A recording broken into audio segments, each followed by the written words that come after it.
All right. Just about ready to go. Sorry, guys. Just got to submit a counter copyright claim.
Sorry, guys. I just got to do like a few copyright claim disputes.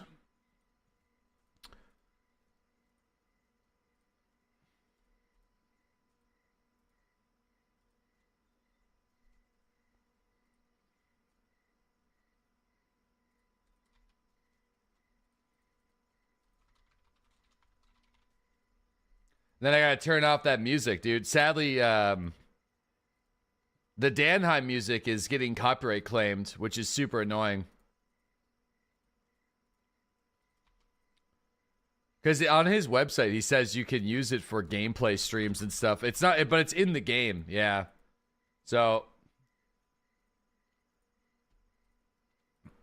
I think it's one of those things. I'm going to assume that it's like he has it licensed out to an MCN, and it's like, hey, if anybody counterclaims this on gameplay, then just let it slide.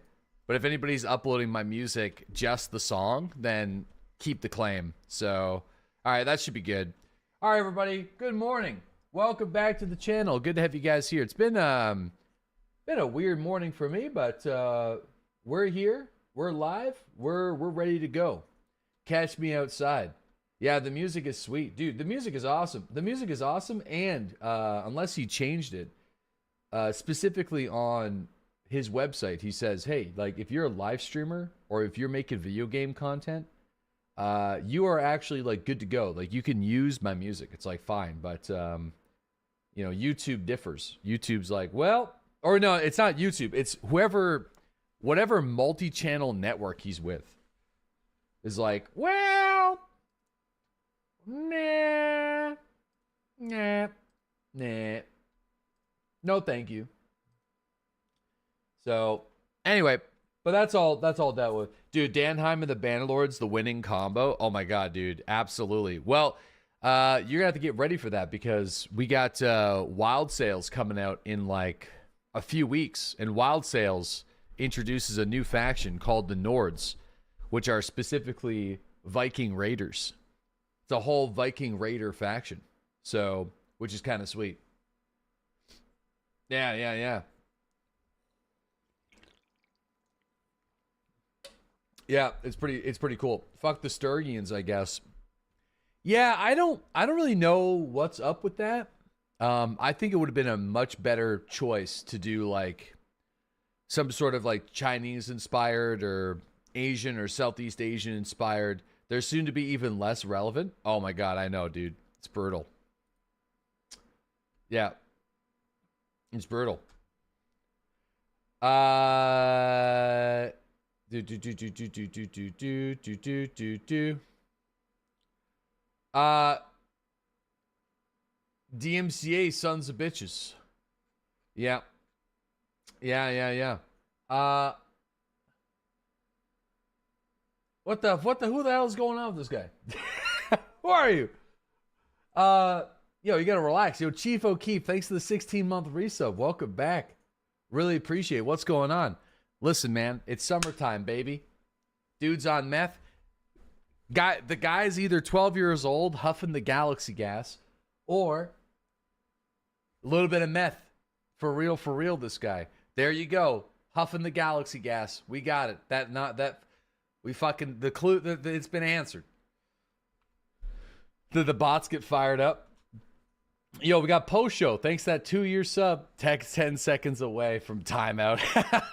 Anyway, so today we're going to be doing a reaction Andy stream. I thought we were going to be playing Dune today, but that was my misunderstanding. There's a dev stream that we're going to be co-streaming this afternoon. And that co-stream specifically is going to be covering... Specifically going to be covering the mid to late game content of Dune, which I'm actually kind of interested in. Like, I want to learn more about it. Because I feel like this live stream will probably make or break whether or not I actually do play Dune on the 10th. So you're going to be talking over each other. Yeah, pretty much. We're going to be talking over the game big time. Get a Snickers. You're not you. Yeah, dev hour. Yeah. Why did you say reaction? That's the whole thing. The reaction Andy sponsor. That's what it is. I don't get to play anything. Oh, wait. Don't no. Dude, I gotta turn off the music. Hold on.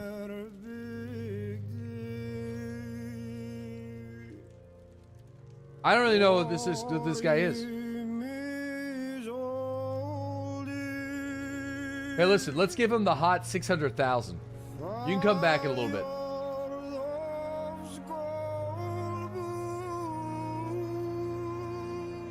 We'll give him the hot 600,000.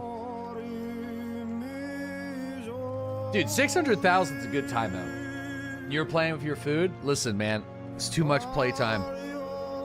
The song? Dude, I know.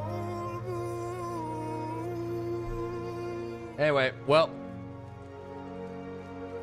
verifying the integrity of the game files. Anyway, Fall of Avalon. This game is awesome, actually. This game exceeded my expectations. So we're going to be checking it out again this morning. It's kind of like a classic Elder Scrolls game is how it plays. Yo, post show. Thanks to that 2-year sub, man. Really appreciate it. Yeah, it's been awesome, man. It's been good. The vibe is really neat, too. The idea is cool. It's like King Arthur and the Knights of the Round Table and Merlin, but it's in like more of a grimdark world where like King Arthur led his people to a new land of Avalon. And yeah, it's been pretty crazy. So grimdark scrolls. Yeah, but there's also some elements of Dark Souls in this as well, where there's like you level up at campfires and that kind of stuff. So bro didn't understand you don't eat the coffee beans. Yeah, so this is our fella. Our fella is Grail McQuesterson. And we're trying to be like a master chef. At least that's kind of the vibe that we're going for, because there's some cooking and fishing in this game, and you know, there's a big emphasis on like how you heal yourself through like meals, which is kind of cool. No bowl cut, automatic wedge loss. Yeah, no bowl cut. Which I feel like is that's an immediate problem for sure. Have you learned the cheese spell yet? No, the only thing that we've been doing right now is we're doing the we're going back and doing the murder quests for Killian, who is definitely like a psychopath. He's basically telling us to go and find these bandits that are in the world, murder them, and then report back to him on the murders, but also provide details. He's a total lunatic. Dude, it's actually crazy. But the dialogue in this game is very well done. It's like King Arthur 40K rendition. Yeah, it definitely has that kind of vibe to it. I mean, graphically, it's not like the most insane game, and the combat can be pretty janky, but it's got like it's that kind of jank, that That's charm. You thought it was gonna be a night stream tonight? Yeah. Sorry for the confusion there. I was like literally halfway out the door, and then I got sent a message being like, "Hey, daycare's closed today," and I was like, "Oh no!" And then we double checked, and it was from yesterday. So my son was like still recovering yesterday anyway, so would have made a difference. So I thought we were like cooked because we have no childcare for today, other than the daycare. So, but anyway, we sorted it out. Daycare is in fact not closed. That was a message from yesterday, and everything's all good. So here we are. Yeah, he's doing better. Yep, feeling good. So anyway, we're primarily focusing on like two-handed weapon skill is kind of where we're at with this guy. At least that's kind of the vibe that we're trying to put forth. We're going for the Bonkinator. It's pretty crazy. We just found this like wild weapon. What's it called? The Bone Club. That's all it's called. But yeah, this game pretty good. I feel like this is a bit of a sleeper game that I suspect will become more popular over time, actually. That's kind of where I'm at with this game so far. The bonker character. We were going to go silent, but then I started using the two-handed sword. It's kind of like one of those things where you start these games and then you have a plan for your character and then you unlock like one particular type of weapon, and that kind of sets you off for the rest of the thing. But we're kind of like a light armor, two-handed weapon guy. So we could do these like crazy dashes. The dashes are kind of like your roll system in Elden Ring, or sorry, in Dark Souls. So you have like your light, your medium, and your heavy armor scaling, and that changes your dashes. So like this character, we've kind of been like spec'd into it a little bit. So even with medium body armor, we get like 3 pretty decent dashes. There's also parries and stuff, and a lot of different types of skills. So my main goal for this guy is to kind of be like, we kind of like dash in, hit him with the Bonkinator, dash out kind of thing, instead of going for the parries, because the parries are really hard to the parries are really hard to do unless you have like you can spec into the parry. Like the parry tree is its own skill tree. Let me see if I can show you that. Oh, I can't without bonfire, so let me just... Yeah, so skill tree. So yeah, you get a lot of skills. A lot of skills. A lot of stuff to do. Every skill's got like multiple skill points that can get spec'd into it. Got your typical attribute system, you know?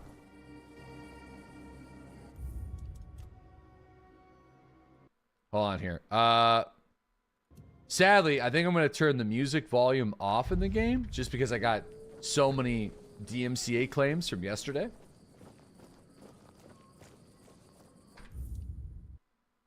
Yo, Ko did some voice acting. Bro, the voice acting and the writing in this game is very well done.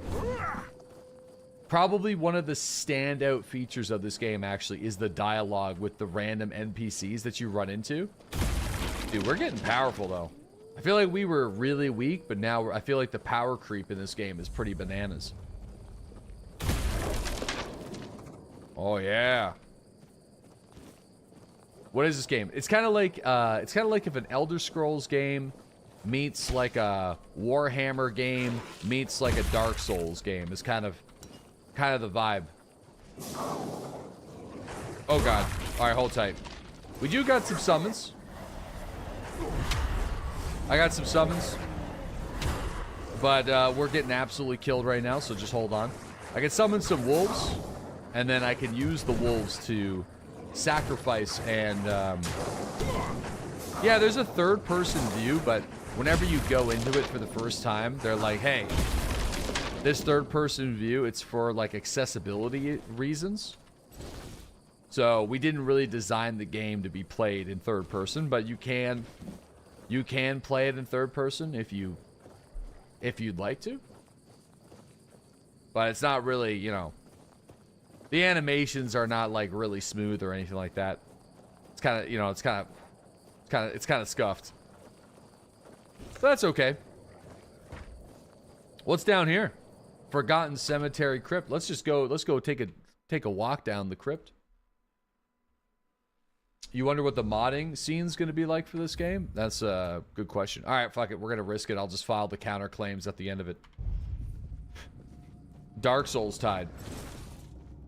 Oh, there's just a friendly fellow. There's a friendly fellow down here. Who goes there? Are you the one responsible for all that racket? People are trying to rest in peace, damn it. Yeah, no, yeah, listen, they attacked me first, dude. You'll have to forgive them. They're a little disoriented. Waking up in this way is like coming out of a thick fog you've been wandering through for days on end. Dulls the senses, clouds the mind. Terrible for coordination. I need to enter this crypt. Why do I need to do that? Who are you? Well, I'm just gonna hit this. Interested in local history, are you? Good, good. The memory of those who came before us should be preserved. Okay. I can let you in. There is a small fee of 5 gold coins. What? For the upkeep of the cemetery, of course. 5? It's constant work, as you can clearly see, and my petitions for additional funds seem to have fallen on deaf ears. All right, sure. I mean, it's just $5. Bless you, kind stranger. Here, just take the key. Be careful, though. There's evil dwelling in those crypts. Oh, and I hope I don't need to remind you not to rob any graves. It's terribly rude, and I'd rather not deal with the complaints. Listen, they're dead, bud. So, Whoa! Oh, we got a new recipe for reading this book. The Adventures of the Swan Knight. Now we can craft all the Swan Knight armor. That's crazy. That's kind of cool. All right, well, we might rob a couple of graves. Yo, we got Schlombo. Thanks for that 70-month resub. Good morning. Post-show, thank you for the 2-year sub. Yo, really appreciate it. Summons are also really interesting in this game because they technically last forever until they die. But you have this other spell called like this soul whatever. Soul snare or something like that. You can consume it for mana or health whenever you do the summon. So it's kind of neat. So you're not like constantly having to like resummon, but it does take up your mana. So oh shit. All right. Listen, boys. Dude, this hammer is changing the game for us. I mean, every single enemy was taking like 5 shots. Now we're just one-tapping them in the skull. We're just bonking them, yeah. Okay. There is that boss that we could probably return to. You know, the lady in that weird cave? The blood lady? I feel like we could probably go back and fight her now. We're probably strong enough. Is there a King Arthur racing game? I mean, maybe? What does this do? Perception 1. Wait, what? Oh. Wait. Did I just get a permanent perception attribute point by reading that book? And by read, I mean quickly click on the book. Alright, well, I mean, that's pretty good. Alright. Antler fragments. Yo! Yo, thanks for purchasing the Spreadsheet Crew desk, Matt. That's awesome, man. Doodles read the books for sure. Yeah, we're definitely reading the books. Dude. Holy mo... Yeah, this thing's busted. This weapon is, We killed like a really big bandit for it, so like an elite enemy, and yeah, we're just walking around, we're bonking. Oh shit!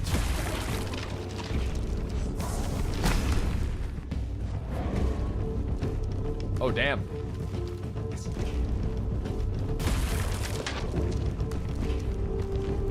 Monday, you wore your spreadsheet crew polo while you held a talk in front of 5,000 people. Dude, amazing. Was it like an accountant? Oh boy.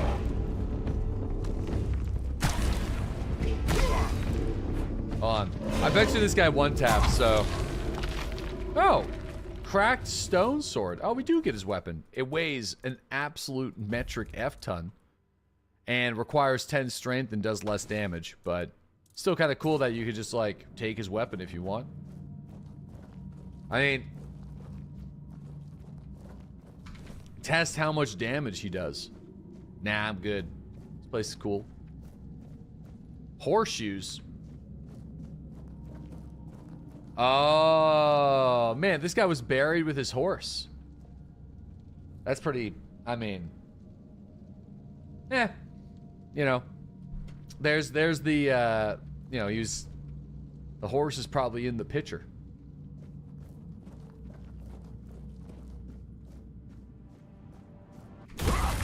Oh. The combat music, was like, just starting to ramp up, and then bam. All right, hold on. Let's take this. Whoa,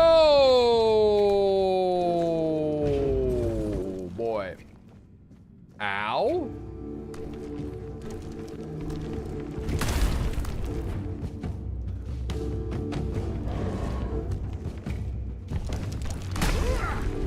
Well, he didn't one shot. That's right.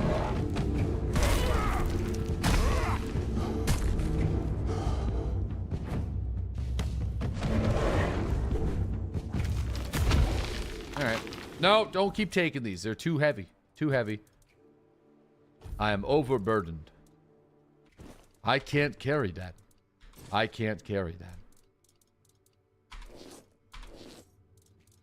Okay. Bonk him. What's this whole thing?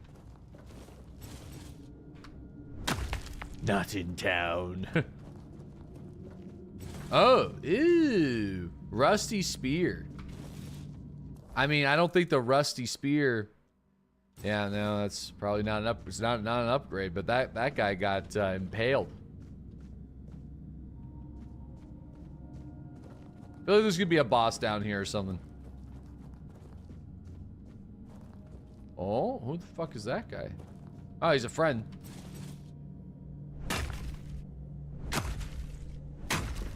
Hold on here, let me just... Anything else over here before we talk to the weird, creepy dude? I mean, there's like clearly something up here, but this might just be a way out. The lightning? What is this? Each attack has 20% chance to call down lightning, dealing 120% damage to all enemies in a 5. It's a two-hand. Holy mother of God. This thing is insane. What? That's the... Dude, that's amazing.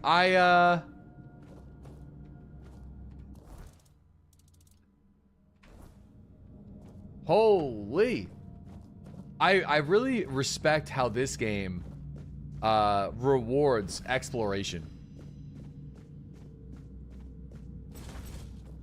We can't go too far though, because like I want to go and talk to the other guy, but the devil's snare. All right, yeah, before we go too far, let's go talk to the fellow down there. I was saying that yesterday, like every time we went to go and we seen something cool out in the area, out in the horizon, it's like, oh yeah, I mean, like there's obviously going to be like some loot or like a chest there or something cool. Everything feels like it has a purpose. Like I'm not even really supposed to be in here, but you know, we're nearby, so I was like, screw it, let's go in. And here we are. Then we got Careful there. Try not to step on the array. It's advanced magic. Very fragile. Advanced or not, I need you to stop doing whatever it is you're doing. I guess I have a quest to stop this guy. I don't even remember doing this. Stop. Well, what I am doing here is very important. Besides, I'm hardly hurting anyone. Well, anyone that matters, that is. So you're not trying to raise an undead army? Oh, please. Is that the only thing people can think of when it comes to necromancy? What use would I have with an army? My ambition isn't to command the dead, but death itself. Oh. I aim to make Avalon a place where I don't have to fear it anymore. Yeah, okay. The problem is, I keep missing something. Raising the dead is easy, but I don't want mindless minions. I want truly living. He wants immortality. Yet no matter what I do, it just won't work. Man. I mean, listen, here we go. We got to Zao. Thanks again for the 58-month resub. Is the King Arthur racing game called Excalibur? Okay. All right. Thanks to the 58-month resub. I appreciate that. 6 out of 8, I think. Solid. 6.5. 6.5 out of 8. Not bad. All systems go. Thanks to the 27-month resub. Schlombo, thanks again for that 70-month resub. Hope you're having a good morning. That's because you may know the process, but you didn't understand its nature. And you don't understand what you're talking about. Yeah. This discussion is pointless. Well, you might just be missing some experience. That's absurd. Nobody on Avalon is more experienced than I am. Nobody. Well, I guess I gotta kill you. Very well. Do you know what I like most about the dead? They don't tire, and they don't feel pain. But you will. Oh. Oh shit, I'm hitting him with the pickaxe. Ow.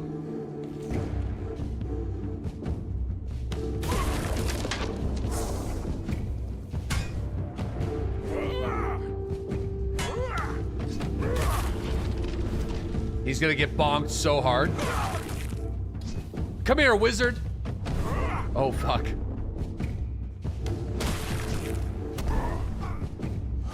Shit. Shit. Shit, he's kicking my ass.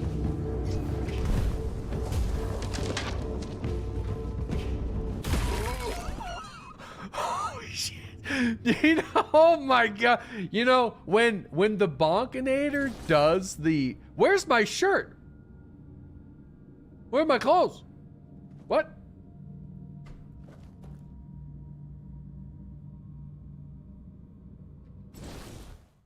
When the enemy gives up and you like get the critical kill hit, how fast they like smack against the ground is insane. You stored it.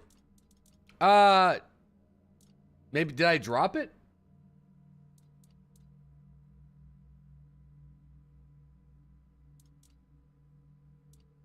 I mean, I could equip it. Oh, but we go hella slow. All right, I guess we're just gonna go naked. You equip the armor from the bandits. I must have dropped it in the alley back there. I mean, we could just continue looking like this, but there's a way to convince him to die by his own hands and then have him come back as a zombie. A solution for disobedience. Revenant armor. Oh, yo, the Revenant's ribcage. Increased melee damage by 20%? What? Yo, what did we just get? That looks really cool, too. That actually looks sweet. I don't have the stats for it. This item's effects won't work until you can hit the requirements. Oh, wait, so you can still wear it, but you You still wear it, but just you don't get the bonuses. The bone saw is ready. Damn. You also got this guy. The necromancer's mask. Where's that book? Hold on, we got a book. This guy? The solution for disobedience, yeah. Increase melee damage by 10%. Oh, man, we need to make this. Increase melee damage by 20%. Weak spot damage by 20%. Dude, this is us. Revenant's ribcage. This looks crazy.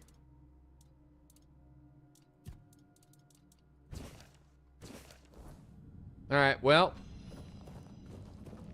I already have soul salvage.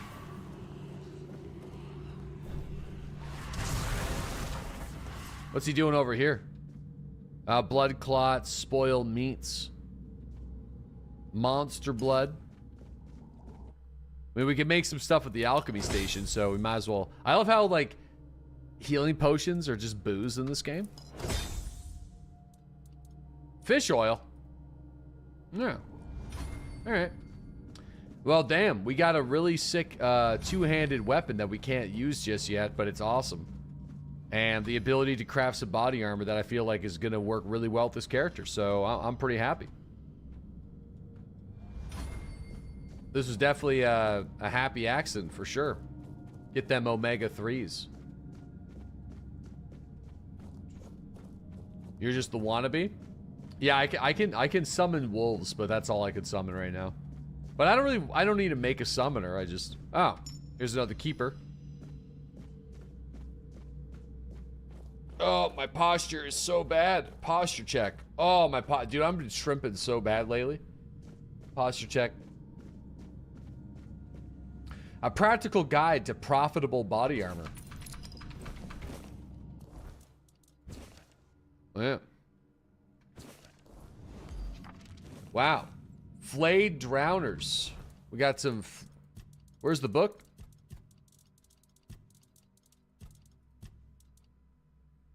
Oh. Festering chest guards. Festering body armor. Flayed drowners conch. You can spend more time underwater. Damn. That's kind of cool.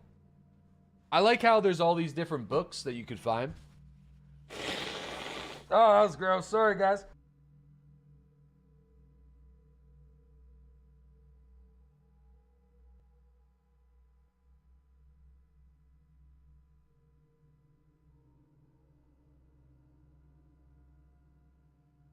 Dude, that was pretty bad. You know, you just puked. I mean, that was pretty hefty. That was pretty hefty.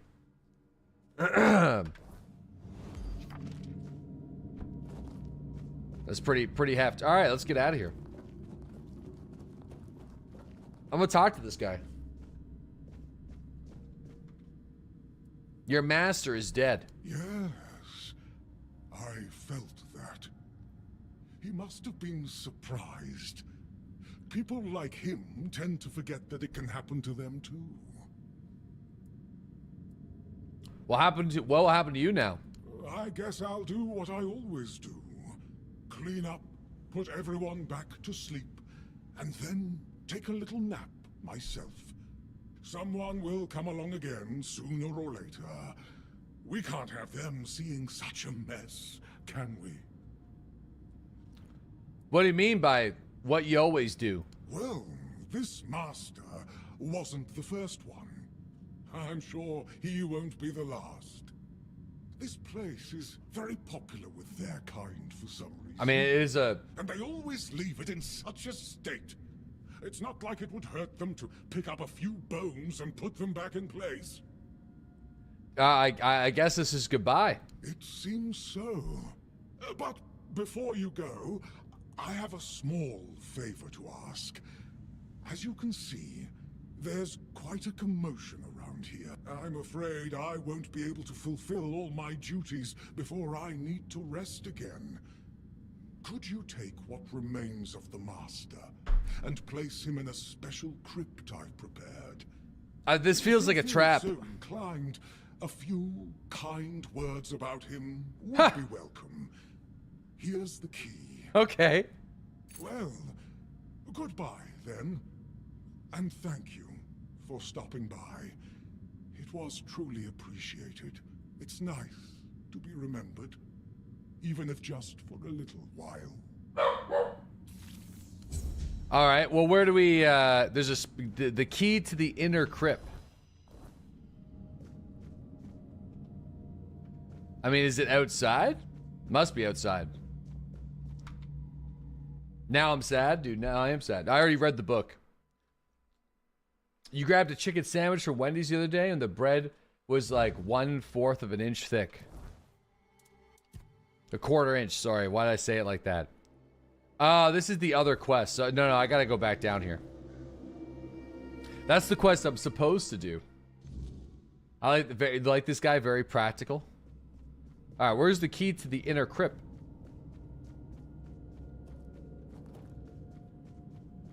I don't think I found that door yet. Oh, here we go. I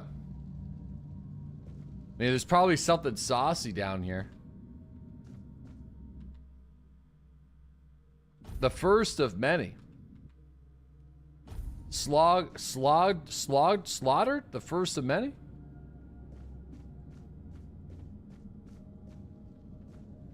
Slaugderg? Yeah, Slaugderg. Alright. The bottled tricks. I mean, I'm getting a bunch of spells here. What's this? Siphon bomb. Okay.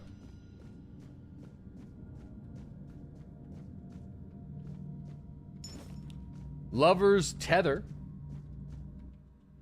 Septos. He wished to raise his beloved, but chose to join her instead. May they both rest in peace. Okay. What about this fella? Gafraid. No army stays loyal to a tyrant. May they all know peace at last. Okay, well. There's nothing here. Don't rob the crypts. Dude, I'm robbing them. Effian. His music alone would have made him immortal. Everything else was unnecessary. Deep. Oh, there's the little loot right there. It's kind of cool. Inscribe. Oh, yeah, this guy. It doesn't seem like it lets me inscribe. I mean, where's his remains? Do I gotta go back down to the basement? Like, I don't know if I don't know how to hold a body. Do I gotta drag him all the way?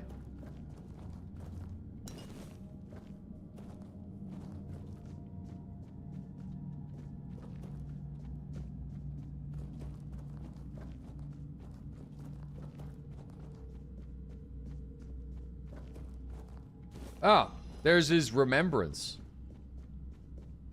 He just turned into hot goo. All right. Oh, there's a chest here I missed. Oh. False gate? Might be a false gate. Oh.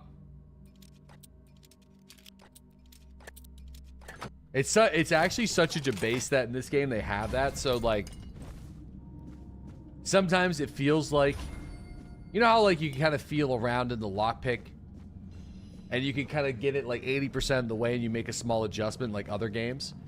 That could just be as far as that goes. So it's kind of like false gatey. So you have to like move on the other side and find something else. You gotta feel around, yeah. All right, there's his ashes.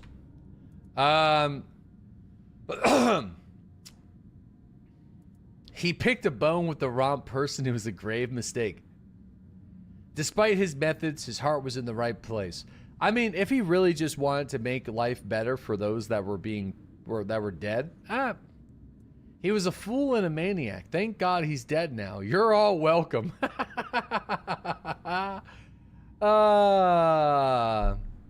Yeah.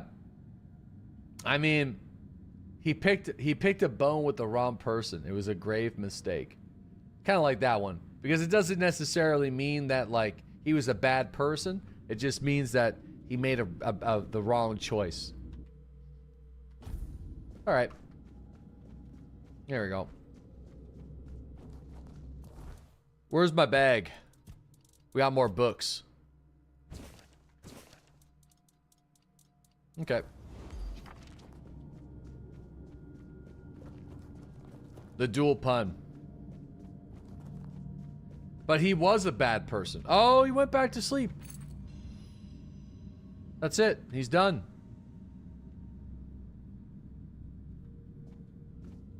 Wait, I have the gate. I still have the keys. They're like, all right. Well. Wow.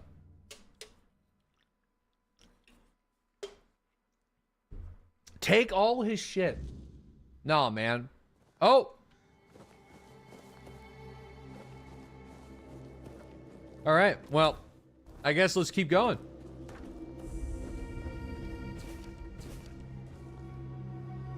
I just learned how to make a fish meal from this guy.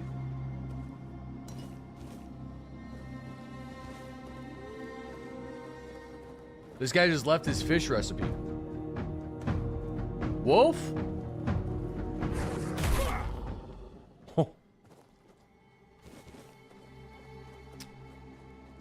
Read? We don't read. Dude, the power slide in this game is actually so busted. You go for the power slide. Oh, never. Oh!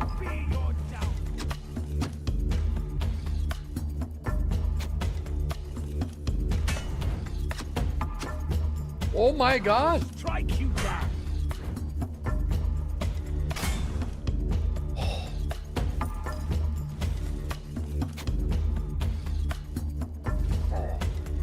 Hold on, I'm getting killed. Oh my god. Maybe it would help if I had some body armor on. Do we have any meals? I have a poultry stew.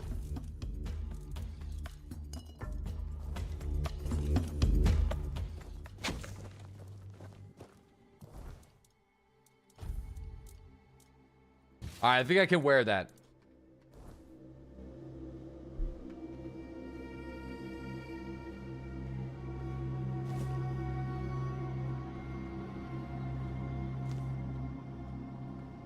Alright, here we go. You'll fall to my sword. Oh! No stamina. I'll strike you down.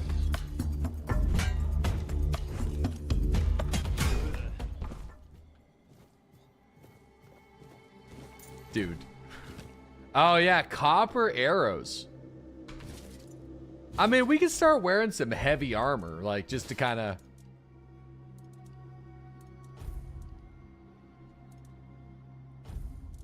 I guess it's the same. Need to use that Thor hammer soon. Yeah, but I don't have the right strength yet. I need, 12 strength and 4 endurance to use it. So where are we at with it?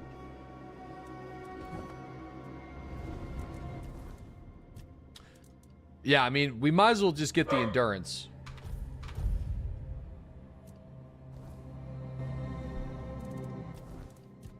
And then, heavy attacks with 200 weapons have a 50% chance to deal critical damage to the targets below 30% HP. I think if we get this up to below 50% HP, this is going to be busted. Oh, wait a second. Wait. There's this. I forgot about this. I think we might need to get this, though. Cheat death. Taking lethal damage makes you invisible for 5 seconds instead of killing you. Can only happen once every 5 minutes. What is it, 5 minutes? 4 minutes? 4 minutes? Man, it's still really good for bosses. So...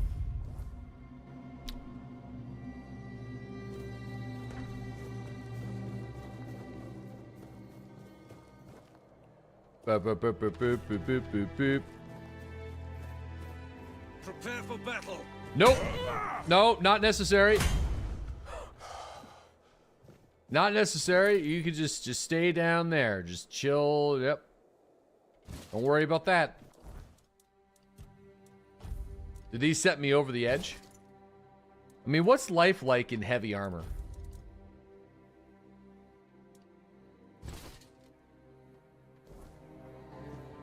I mean, we're still moving at a pretty good pace. Maybe I should just embrace. Maybe I should just brace the heavy armor, you know, the warrior lifestyle.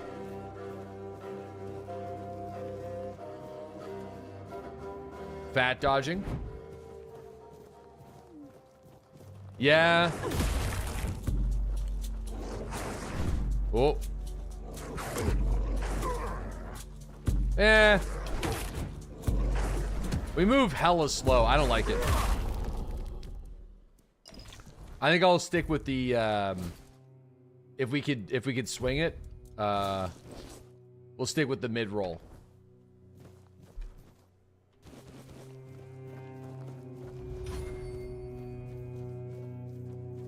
All right, we're just gonna go in there and start slapping people up. I might need my wolves.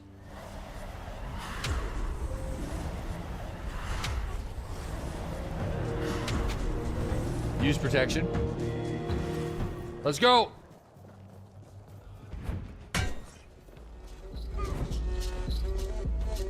Let's go, boys. Whoa, that's a lot of them. Oh, shit.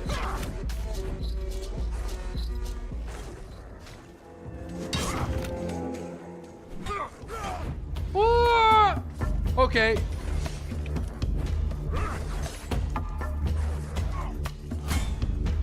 Okay, we got one.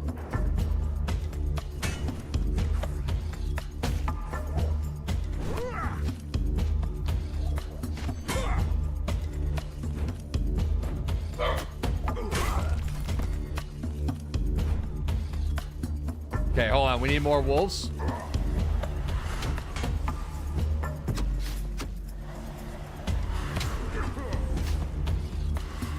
There we go. Uh-oh.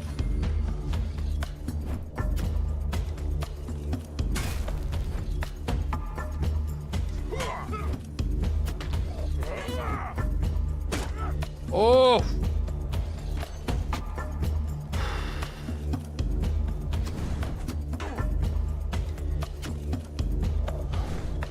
Oh, I'm dead.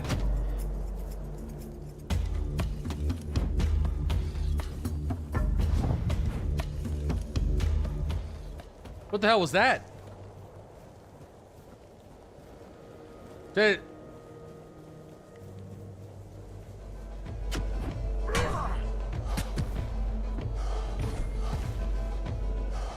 That was cheat death?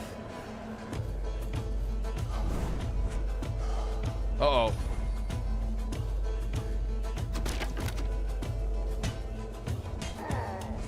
Oh yeah, okay, that's what, okay, yep, no, that was it.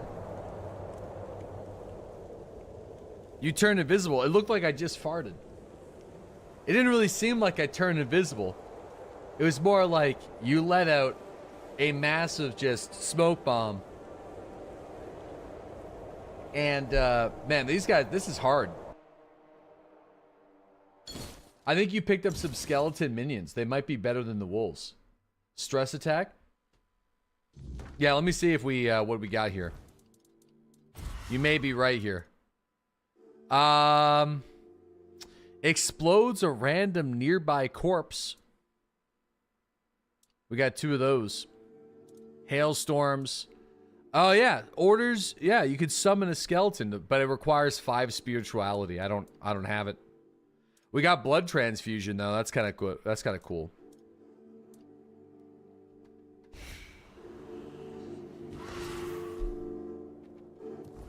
Yeah, no. All right, well, dude, where's my bonfire? I'm sure I could cook something up. My strength's only level 7 right now.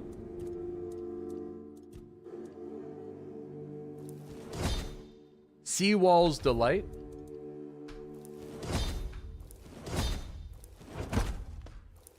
right, well, I'm just gonna cook that. And then experimental.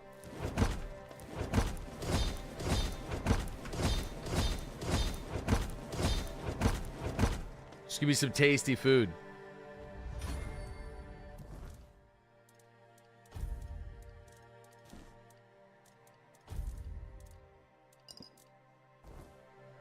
All right. I mean, I could try to sneak in there. That might be easier. What if we try to sneak around?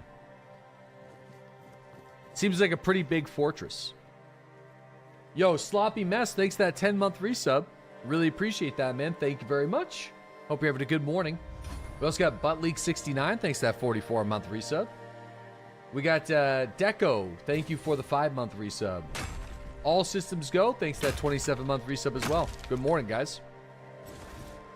How are you doing so much damage to these guys? I don't think I'm doing that much damage, but I got this bonking stick. It seems to be doing all right.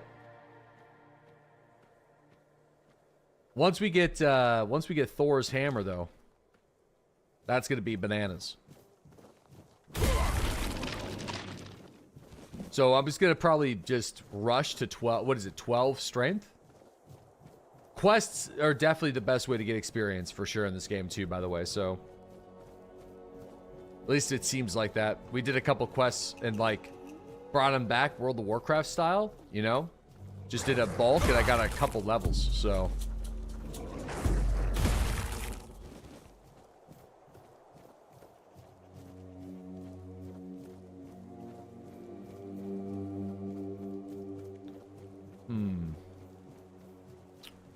Oh, this might be, hey, this might be a secret way up. Maybe? Ah. Man, I don't think my jump height is enough for this.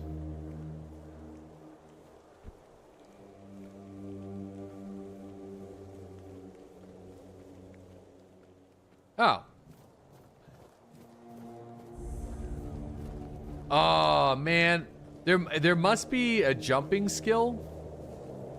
You need more acrobatics? Yeah, there must be, I suspect there's a way to do it.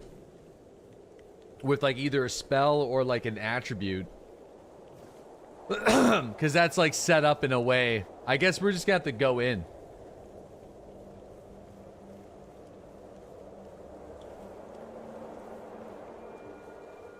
Oh, man, they know. What if here, I got a different strategy. I have an idea.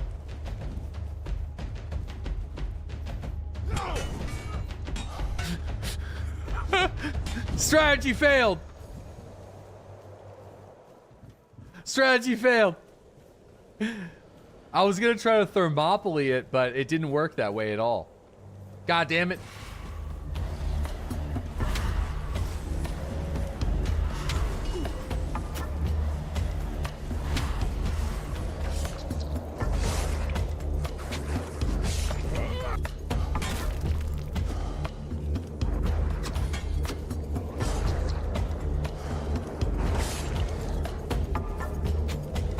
Ooh.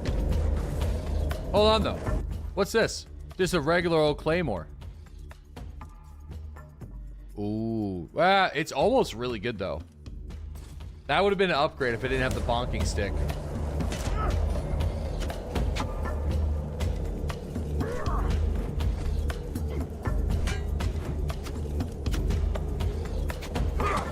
Oh my god, dude. I'm getting smoked.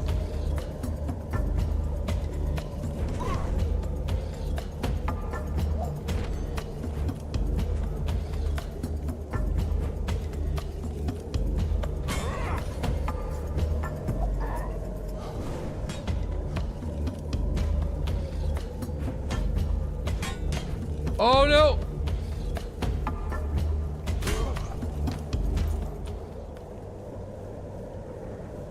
All right. Oh fuck.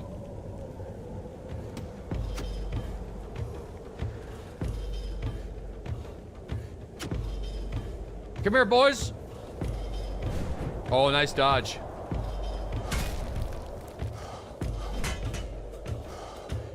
Oh, I'm just got no stamina. All right.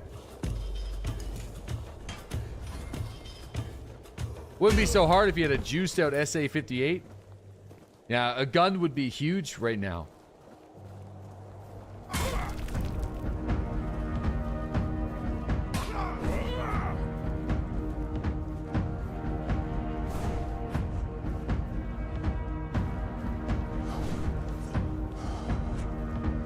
A juice cannon? Just an M4? Oh my god, I'm getting played. These guys are good. Like, I'm actually, they like do these like crazy dodges just like you. I'm impressed. Like, the combat is jank, but it's like a fair jankiness. It's kind of weird. I'm cruising through all my potions right now.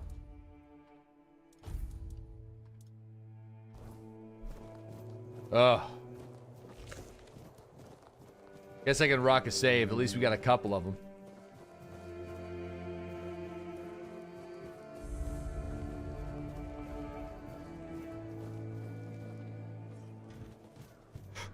What's over here? Uh-oh.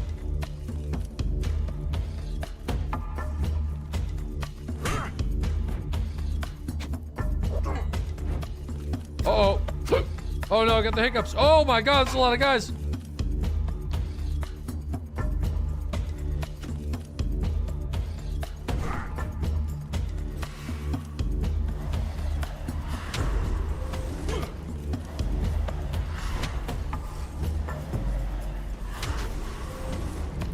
You're down for tainting your grail? Or grailing your taint?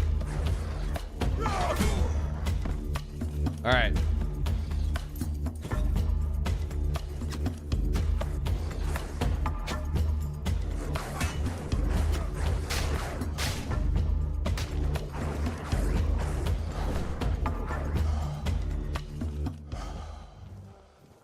Alright. Shit! Shit!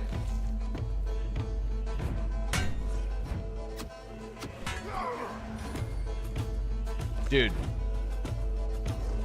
I'm just getting hit way too hard.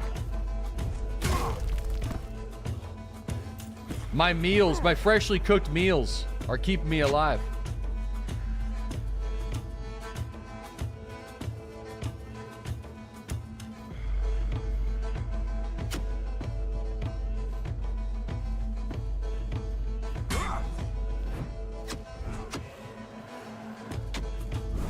Oh!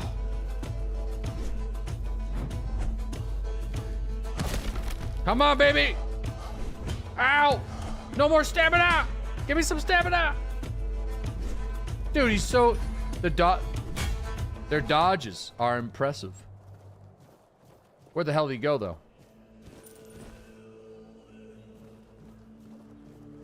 Alright. Keep suckling down the heals. Or, sorry, the meals. Food gives you heal over time. People are wondering how the fuck am I staying alive? Because we're a master chef on this character, so we cook a lot of food. In fact, we're all out of crabs. I might have to go and get me some crabs. What's this? Thunder Lush. The hell's a Thunder Lush? Oh. Well, we got some... Let's get some fish here. Gordon Ramsay. It's fucking raw!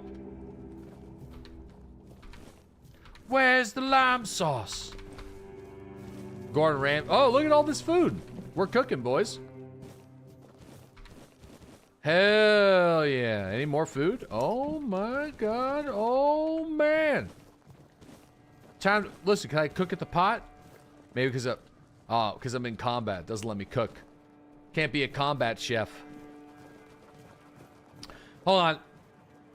Is there still a bonfire down here?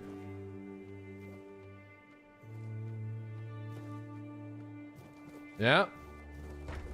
Cook up. We got any recipes? We got a nice heavy omelet. But the Kraken. We gotta cook us the Kraken. The Kraken and an omelet. Couple omelets. The Battle Chef. Look at that. Nice fish, crab, and blueberry sauce. Ready to go. Ready to eat. Yeah, you can parry in this game. Parry is like a whole skill tree. We got Aragoat. Thanks to that 2-year sub. Thank you very much. Thanks for watching. Nighthawk. Thanks to that Prime sub as well. And Range Stormer. Thanks to that 21-month resub. Thank you very much. Just a quick campfire omelet after murdering a few people. I need to find the quest that lets me create cheese. Apparently there's a way. There's a spell in this game that lets you... Whoa! Oh!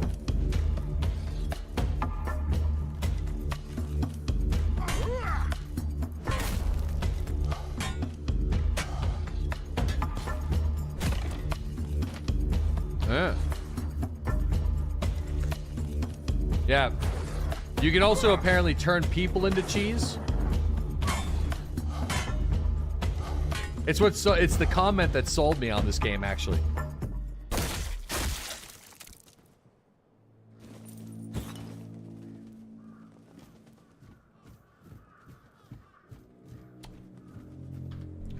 Holy moly. Yo, Primus, thanks to that 49-month resub.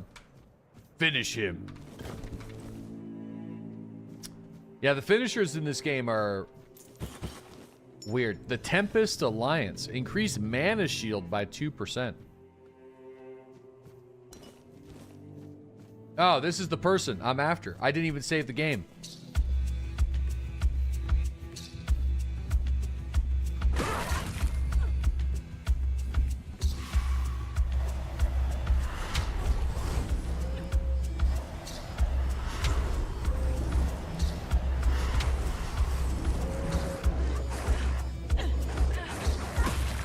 All right, boys, pile on.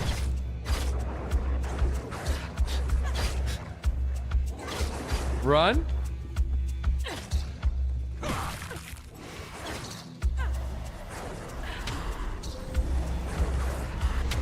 Nope.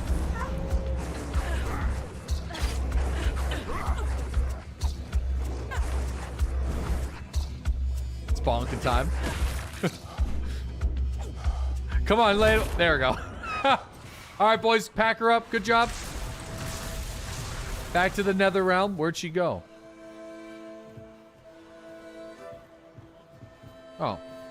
She fall?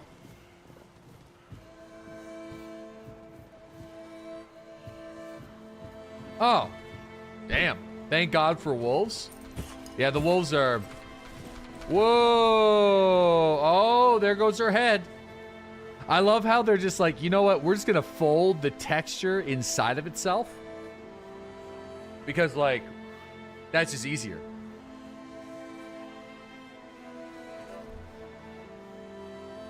Yeah.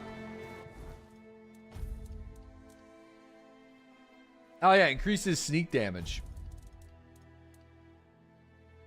And, yeah, this is a nice sneak damage situation.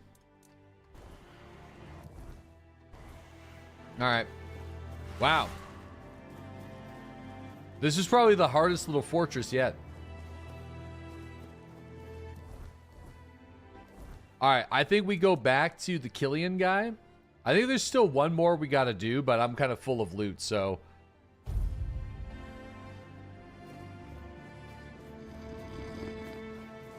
Definitely not the best looking game. Oh, yeah. I mean, graphically, it's definitely...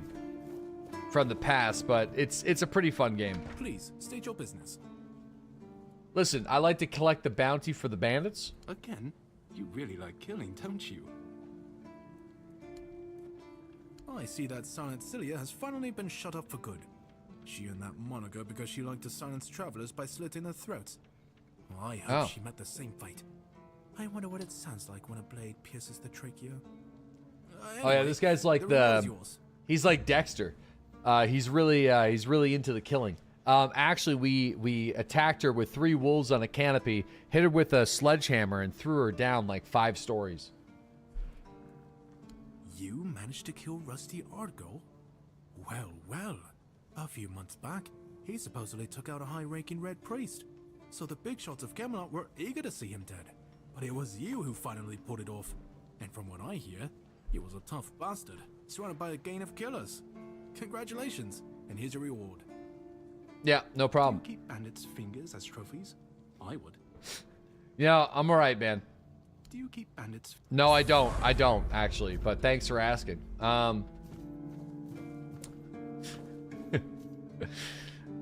Do you slice off their pinkies and keep them in a pouch?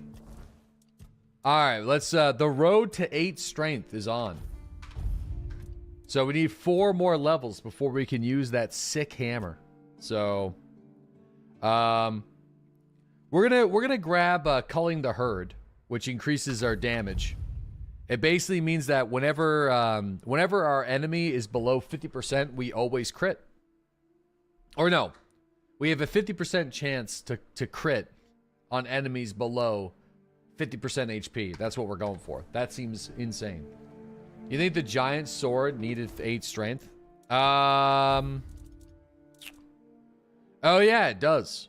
But here's the deal though. Look at the damage. So the damage difference restores 60 stamina when delivering a killing blow. Yeah, but I think the bone club is better.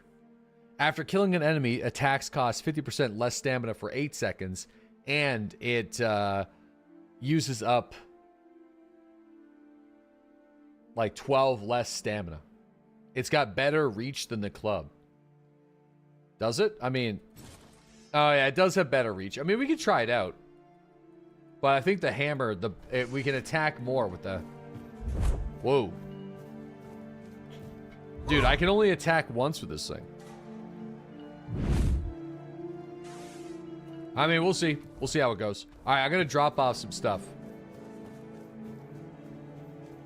Sometimes it's nice to just sit and think. Yeah, dude. Yep.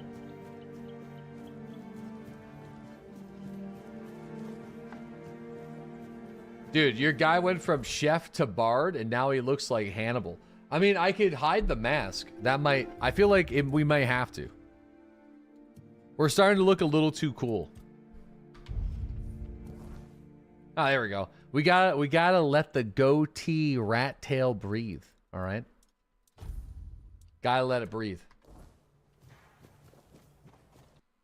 All right, here's our stash. I'm gonna put in this like cool body armor with the special effects. And then I think everything else will just kind of... Oh, we can use the plate of the last man. That's what we could do. The chest plate, the Mallory's chest plate.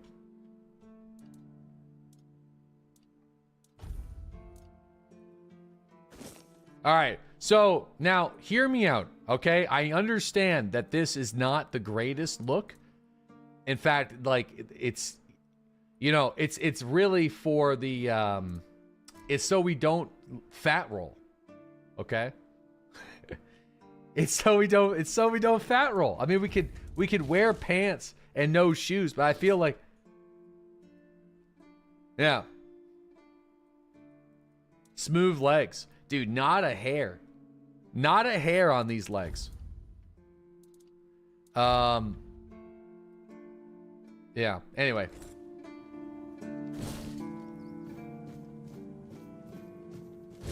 Why are your knees so low?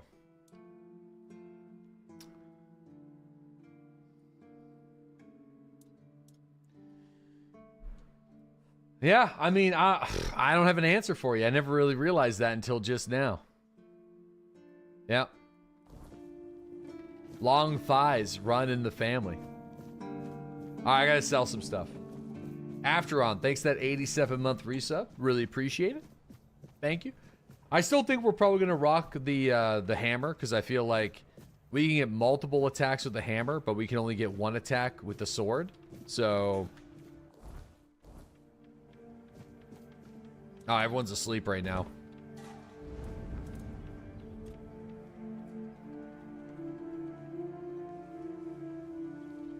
All right. Sometimes Taco Bell slimy squirts.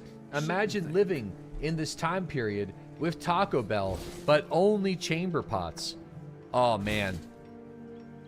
And you know what? Back in the day, they used to just throw the poop out the window.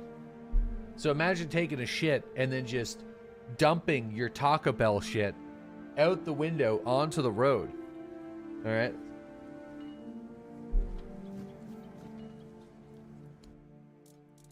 Be bad. You'd create a new plague. I also love that you could sell directly from your stash, which is kind of good. These are cool blades, but we're just gonna sell them. Now I wonder if we get rid of the book, are we still able to make these recipes, or do we need the book to craft? I feel like we're gonna need the book to craft these things.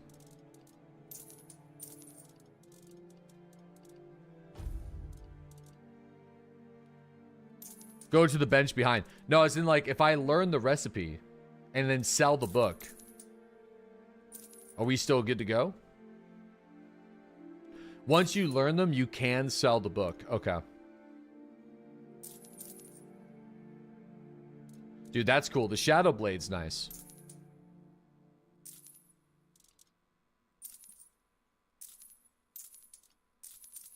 All right, hold tight.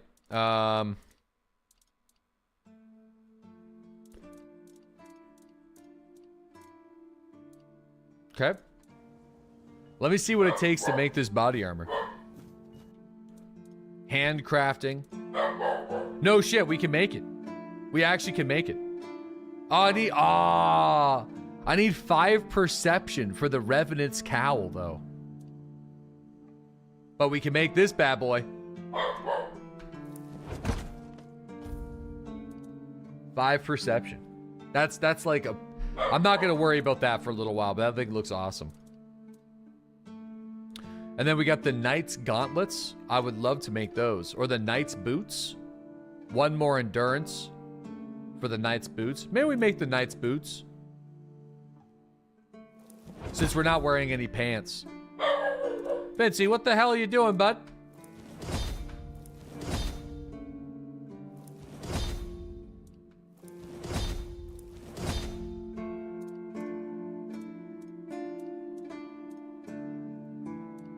I mean, I could just make it.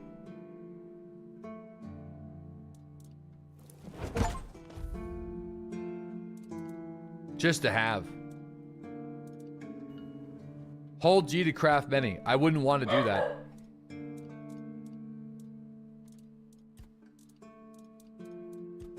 Oh, with the leather I would, though. Bitchy!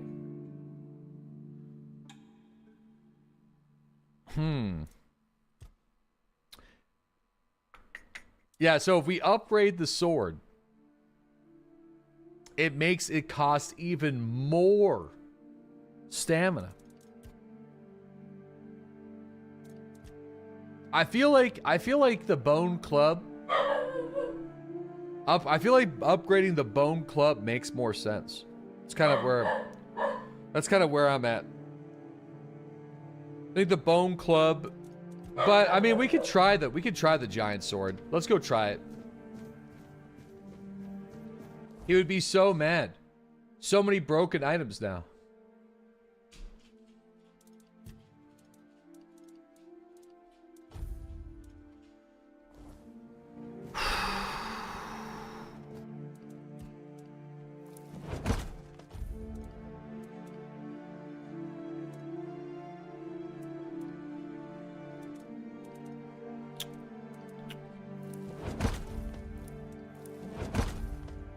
Brother, why can't I craft shit?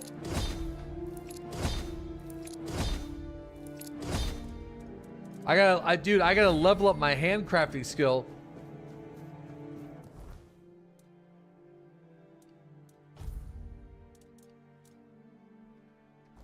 You're just making absolute garbage.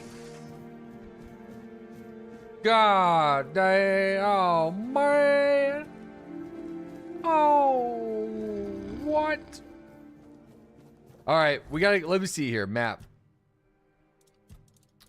We got one more guy. Killian, a man sent for Camelot, is paying for each slain bandit. Oh, no. Oh, this is like call to arms then. So we have all the bounties then. Let me just double check the bounty board, but I think we're good. Oh no, there's one left. The head of Bromar No Face.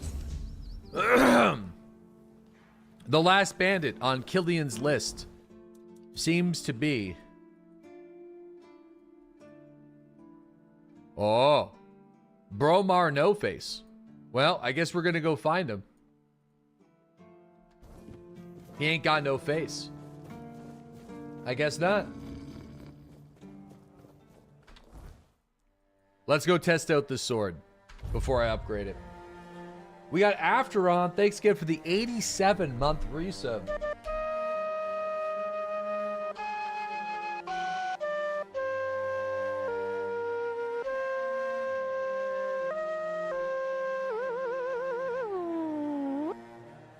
Thank you. We got Mr. Froggy. Thanks again for that 53-month resub. Thanks, buddy. We got I'm Your Huckle. Thanks to the 7-month resub. Strong Ape. These are some good months. Some might say the best months. Really good months. Oh! Oh, they're shooting arrows at me. Fuck off, boys.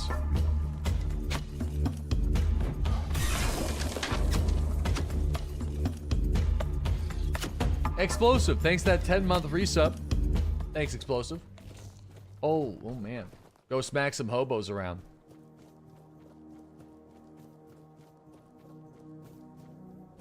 There's this guy, but he looks like he's not an enemy.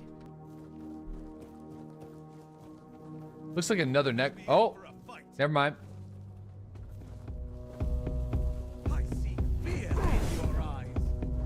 Oh boy. Whoa, he's a battle mage. You know what? You actually don't see battle mages that often in games. Okay.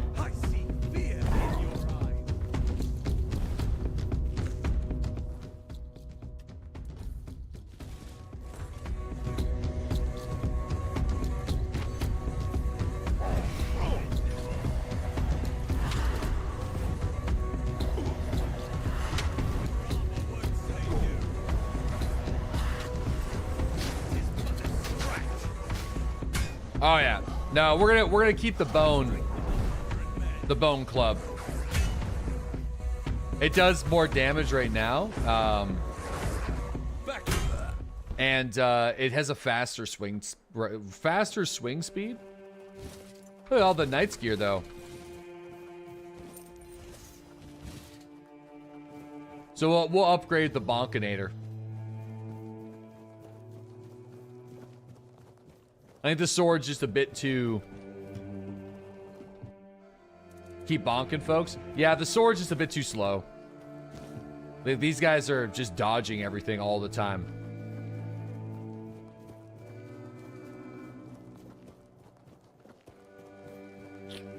Alright. Seeing Killian spelled right is refreshing. So refreshing, in fact, that it spurred me to update my username. 10-year-old me might have appreciated the Irish Ginger Ninja. Old and rotting me, not so much. Your name was the Irish Ginger Ninja? Well, you know, I'm kind of right there with you. You know what I mean? Like, I made up the DeadlySlob username when I was 13. And now as a 32-year-old man, I feel like being called a slob is not like the most ideal thing, but I just kind of own it now. But it's just my initials. Minus the apostrophe. You know what I mean? I thought I was being clever. But I feel like I've grown more into a Doodles than a DeadlySlob. Although, you can take a look at my fucking office right now. She's pretty messy.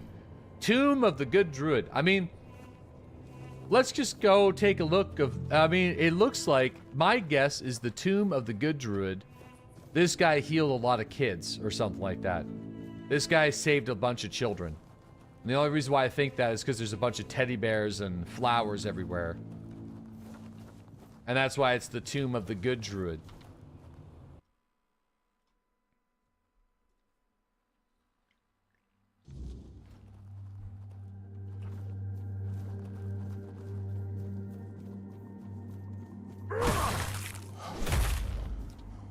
I thought this guy's name was the Gritty.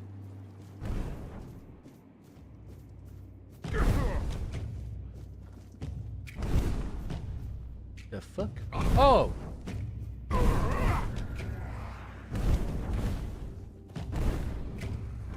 Oh, man. Oh, let's try out the other sword, too. We got to give it a fair chance. Ow.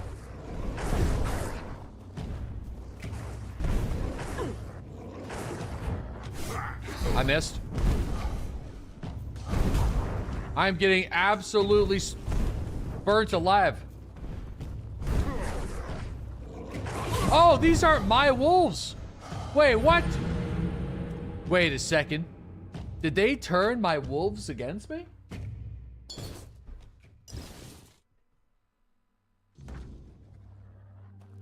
Oh shit, I think they may have.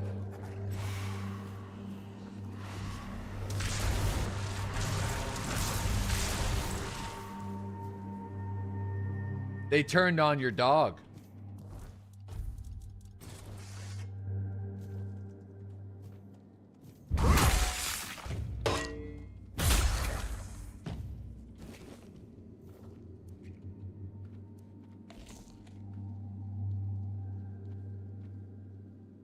Okay, hold on here.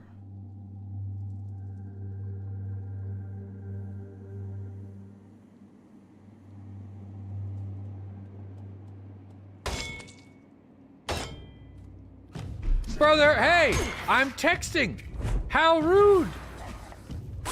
How rude. How rude. Yeah, no, I don't have enough stamina for this weapon.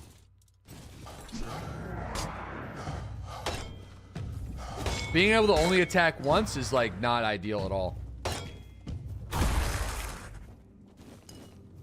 No respect. All right, we still have an omelet, but I probably should have made some more meals.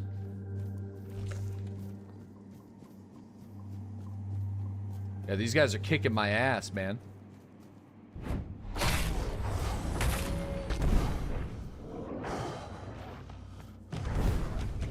I do respect how hard this game is, though.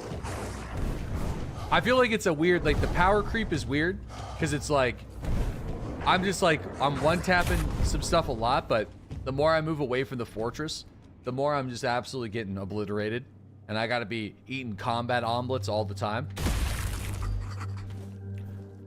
I'm on the veteran difficulty, and it feels really good. Feels really, really, really good. What's this? Annabelle. Restore 15 health after killing an enemy. Is that one of those like weird little trinkets?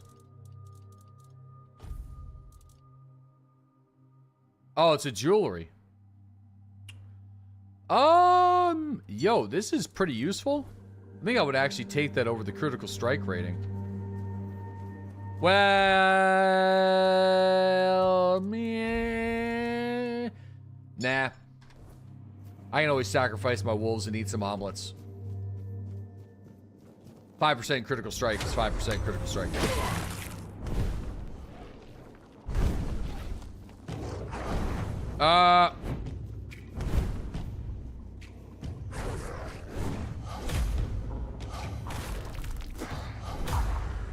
Oh.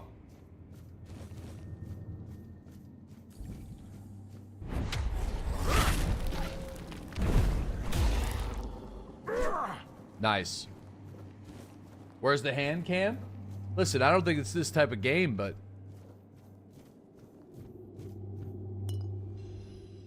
undercooked food.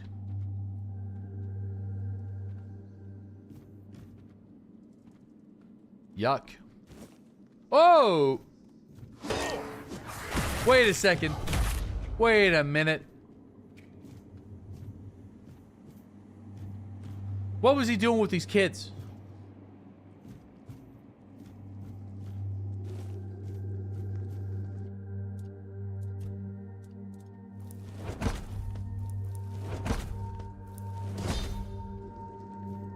They turn him into these things? Grindy lows? I tried to tell you, bud.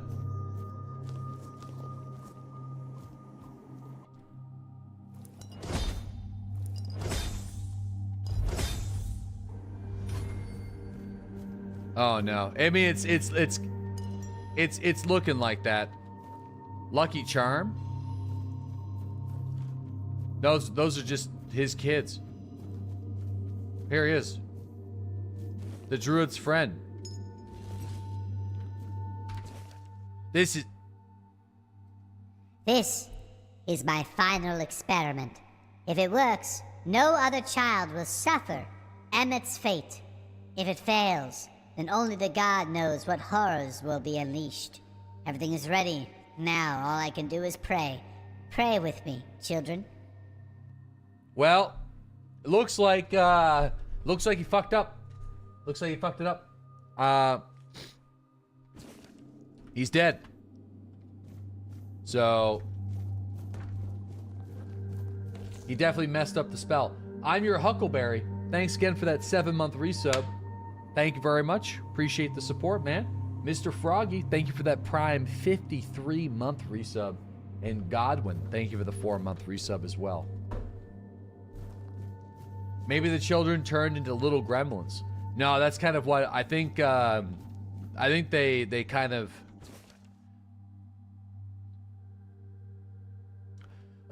Dear sir, I always tell everyone that the All-Mother herself sent you to us. I almost lost hope for my poor wee ones to make it through the night, so feverish. You helped them. I think the All-Mother's blessing. When he returned home, they were so much calmer, fell asleep sooner, and fever broke in the morning. I mean, it seems like he was helping the kids. Mom said I will go over the world, messenger, because I didn't have still. This is, you know what? This, see, we had a chatter this morning that did this. This is how we know we have summertime chat, and we had to put him on the hot 600,000. We had freaking Otis in the chat this morning, and it's exactly the same way. It's like that. It's crazy.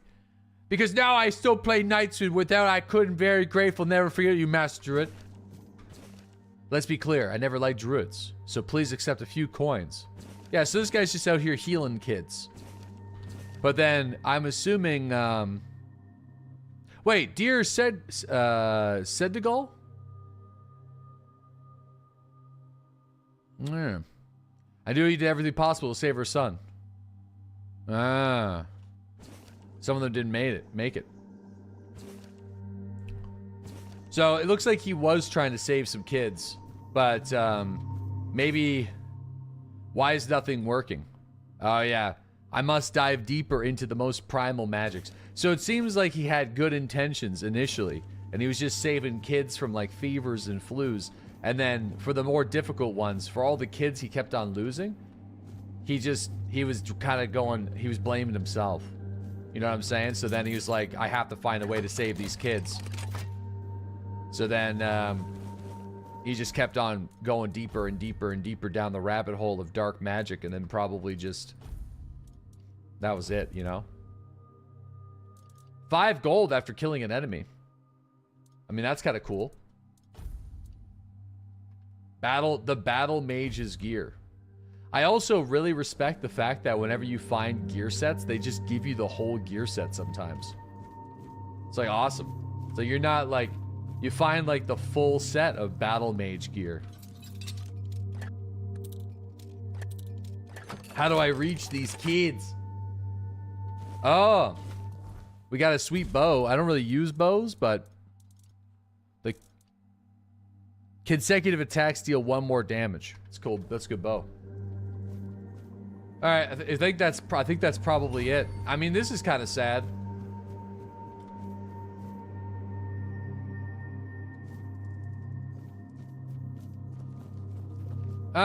Yo, thank you very much. I appreciate that, man. Thanks for purchasing the merch. I don't think there's a way in here, right? Oh! He was even trying to save people from the Red Death.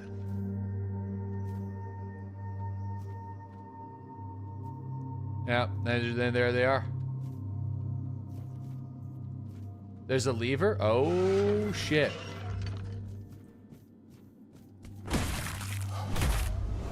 What happens if I get touched by these guys? Do I gotta go back to the asylum? Better not get touched by these guys.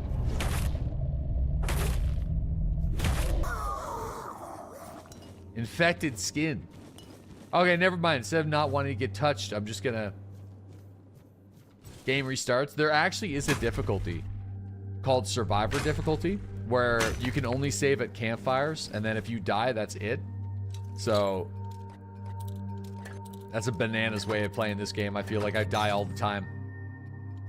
I feel like this game would be very, very, very different.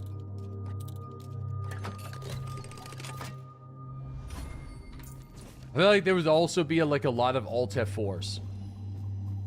Or like a lot of like load game.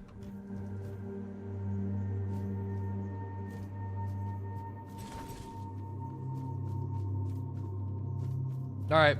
I think that's everything that we I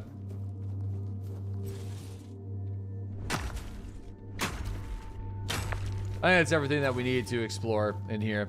This was just this was a sad cave. The cave of sadness. I didn't even need to be in here. But we did get some cool battle mage gear that I'll never use. Because we're not that kind of fella.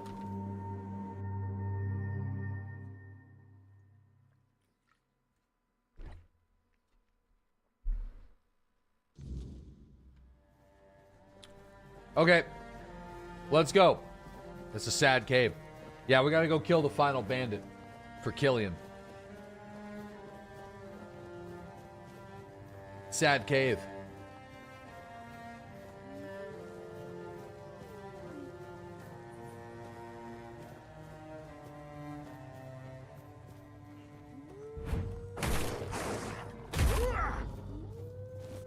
Bear? Whoa! Boys, that's my meat! My meat!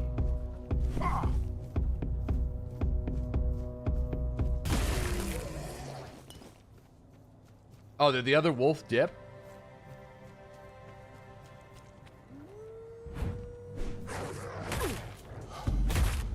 There we go.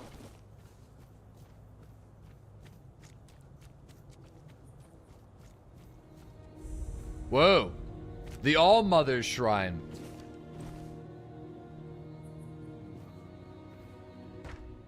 Make an offering to the All-Mother? Oh, this is another one of those amulets. Huh. Make an offering.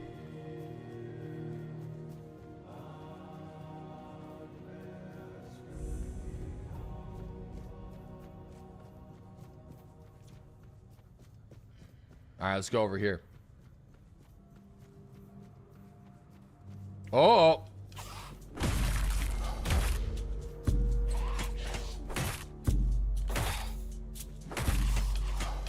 Whoa.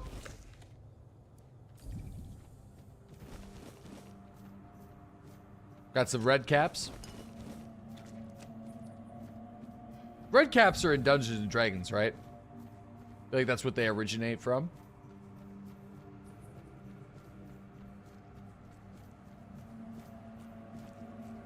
Wait, double check her body for a cape?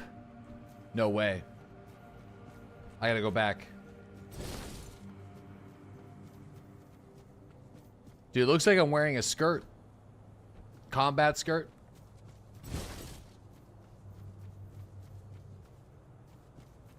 They originated from folklore first. Folklore first. I didn't know that. Actually, it's cool. No, just a hood and a robe.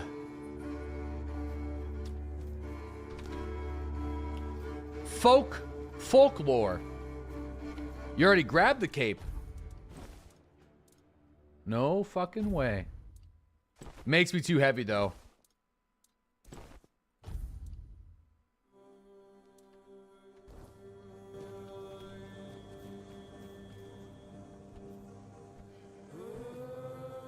Did most of the D&D enemies stem from folklore? Probably. But it's a cape. Take off the gloves? No, the gloves don't weigh that much.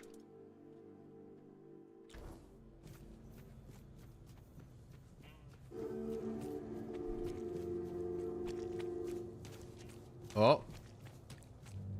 You cannot unsee my character's enormous thighs. Whoa.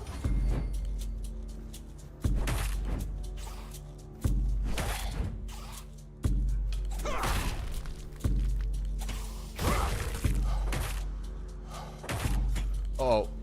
Nope.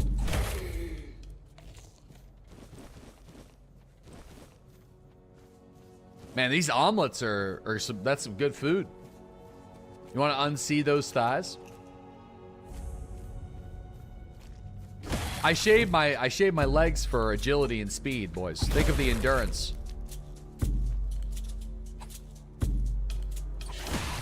Man, what mushroom trip would you have to be on to see these little fuckers? Imagine, you know what's crazy? These red caps do stem from some poor fella's bad mushroom trip. And now, in the year 2025, I'm playing a virtual game, beating these enemies down with a club of this some shit that some dude seen. Like, dude, we gotta get 5 bear claws for physical damage. I'll have to remember that. There's also Eckhart's cave. I mean, let's go to the cave. No, they were real. The red caps are real, huh?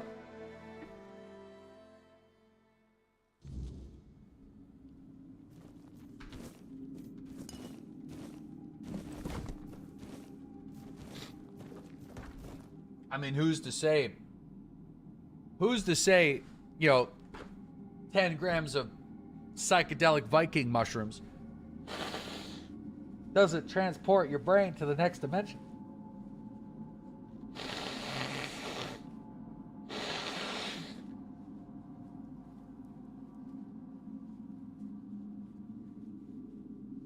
Yeah, like dragons.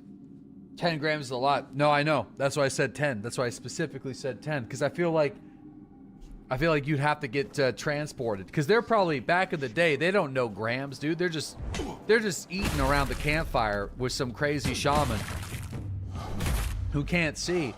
And he's just like, keep eating these. It's not even a heroic dose. It's like, you're going beyond, brother. You're going to Valhalla. Paper towel? For real? For real, dude. I don't got Kleenex in here. I'm a man, all right? We use paper towel and Scotty's oil towels, all right? I ain't got time for Kleenex up here. Also, Kleenex, the brand, doesn't exist in Canada anymore. They dipped. Stay focused. This guy using a paddle? What is this? What is this? That hurt. Good. Oh my god, dude, the reach on that thing is bananas. He's using a great club. Whoa!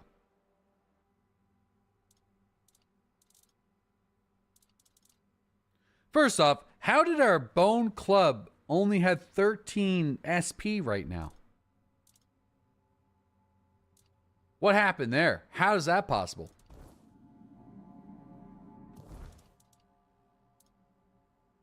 What?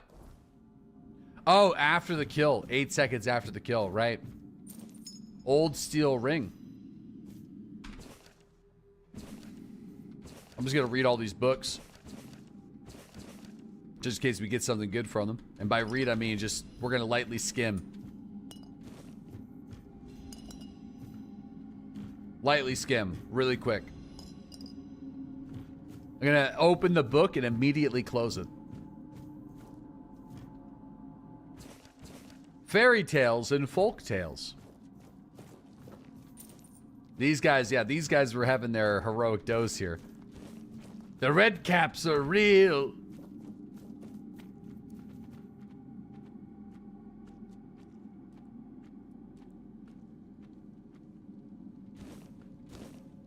You can read now? Listen, all right? If I put my mind to it, kind of, you know?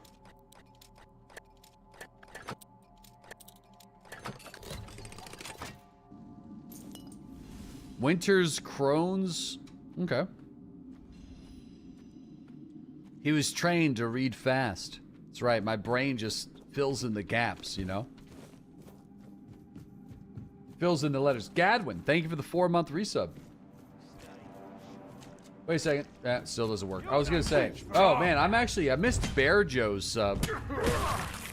Bear Joe. Thanks, buddy. Appreciate that 25. Also, Nighthawk. I missed Nighthawk's sub. Range Stormer. Missed that sub. And Primus as well. Thanks to that 49-month resub. X-Ray Cat as well with the 2-year sub. Thank you, guys. Your money or your life. How about your money and your life, okay?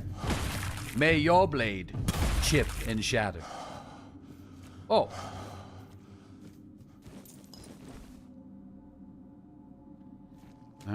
Chat GPT brain. Any recipes? Y'all want some mashed potatoes? And maybe some cooked fruits?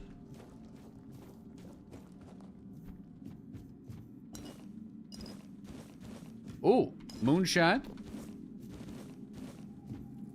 Oh, come on. No wine barrel? Dude, I miss Kingdom Come Deliverance. Every time you'd see a barrel like that, you're like, oh, it's drinking time. It's time to get drunk. Taters? What's taters, precious? Yeah, Skyrim looting, Hoover all. No, I've been pretty light on not hoovering body armors and stuff that are gonna weigh me down. You know what I mean? I've been chilling. What a freak. Boil them, mash them. Oh, look at this damn good fish. Wait, when did I learn this recipe? Adjust the quantities of the ingredients, thereby increasing the percentage of the possible outcomes. Well, I mean,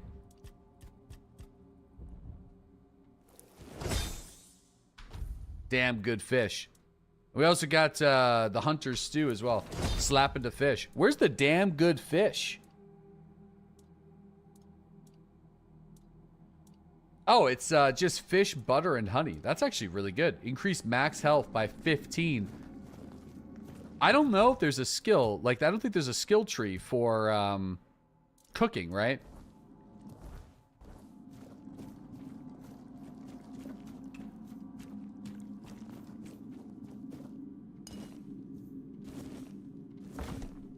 Oh, there's a book right here.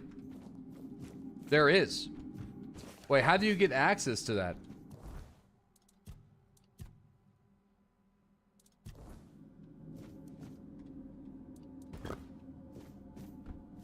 Oh my god. Dude, I've been missing out on cooking skills.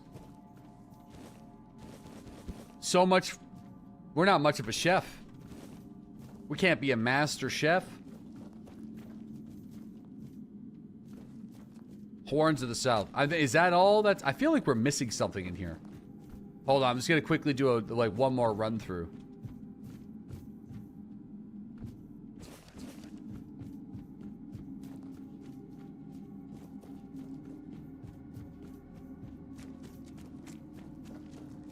Chefs know how to read in order to cook?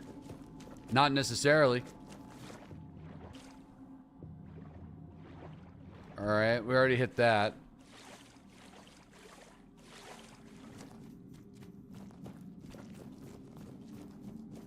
There's a quest in the second map where you get to a campfire and you gotta cook for Gordon Ramsay. Bro. Is the character's name literally Gordon Ramsay?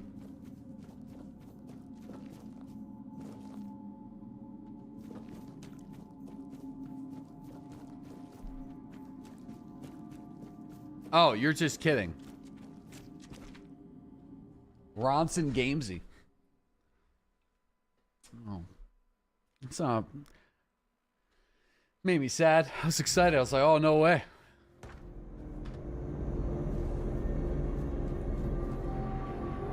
Oh, it's nighttime. Damn.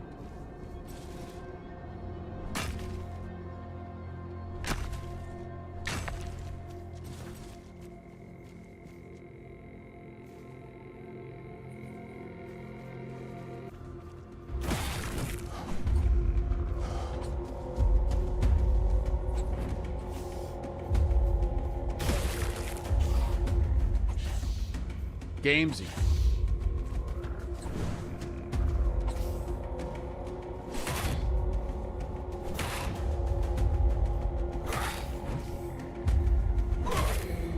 There we go. These dudes are so jank. Yeah, they are. You need that red cap? Can I wear the red cap? I've been looting them. Oh no, it's an item.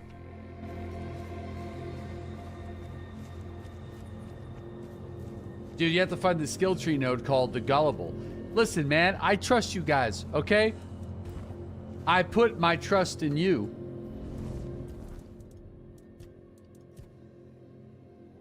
Oh, it's I think it's crafting and trading, maybe?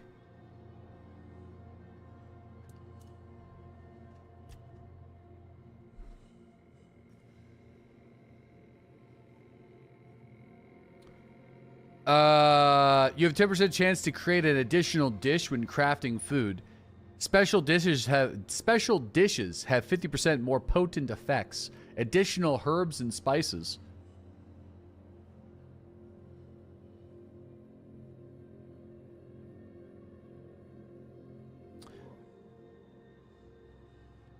Master craftsman, you no longer can craft. Well, we definitely need side dish mastery.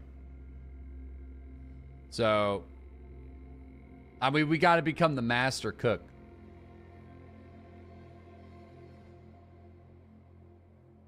Additional herbs and spices. I mean, we need it. There's I feel like there's way better talents, but I mean, it seems like that might be the only ones.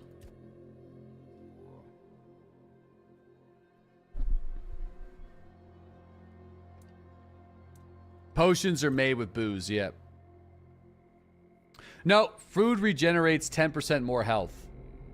Okay. So there's that one. So we got a healthy appetite. And that's actually going to be super powerful. I don't know if we got any other ones, though. I think that might be all the cooking spells. Seems like it. And also, you have a more likely to catch a larger fish. I mean, I guess we could do that. Additional herbs and spices. All right. 3 levels away from Thor's hammer.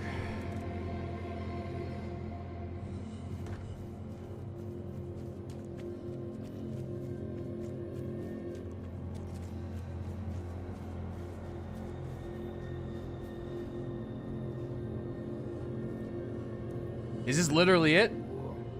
This is the guy? Keep your wits about you. Oh no! It's William fucking Wallace!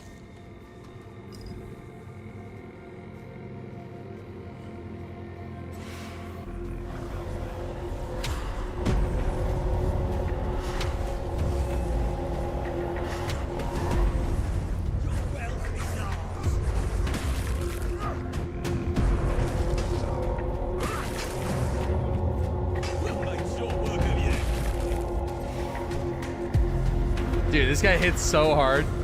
I have to use the wolves as tanks. Just to get a hit in.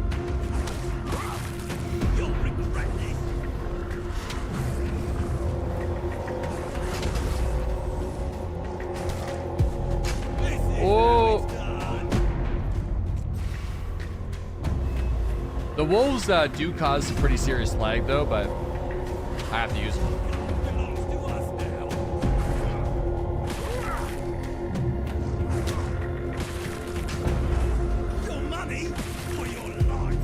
Oh, fuck.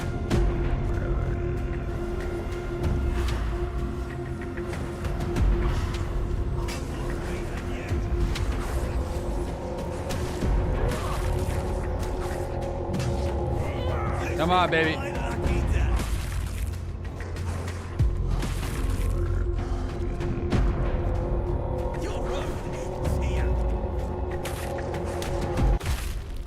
There we go.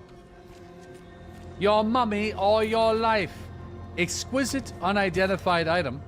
The perfect ring of the warrior. Raven Crest's executioner. Damn, we got some stuff here.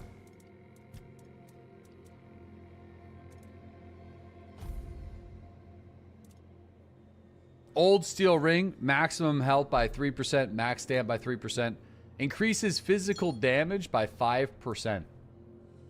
And then there's the ring of being overburdened. I feel like I just need that from time to time. The ring of toughness. Wow. Man, I feel like the wolves are super OP to let me get free hits in, but there's no way. I mean, the fact that these enemies would just one-tap me, I feel like I got no other way. It's kind of like a Mr. Bones situation in Oblivion over again.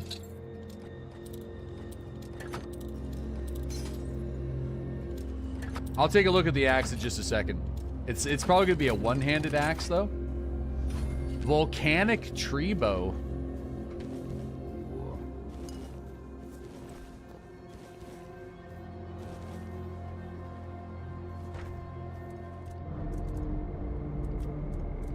What do we got here for meals? We got a nice roast, hunter's stew, mashed potato, poultry stew. Here, why don't I do some experimental? I haven't got a new recipe from the experimental cooking thing for a little while.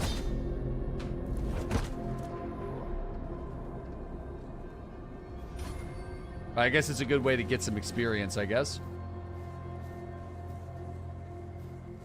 Yeah, levels your cooking. Yeah. Alright, where's that axe? Let's take a look at that. Again, attacks against targets at full health are always crits. Oh, that's why he fucked me up so good. That makes complete sense. Alright. Cool. Alright, back to Killian. I guess we could fast travel. So at these fires, you're able to, if I put a bonfire down, I can fuel it with these ethereal cobwebs, which like makes it into a crazier campfire. And it also provides, it looks like it provides like a little safe area around the fire. And then I can identify items here.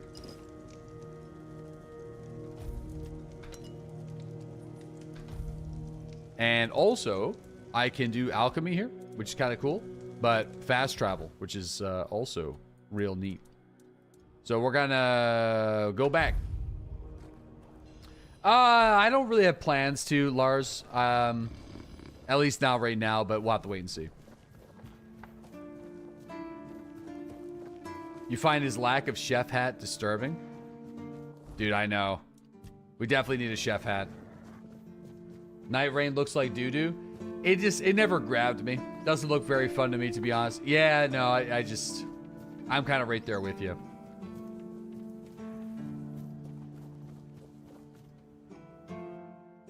How about Expedition 33? No, I'm all right.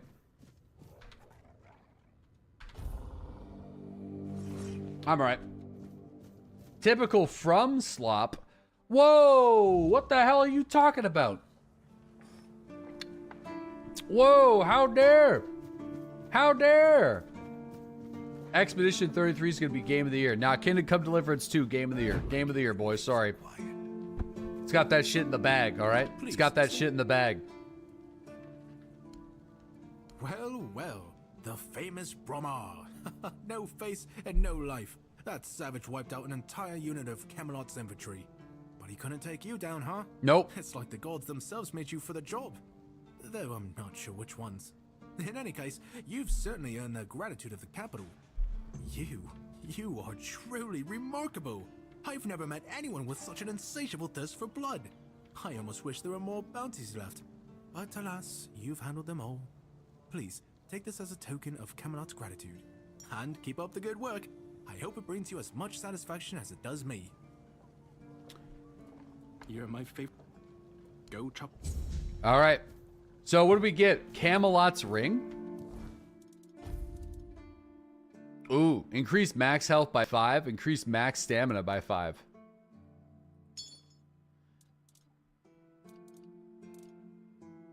But there's also 3%. So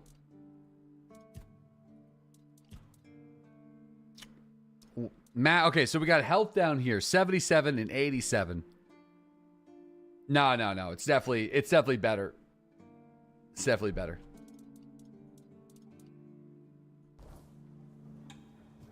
Oh, I'm still overweight, so hold tight here. Where's my ring of toughness? Let me go sell this to this guy. Hope nothing bad happens today. I'm here. Let's sell. I don't need this. Don't need that. We got the knight's boots. We got the knight's body armor. Reduced stamina cost by 20%. I mean, that's really nice. Increase max stamina by 7. All right, we might have to keep some of these items. I'm going to get rid of the bows just because we're not really doing much. Dude, arrow applies a burn and it only requires 2 practicality. I feel like that might be worth keeping. If there's going to be any bow worth keeping, I feel like it's that one.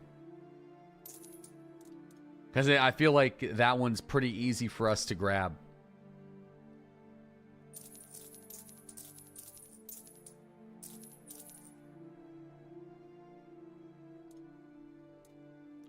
Why do I have 11 plates? Oh, wait. The knife is used in crafting. Maybe I shouldn't have got rid of it. Garbage. Wait, is this the considered garbage? There we go.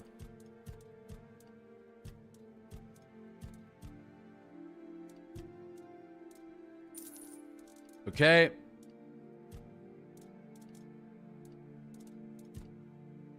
We still weigh like 100.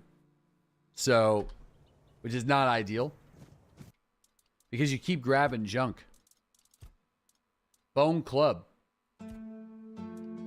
Oh, I can add a relic slot to this guy. I'm pretty sure I got some relics too, but I'm not going to waste it because we're going to be... Like, I'm not going to waste my money because we're going to be switching that out soon-ish? Maybe?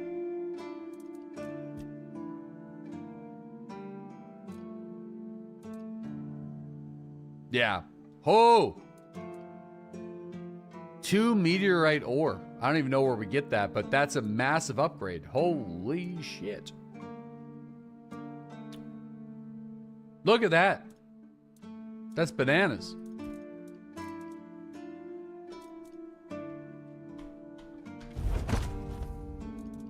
All right. I mean, do we want to try to level up our crafting again or just kind of...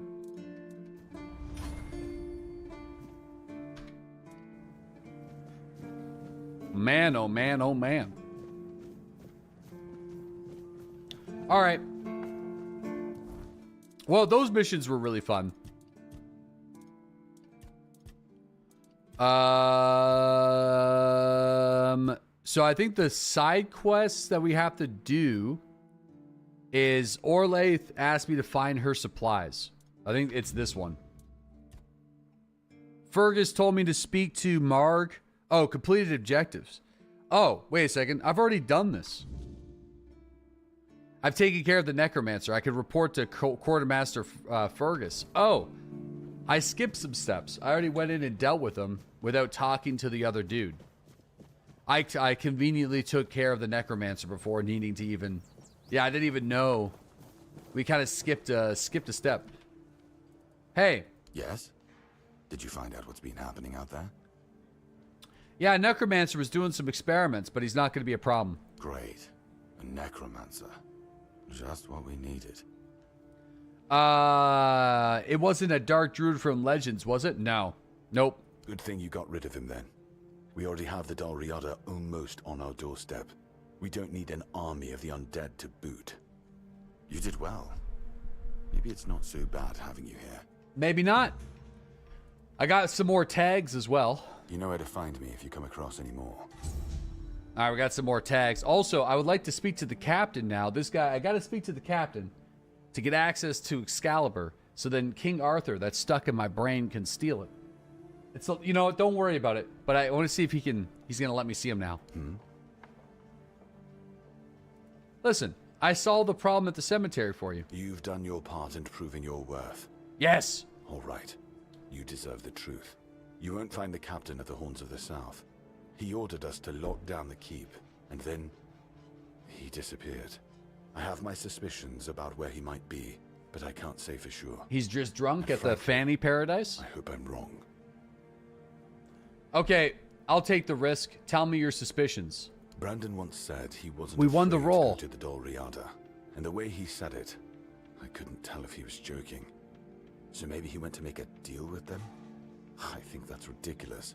Everyone knows the Dol Riada are savages. I don't even know who they are. Diplomacy is not their strong suit.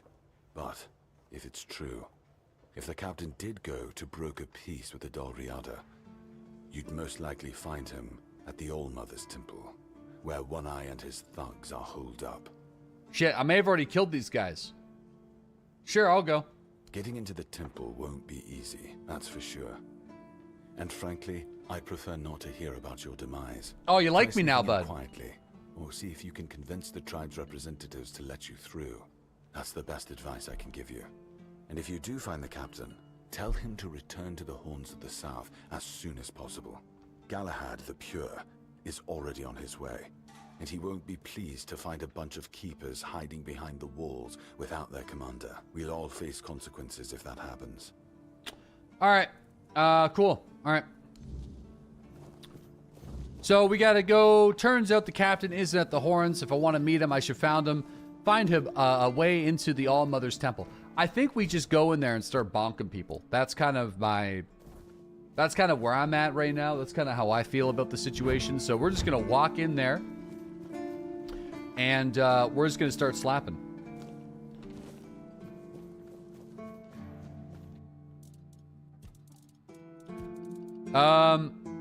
I'm gonna store this stuff as well. Hold on. Sort by weight. Yeah.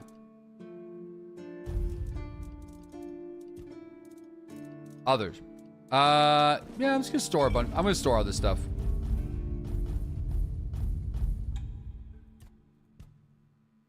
All right. 66 out of 166. All right, let's go. Yo, Seaport Hero, thanks for that 22-month resub. Thanks for chilling, man. I appreciate you. We also got Wisdom. Thanks for that 19-month sub. Welcome back, guys. We're checking out Tainted Grail. This is our second day on the game, and it's been a good time. No pants. That's for speed. Okay, well, I feel like this is gonna be easy. Oh, well, that's a bad sign. The no pants build. Fellas, what are you talking about? It was just like the Spartans from back in the day. This looks completely normal. I don't understand what the issue is. I don't know why we weigh so heavy. We may have to like knock. We weigh a lot now. There we go. We're back to mid-rolling.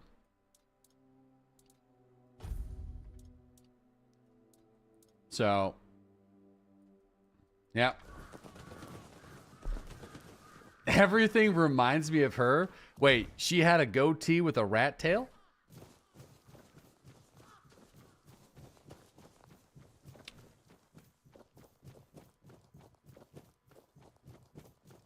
Everything reminds me of her.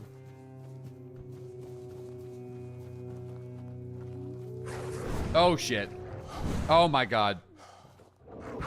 Too good. They're too good.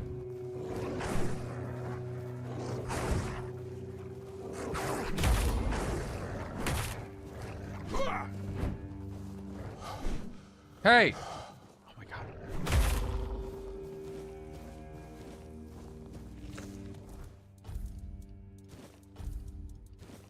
There we go. The word they're looking for is aerodynamic. Yeah. Watch this. Watch these moves. Do you hunt your deer with a bow or gun like a complete pussy? Have you ever decided to just get naked and power slide down the... Oh, never mind. Never mind. Better run away. This road is ours. Well... Oh, shit. Not anymore, bitch. Dude, the crushing of it. Was there two guys? Dude, I don't have any armor. I'm naked. Your armor. Well, say Steel breastplate. That might be cool. Steel gauntlets. What do we got with the steel gauntlets? Oh, really heavy. Way too heavy.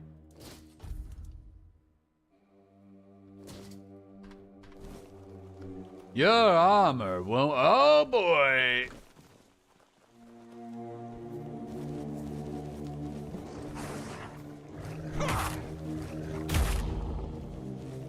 Okay. All right, boys. I'll call you when I need you.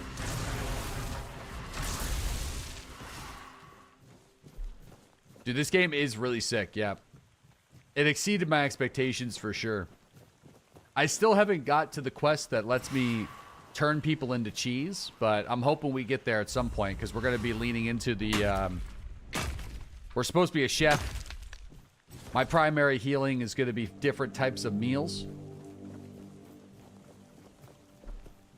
The true cheese master.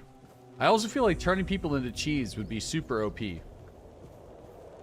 Hello! Where do you think you're going? To the temple. It's closed. Find a different one. What do you mean find a different one? But there's no other temple. Not my problem. Now scram before I lose my patience. Listen, I have a message for your leader. Oh, really? Lying to Dalrita? You've got guts, but no honor. Lucky for you, I'm always willing to give people a chance to earn it back. What? Honor? Oh. She wants to duel, huh?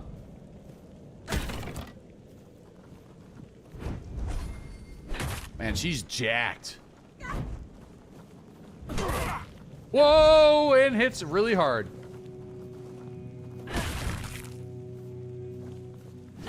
No potions allowed, only... That felt good. Come back if you want me to beat you to a pulp again.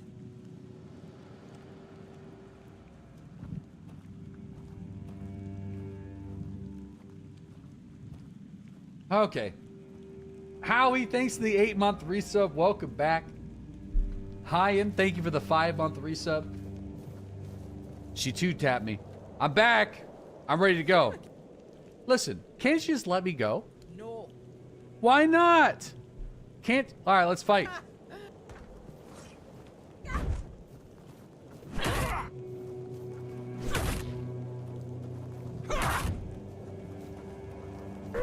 No take backsies this time. Ah! Quick, eat my food. Eat my stews. Eat my stews.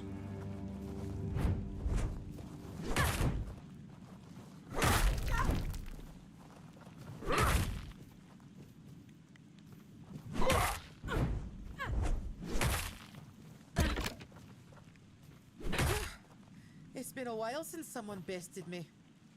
I guess I really have gotten rusty. No. Still, a win is a win. You can 2-tap me. I had to use the power of a good home-cooked meal. You can pass through. Just don't do anything stupid. Fran's berserkers have even less patience than I do. All right. I won't. I won't do anything stupid, I promise.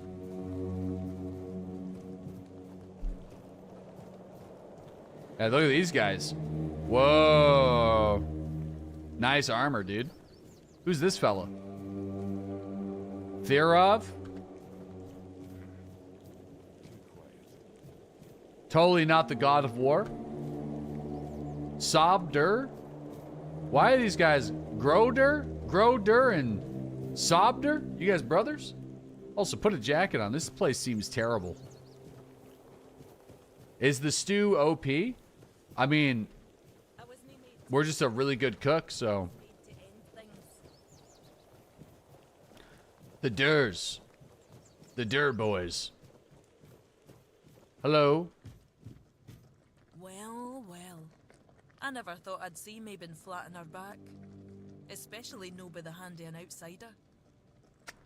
Now, what business do you That's have one way to that's put so it. important?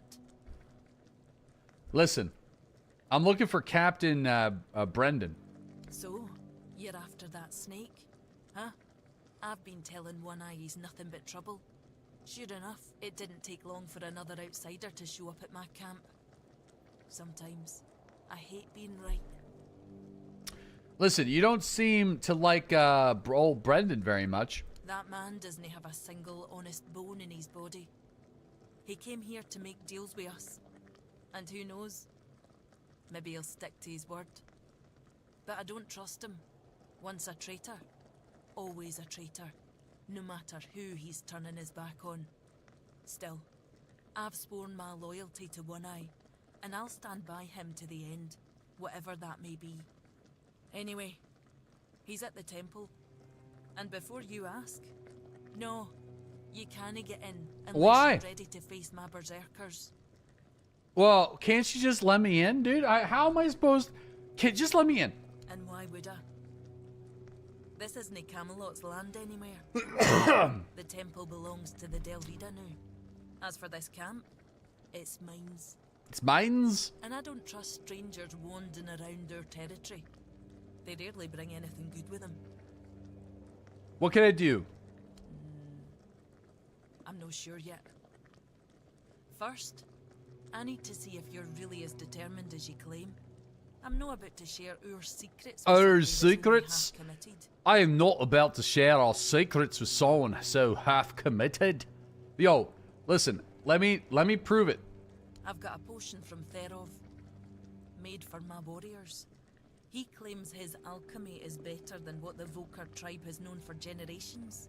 The thing is, I don't fully trust his brews, so I need somebody else to test this one for me. Wait, what? Alright, just give it to me. Here, drink up. Dude, I'm gonna get knocked out. Dude. So, how are you feeling? Still the same. What the hell? Damn it, Therov. I wasn't expecting this, not gonna lie. What happened? I don't know what you're trying to say. Just come sit by the fire with me. It should wear off soon. All right. It turned my voice box into a chicken. Feeling better now? Try saying something. Quack. To see you haven't lost your sense of humor. What the hell was that? Exactly why I've always told Therov he's full of shit. He's chasing the impossible. I knew it wouldn't work, but at least the potion wasn't dangerous. I wasn't expecting you to just go along with it. Yeah, I'm down. No Volker would accept a potion like that from an outsider. You're really determined to enter the temple, aren't you? Yeah. I mean, so are you gonna let me in? No. Fuck. I can see you're reckless. But I still don't know if I can trust you. Lucky for you, there's a rather delicate matter that needs handling.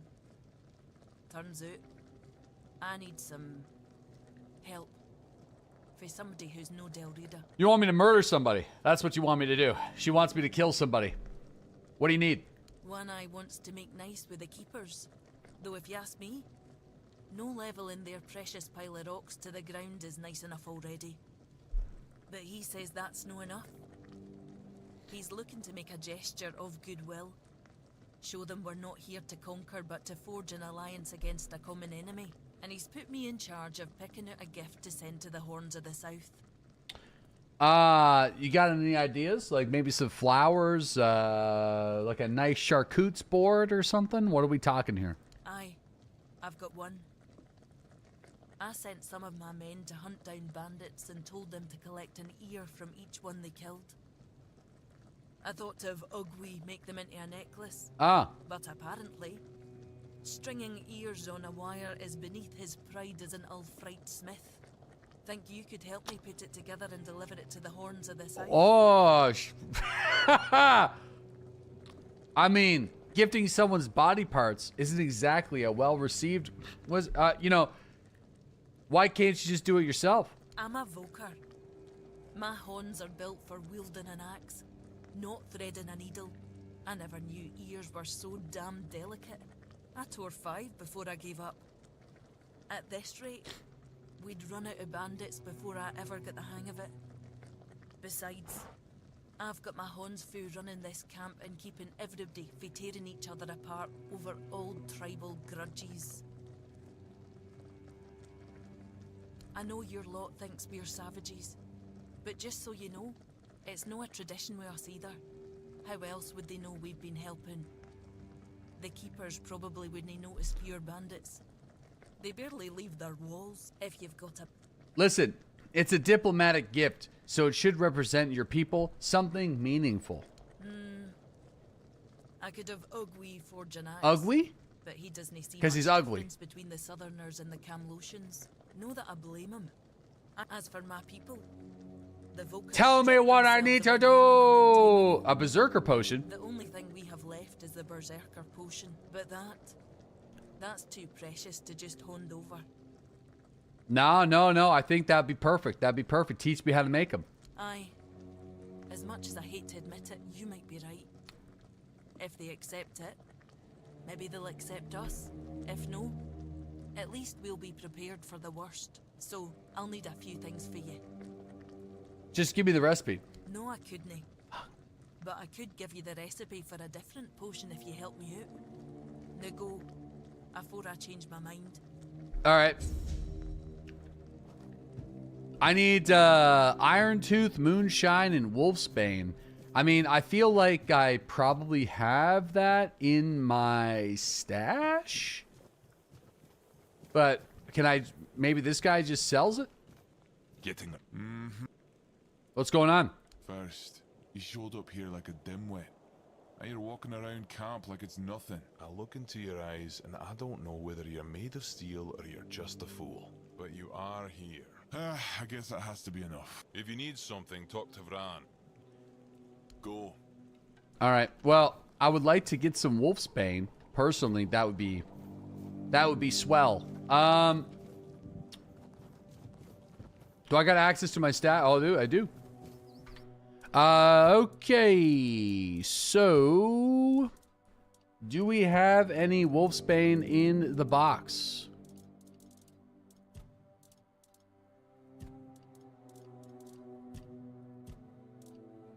Wolfsbane. Sage. I got 2 Wolfsbane. So, oh, it takes it. Oh, yeah, okay. Wait, what? Does it need to be in my box?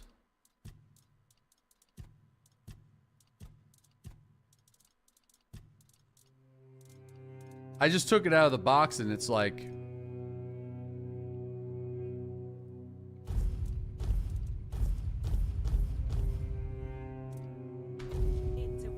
Oh, yeah, I do got it all. Yep.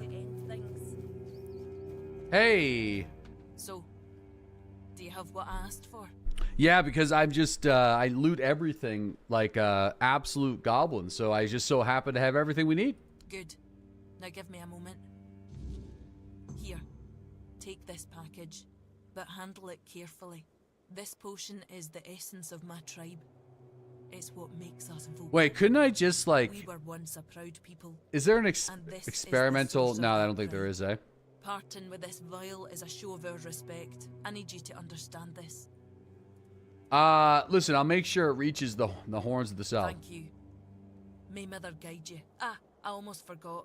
I did promise you a recipe for a different potion. Here you go. What's that one for? Oh, it's weak. It's a battle potion. Increases my damage by 15%. Okay. So we just gotta go. We just gotta handle it carefully.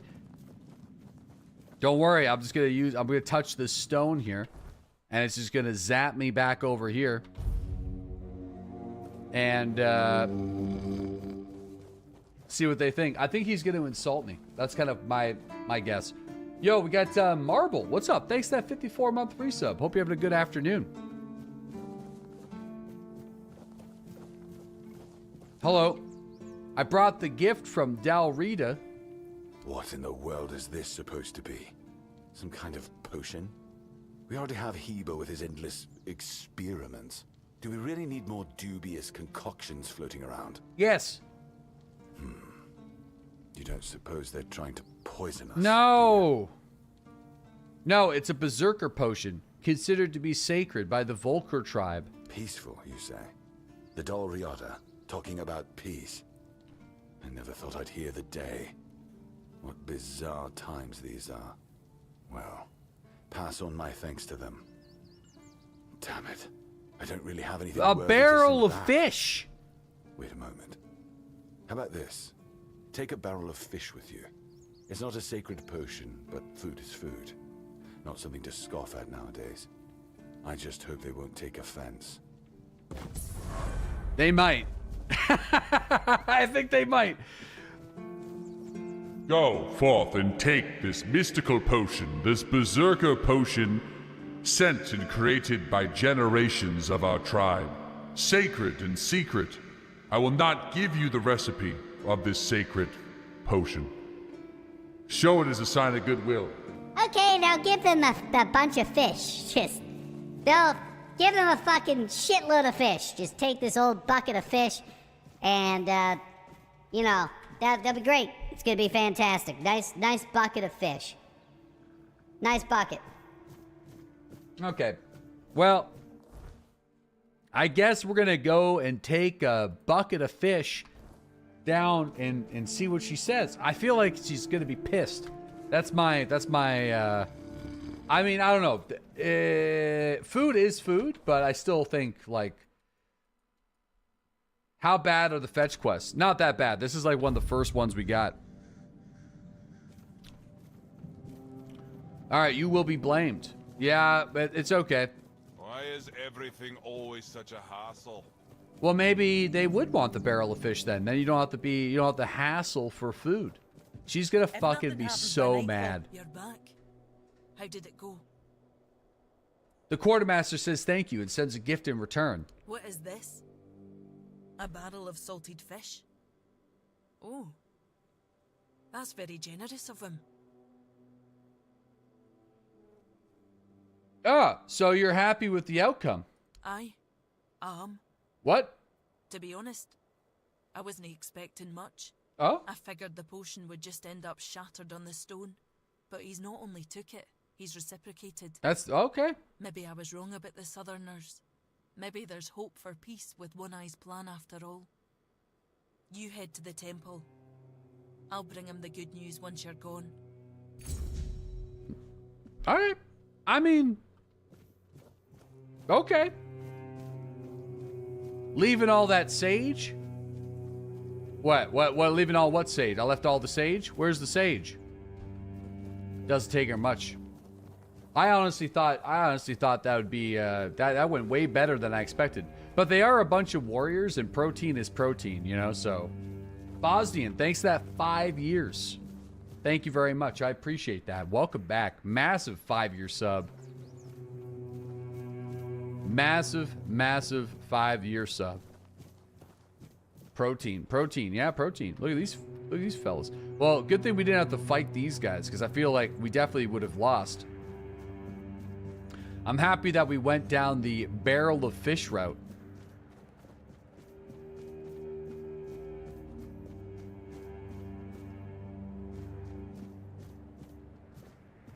A bucket of protein is a sacred gift. Where the hell is this guy?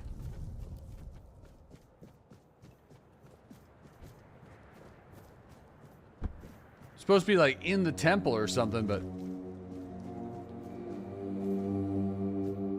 Yo, Bosnian! Thanks to the 5 community gifted subs going out to, Perpskirp, Nedby's. TL3821, Feshy, and the only dog can judge me.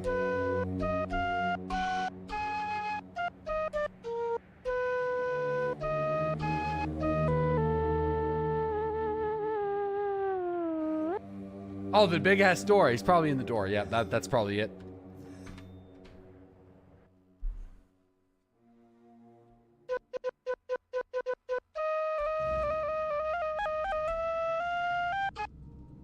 Okay. Okay, let's get in here. Oh, look at these guys. Camelot will soon figure out something's not right. Something's not alright there. To the Dalriada, honor matters more than life itself. Vin Diesel? Family? But do you realize that taking this temple was a terrible idea, right? It's just gonna speed up Camelot's intervention. Taking the temple was inevitable. Why? What do you mean? Are you trying to provoke Camelot into invading? Or you just not like the All Mother? We believe in the same goddess, but we call her Mirror. Well, that doesn't answer my question. Look, what do you want? You don't look like you're from the tribes. How did you even get here? Whoever he is, I cannot say he lacks courage. We don't usually take visitors, so he must have found a way to get here. I'm just the fish guy. You know, I just carried a bucket of fish, and she gave me a key, and that's it. That's all I had to do. I'm just the guy making sure you guys are well fed. Everyone gets a piece of salted fish, and I just so happen to be looking for the captain of the Horns of the South. Well, that seems to be a matter for the Horns of the South. I do not need to be involved. I trust you to know what should be shared, and what's best kept to yourself. I don't know what kind of madness brought you here, flashing that pin, but my friend's right. You've got courage. So, tell me, who are you, and what do you need from me? I want to wield Excalibur is an insane opener. Like, all right, let's just be honest. Ha! Good luck with that. Only King Arthur can wield Excalibur. Every fool on Avalon knows that. Caradoc claims you know how to do it. Ah, Caradoc. Well, that changes things. I had a feeling that pin you're waving around was his. Fine, yes. Every new captain gets a set of secrets passed down from his predecessor. And yes, one of those secrets is how to touch Excalibur and survive. But nothing in life is free. You know that. Do something for me, and I might consider sharing our greatest secret with you. You want me to murder somebody? He definitely wants. He's just gonna send me to a cave and kill a bunch of goblins. Galahad the Pure is breathing down my neck, and I hate it when someone's breathing down my neck. Even worse, One-Eye's men say he's already set up camp at our old stronghold in the west. He wants me to fucking kill him? What do you want me to do? Galahad needs to die, obviously.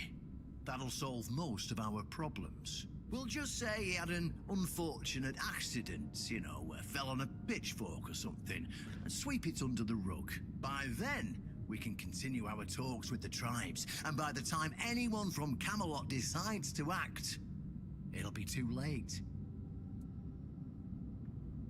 Listen, so getting rid of Galahad, and you'll tell me about... You want me to kill a knight of the Round Table? What's wrong with that? Him or us? If we let him snoop around here any longer, he's going to uncover our plan to protect the South. And if that happens, trust me, you'll be going down with me. All right, so you want me to go in there, find some guy named Galahad the Pure, the Knight of the Round Table, kill him, come back, and you're going to teach me how to touch a mystical sword that will usually kill everybody all the time. Yes, it's that simple. Okay. All right, fuck it. Guess he's going to have to die. Just flash that pin to his guards. They'll let you in without a problem. And now, excuse me, I have things to do before the matter is settled. Oh, okay. Well, that's great. Okay, I guess we're going to go kill him. Let's go. Wow, no questions asked. I brought a bucket of fish up here. I met this guy. He's like, just go kill this fella, and then that's it. I feel like this is that's way too chill. You know what I mean? The first piece of the king's soul is tied to Excalibur.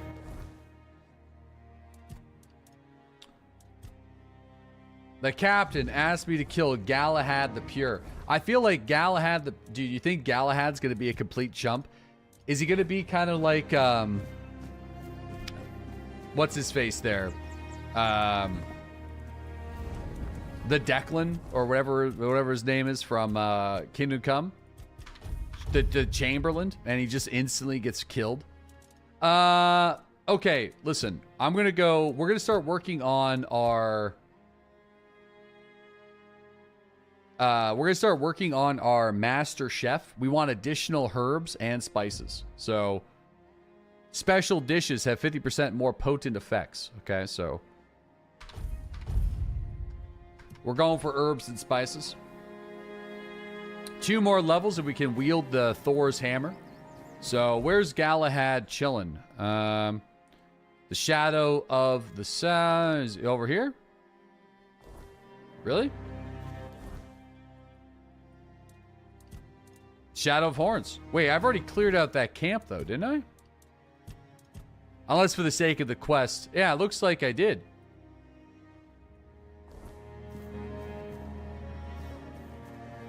Okay. Mjolnir? Meow Meow? Mjolnir? I think it's heavily implied, but it's not, it's this axe, or it's this hammer right here. Look at that. What setup are you running? Weapons or magic? Weapons and weapons and food. Master Chef. In fact, I haven't been cooking that many meals right now. Oh yeah, they did take it over. Hi. Stop right there. Who are you? And what do you want here? I'm looking for Galahad the Pure. Well, I saw some ruins and I wanted to explore. Who are you? Very funny. You're lucky I have to answer. We're the personal guard of Sir Galahad the Pure, a knight of the Round Table. But you won't be meeting him until you tell us why you're here. You could also leave in peace. That's what I'd recommend. That's easy. I came to kill him. We wouldn't... Listen, there's no way we'd make it. You see this pin? I don't have to tell you anything. Take me to Galahad. It's true that this pin obliges me to take you to the knight. But did you actually earn it? Or did you just pluck it from a corpse? Well, that's for Galahad to decide. Go. But bear in mind that Galahad is not a patient man. I only hope your cause is worth his time. Otherwise, we'll be carrying you out in a sack. The door is open. Try not to make him angry.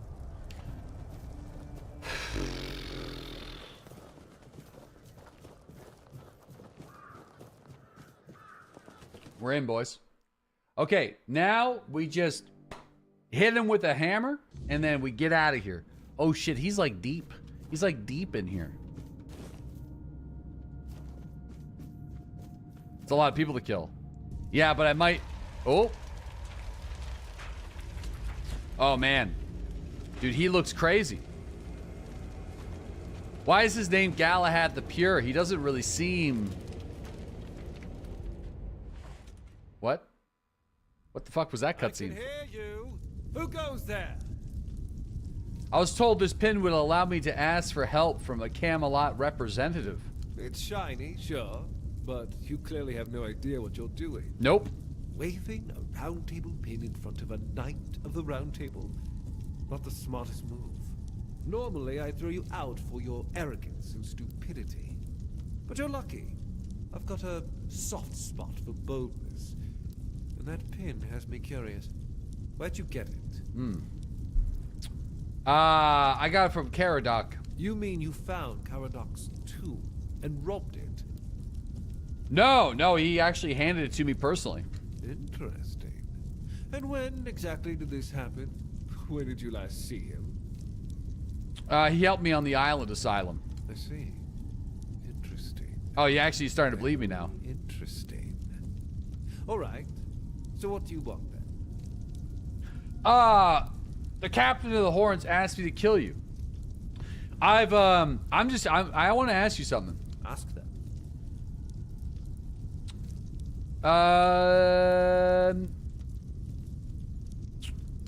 I come here to kill you. Marvelous. Oh! Whoa, whoa! I didn't think it was gonna go like that. I thought we were gonna have a conversation or something first.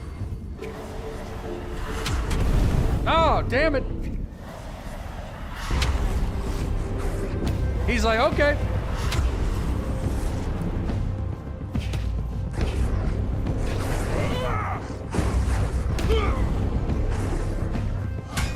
Oh, I'm dead. I'm fucking dead. Dude, this is going to be impossible. This is going to be insanely difficult. I might have to start... He's got a lot of HP. Yeah, I'm already dead. Oh.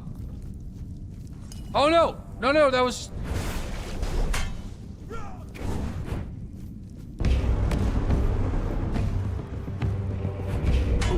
Oh, God. He's fast. I'm done for it. I'm done. Reset.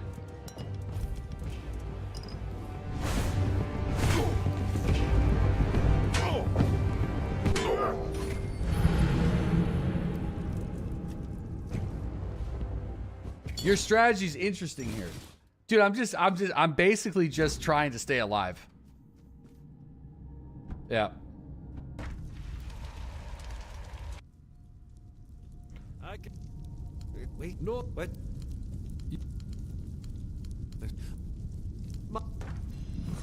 Oh!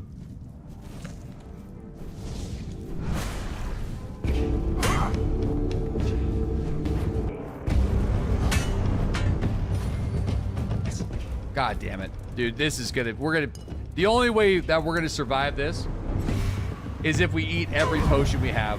And he just killed me.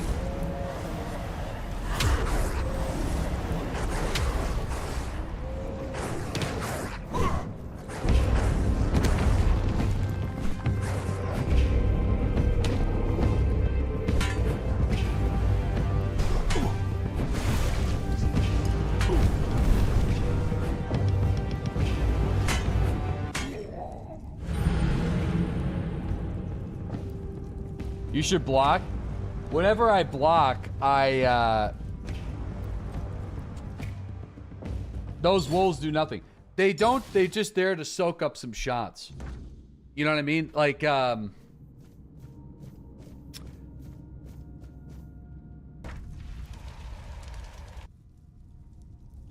can hear you.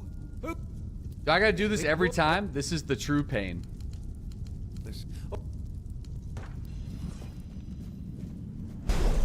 Ow.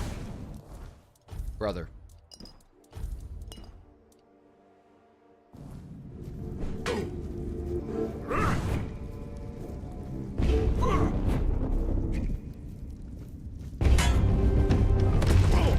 Oh.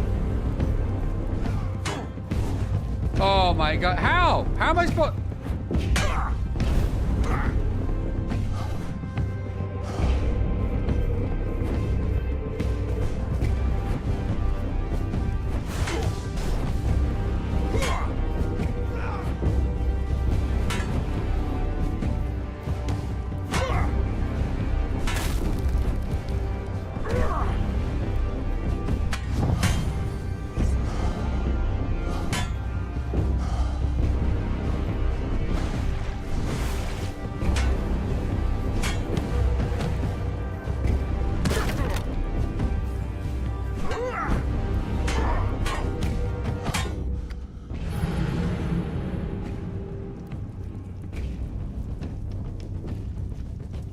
You can always get the pick the not kill him option.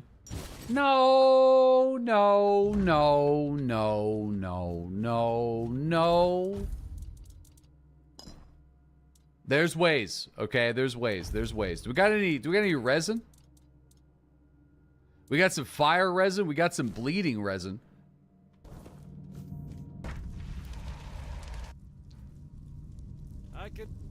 Greed is all he knows. No, no, no. I gotta stay close to him. Because if I'm farther away, he uses his spells. Right?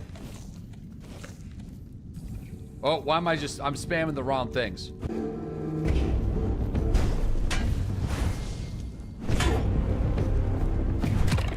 Oh, I'm already dead.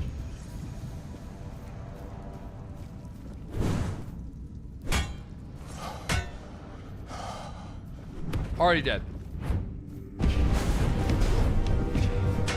You see what I mean? It's just...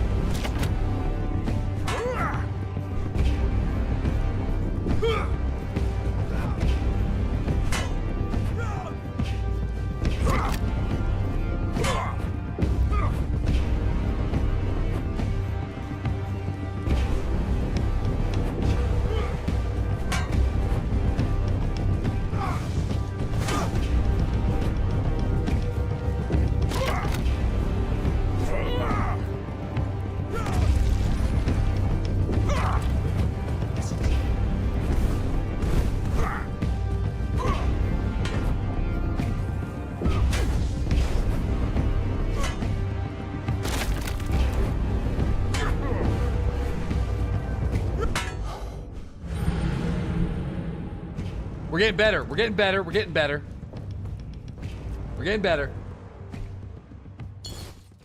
Locked in? No, we're definitely better.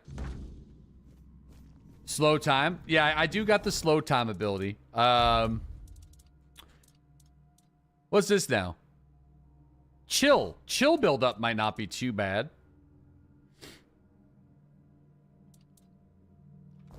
Yeah, that might not be too bad. Keep in mind that he put his skills into cooking. Wait, no, what?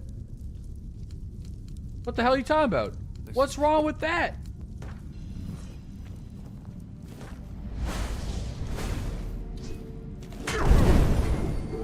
What's wrong with the... What's wrong? Why are you making fun of my fish?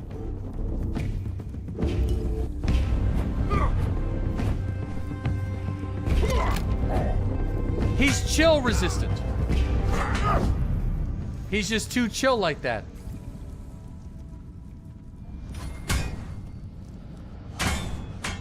I'm dead.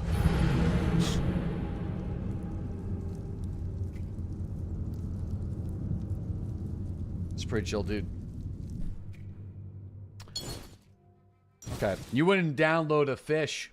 All right. Can you offer Galahad a nice succulent Chinese meal? I can hear. Wait, no, what? Listen. Okay. What else? So we know that cold doesn't do anything. Poison buildup, that might be cool. Hit him with a poison buildup.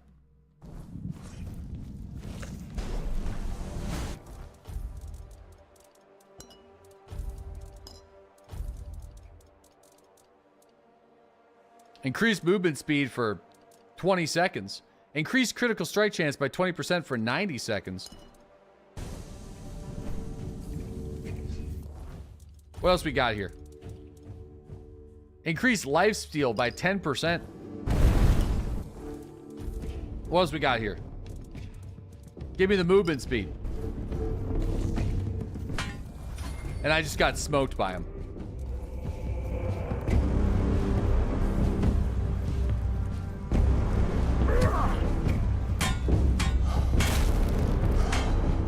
Fuck.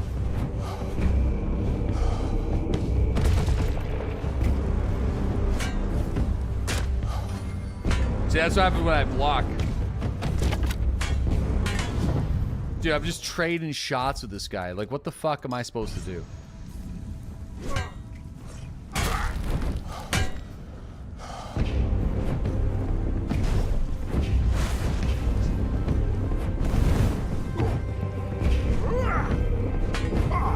This is so hard.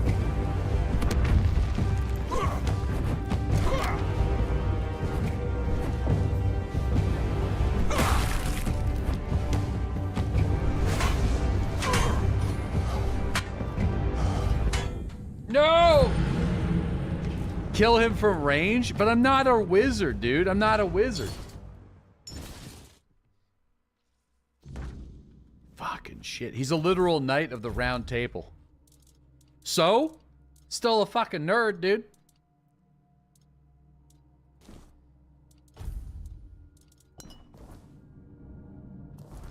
Yeah, where's that berserker potion? It's not a bad idea. We got a bunch of potions, but no,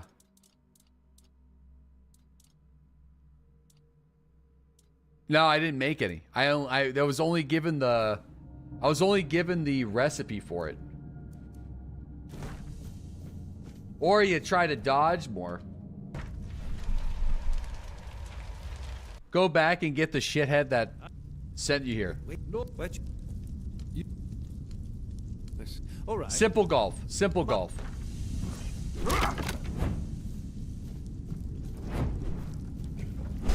It's his damn ranged attacks, you know? It's the spells that are like...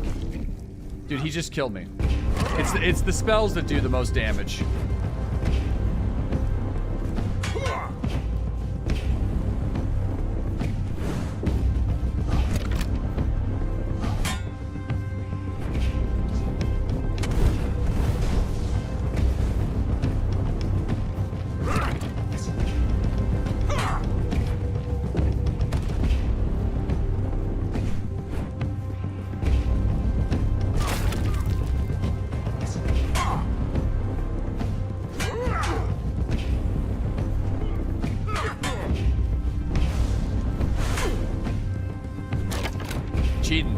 This cheating son of a bitch.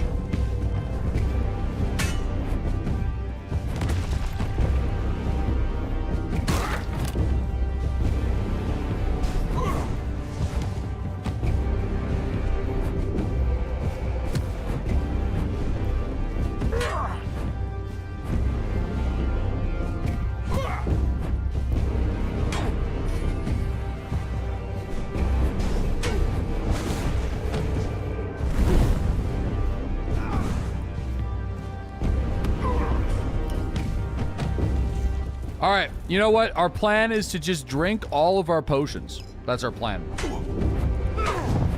Damn it, dude.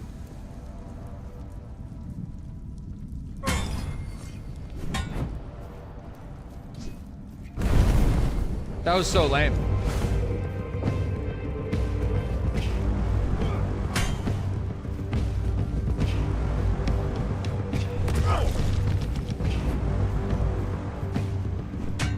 He like quick attacked us out of our... Oh! Dude, he's got potions himself? Of course he does. Of course he does.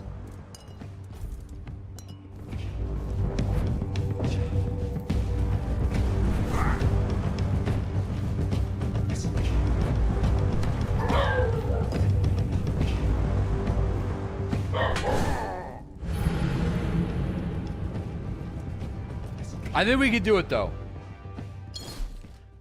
I think we could do it. It's just going to require me to be, like, non-stop in my inventory. Like, we pretty much have to grease up. We got to grease up every time. We got to pre-med this a little bit. Where's my fish dinner? It just requires us to be non-stop in our inventory, just eating everything we have. But I think we can do it.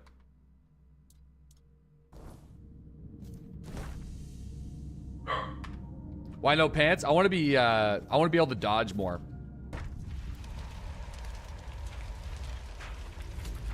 Okay.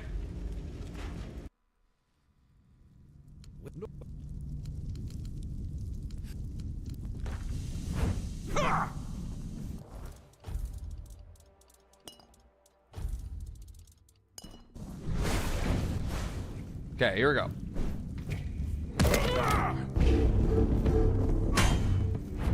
The moment that this, the weapon resin is off the weapon.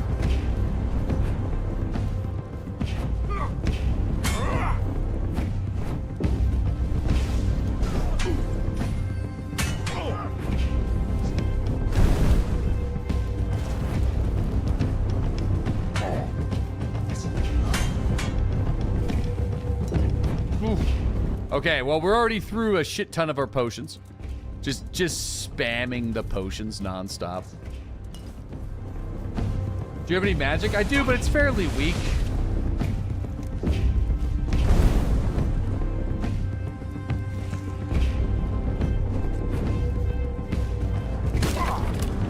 He's resistant to fire damage. He's resistant to fire damage. He's resistant to cold damage. OP motherfucker.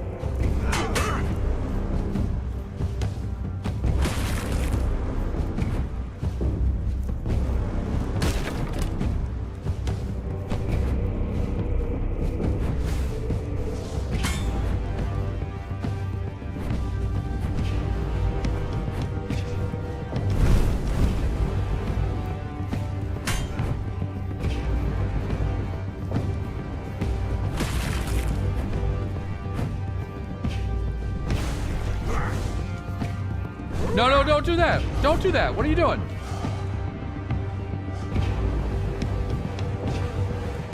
Are we having a mid battle chill break? Okay.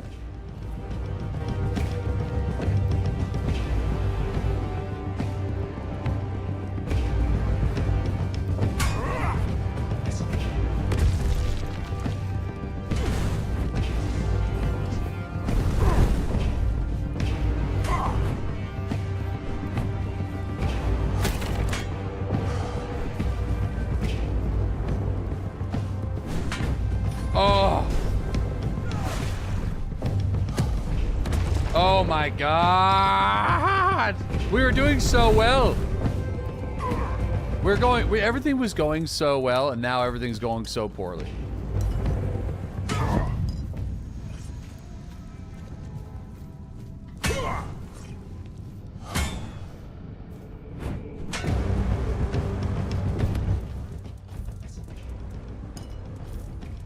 We're gonna run out of potions.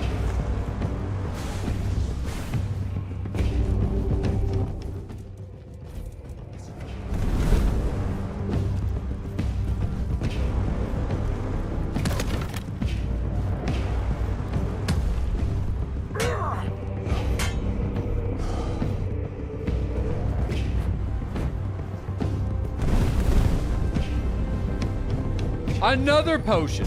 This guy.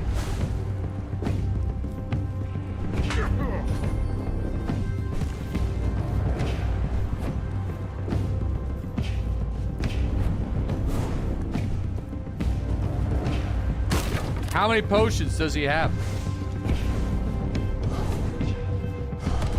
Oh. Yo, this rock is good though.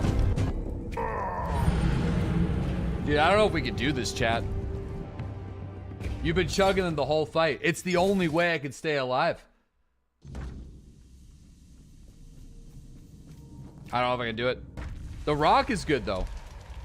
I think the rock is better than the pillars. Because like the pillars, he can shoot his magic through the pillars like he's cheating. But this where is it?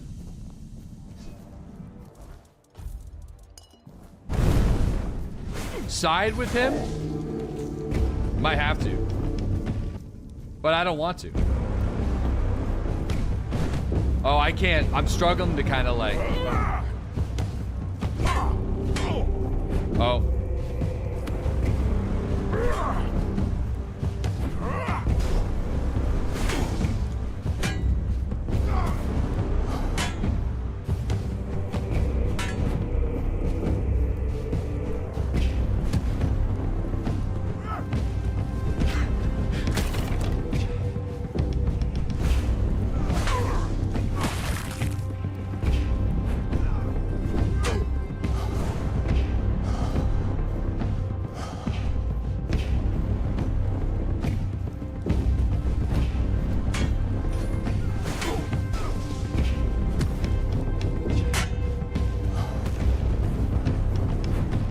doesn't matter, because like the moment I do meaningful amount of damage,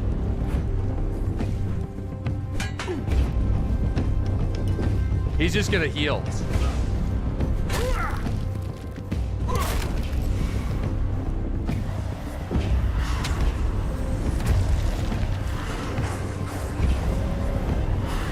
Get him, boys.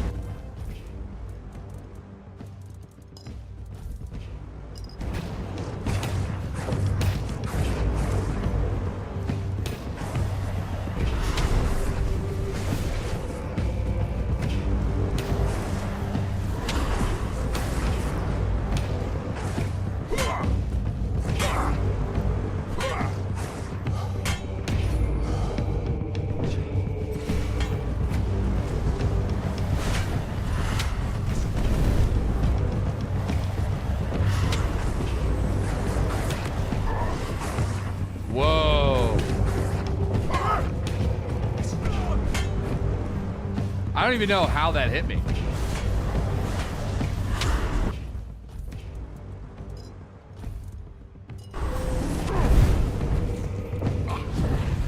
Ah, it's so brutal.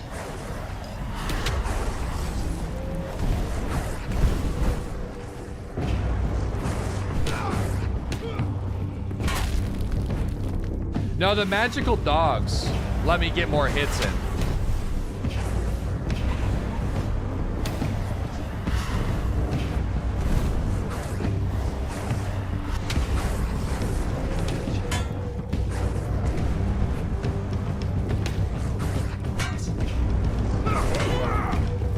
He just got a nasty AoE.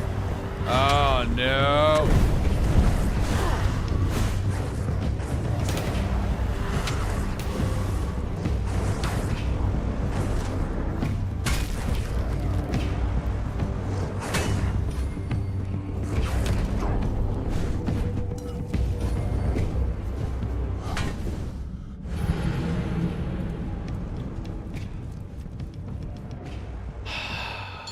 Fuck, chat. I don't know if we can do this, dude. I don't know. I'm not too sure. I'm gonna keep trying, but I'll tap out in time. It just sucks because I feel like everything else is extremely easy for us. You know what I mean? Up until this point. But like this guy's so hard.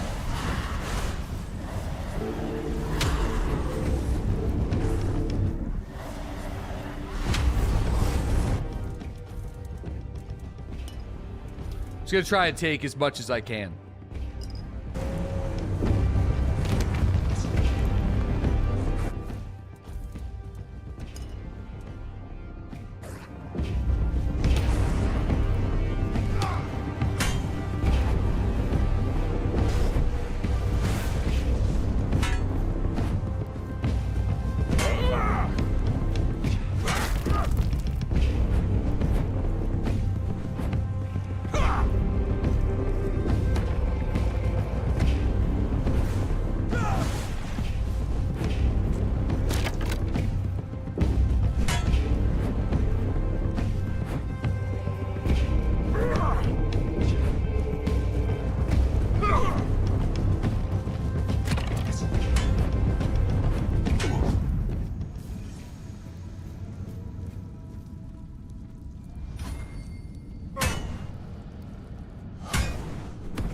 Shit, get the hammer, come back. It's not a bad idea. Maybe with the hammer would give us a shit ton more damage. So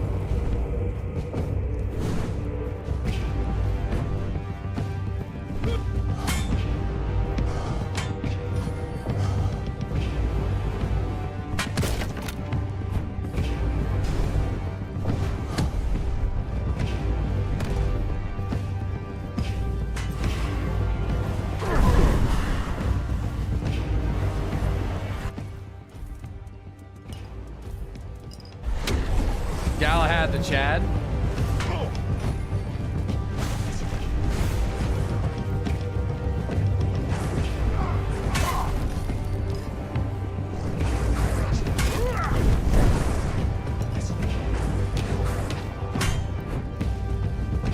It's like the more AoE is on him, the more spells he casts.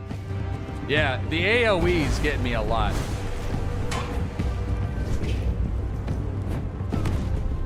Like, look at that. This is unfair. You fucking asshole. Oh! Man, I feel like I think I'm going to try 1 or 2 more times, but I think we have to go and level up and get the axe. Yeah, it's brutal.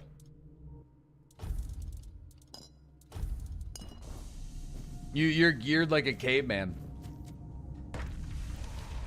Yeah, because I don't know how many... I'm assuming he only has 2 potions, though. Wait, normally, why'd you... Dan Giesling time.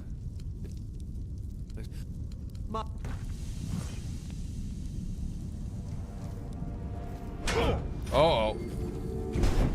What would Dan Giesling do?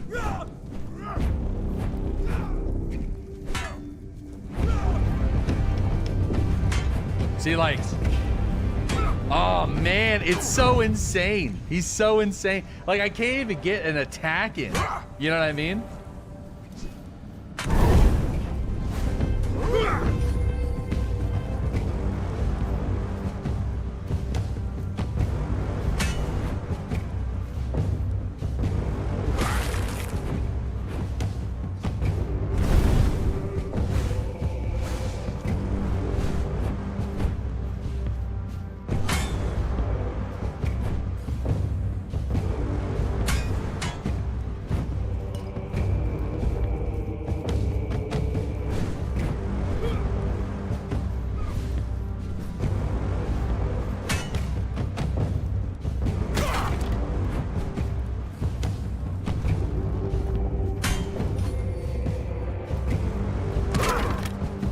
The stun's really nice. I could try to like respec into that stun or something.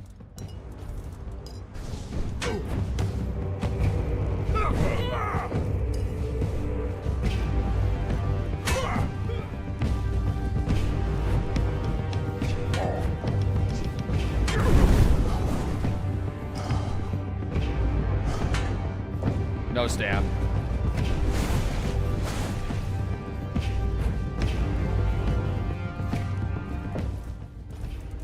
We have bad damage? Well, that's the thing. I feel like in this game, everything else basically dies to like a 1-tap to us. So we're definitely getting humbled up until this point. You're doing it? Nah, I think we'll go and try to level up and then get access to the Thor's hammer. Yeah, dude, this guy fucking hits so hard. I feel like that's like a big common occurrence in this game. It's like a lot of enemies just get 1-tapped, or like there's someone that's just an absolute tank. It's like it's a toughie. We got some side quests here. The husband of one of the Red Priest's victims must be wondering what happened to her. Unforgettable. Let's see here. And there's also the Silk Road. Silk Road's close. Let's go pop over there. You hit harder until somebody hits you harder. Basic rules. Yeah, pretty much. Yo, BLT Bagels. Thanks for that 53-month resub. Really appreciate that, man. Yeah, things are good, dude. Thanks for popping by. I appreciate that big old sub. Also, Prit Stickler. Thanks for that 45-month resub as well. Oh, shit. We got some things. Yeah, like, dude, it takes me a lot to leave a boss area, I feel. I don't like doing it in these games, but I know, like, we're not ready to fight if I'm just like stuck in the inventory just trying to drink 30 potions after every single hit. You know, that's just not something we could do. Yo, we got Twinkie DK. Thanks for the gifted sub to Monkey, Mr. Pale Rider, Demon, Zorn, Dosh, Cutie Winter Snow, Rusty Taco, On Divine, Hats on Hats, and Oro. Thank you guys for watching. Y'all received a free community gifted sub courtesy of my man Twinkie DK.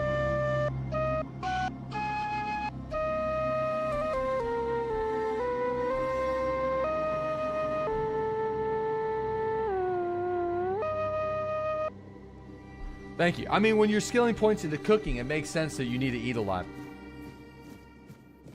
Yeah. For sure. Oh, I think I need to have... Oh, I need to touch Excalibur to get access to these doors.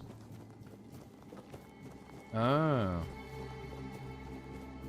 Yo, thank you. Yeah, thanks for supporting the stream. Thanks for the merch purchase. Oh, shit. Uh-oh. Hell yeah, brother. Yeah, thank you. Speaking of which, we're definitely due to get, like, the My Summer Car stuff, like, back on the store. I don't think it's going to be as big of, like, a drop as some of the other ones we've done. I think just getting, like, a shirt and a sweater would be really sick. Show me what you're made of. Deranged Battle Mage.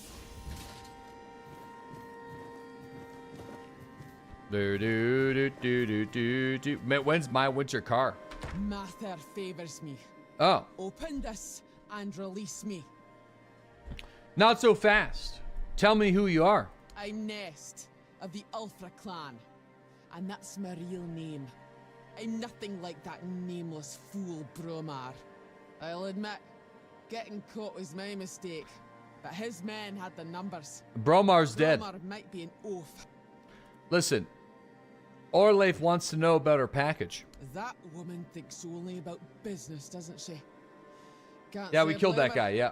In times like Oh, no, these, we killed... No, everyone I has to look left. after their own I'm trying to skin. do some quests to level up. They took everything I had, but I managed to hide Orla's package before they caught me.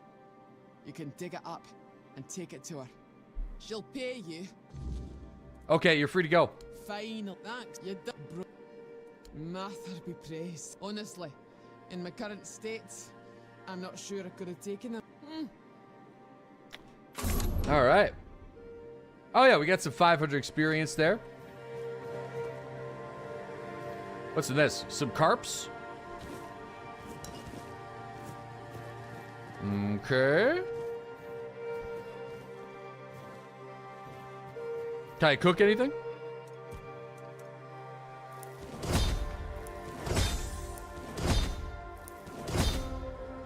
All right, where we got to dig this up? Oh, it's pretty close. Not even close. I got him to like half HP. The problem is he keeps drinking potions, so the only way that I could really get him is if I kind of lure him around a corner and then just get lucky with the hits, but Galahad the Chad prevailed. He did, yep. All right, there we go. So maybe this might be enough. I think we have 10 strength, I hope. So we might need to get 2 levels. So just a couple of quests and we should be able to get the hammer. We got this crazy weapon that I think is going to really help us out. So if we just do a few more quests, I think we got it. Do we know how many times he can heal? I don't know. I'm assuming it's probably twice. That's my guess.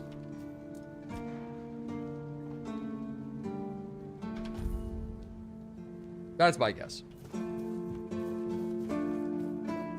Oh, where'd she go?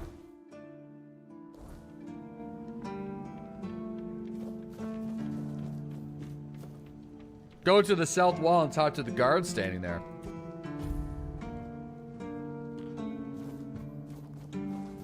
All right, just give me 1 sec. You're back. Did you bring my goods? Yep. That's the best news I've heard all week. Come on then, give it to me. Here you go.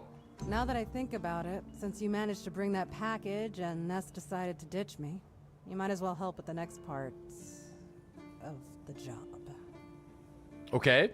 What do you mean? My client, you know who, wants the package delivered to a specific place. Okay. Once you're there, you'll use these very special arrows I'm about to give you and shoot the package from a safe distance.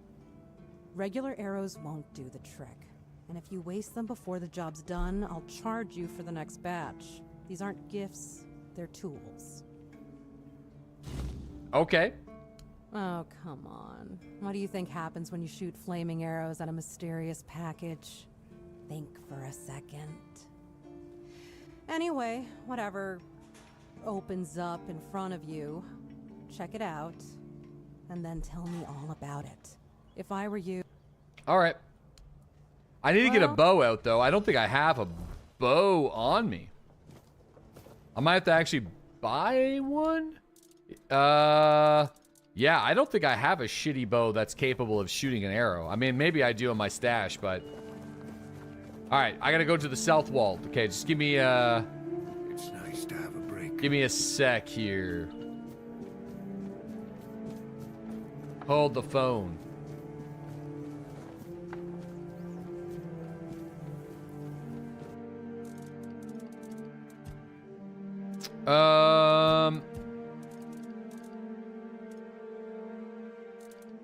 Take.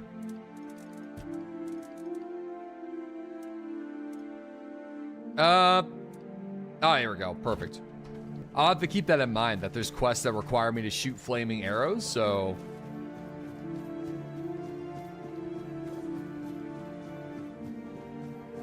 Always good to have a little rest. Oh, unlock... okay, so how am I going to get up there? Okay, I think over that way. Did you do a shout-out for you yesterday or something? Yeah, I think we did, yep.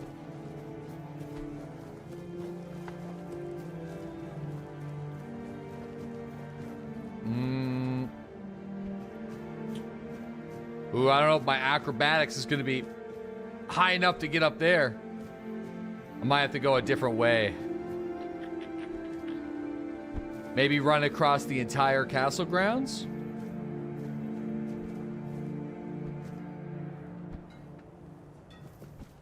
Oh, here we go.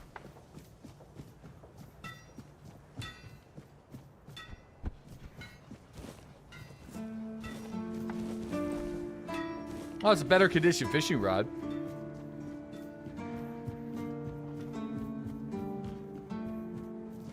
Are you here to keep me company or put me out of my misery? What? Just kidding. Love the view, but this weather is killing me. Why is it always so windy, dude? Always windy. Always moist. Maybe your clothes are too thin. You don't say. I didn't choose to be here. Our beloved quartermaster sent me to freeze my arse off. He said as punishment for spitting on the good name of the keepers. I just got drunk in the tavern and lost half my pay. And maybe some of my clothes. But I mean, why would he even care? It was my gold. I can spend it how I please. What do you need? Oh, I need a warm coat. And I mean the absolute warmest coat you can get. Osprey might have something in stock or know how to make one. I'd ask myself, but he's not exactly speaking with me these days. Alright, I'll get you something. Thanks, friend. Alright, so I need to get a coat for this dude. Oh. What a nice day. Hey, I need a jacket, dude. Huh. It's for Dan, isn't it? That ungrateful bastard's still on the wall. Yeah, he told me about your disagreement. Disagreement? Sure, you could call it that, and I guess I might have overreacted a bit. But since Dan is on the wall and I'm here, I couldn't tell him that I get it. The prank and all. And I forgave him a long time ago. Now that I think about it, it was a hell of a prank. I mean, what did he do? Nice. That's nice. How about the coat? Well, I may not be angry with him anymore. But that doesn't mean I'll work my ass off so that his doesn't freeze. Here's an explanation of how to make it. Oh, no. Feel free to help him out yourself. Told me how to make a proper warm coat. Okay. Where's the warm coat? Oh.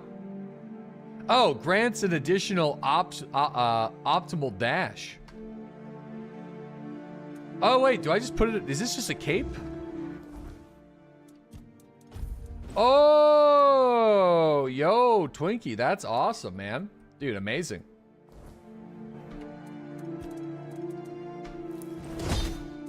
Wow.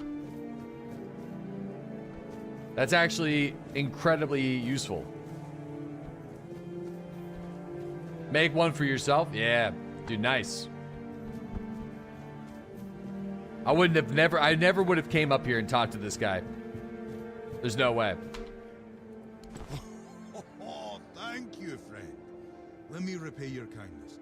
Even though I don't have much, I can at least tell you about something I saw a little while ago. It might be interesting for an adventurer like you. See those rocks near the shore? When it gets dark, sometimes I see a light there. I'm not sure what it could be, though. A bandit camp this close to the horns? Impossible. The Daliata? No way. It's probably nothing. Thanks. Farewell. I think I've already been down there, right? That's the druid, I'm fairly certain. Yeah, I think that's the druid. So I think I'm pretty sure we already talked to that guy, I think. Or it might even be further down here, which is entirely possible. There's also this pathway down there. I never really even explored over there yet, but... Alright, what else we got here? I have to open the passage to the second part using fire in the package. Okay. Where? Oh, where? Oh, over here? Okay, perfect. Nice. I'm hoping we can get a level from this. Fingers crossed. Because I would like to try to fight Galahad again. But, oh, shit. Yeah. Uh-oh. I don't know. Am I not supposed to be here?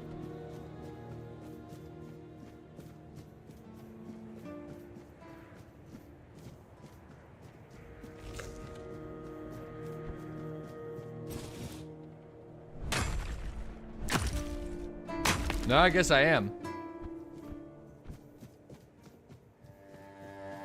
I feel like this is just a really strange way down.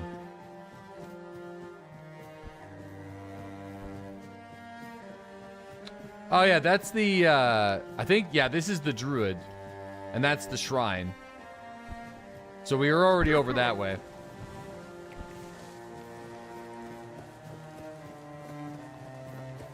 You're not in my follower list.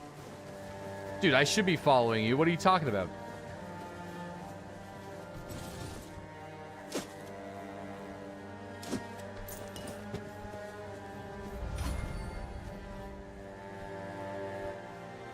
Am I not following you, Lars?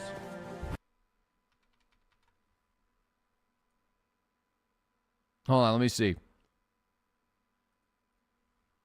Do. Let me do this.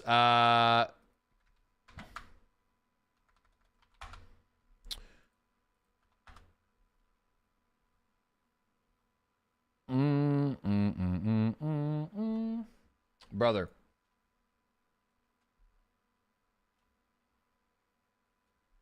I'm actually not. Bro, I'm so first off, I don't know how that's possible. Second, that thummy though, bro. Shelb's gonna be like, who the fuck are you following? That profile photo? I was just on your Twitch account.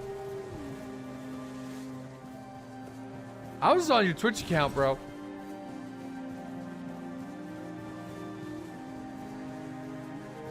All right.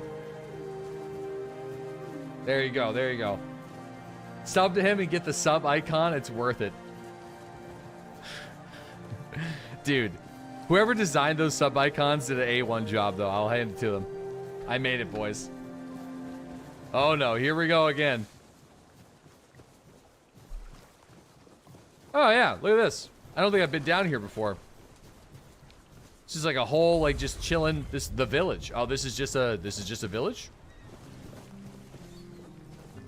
Buy something or bugger off. Unless you've already bought from Orla. I mean, listen. So you pursue potential customers by being rude. Pursue potential customers. Listen here, pal. Clearly you don't understand how trading works in a place like this.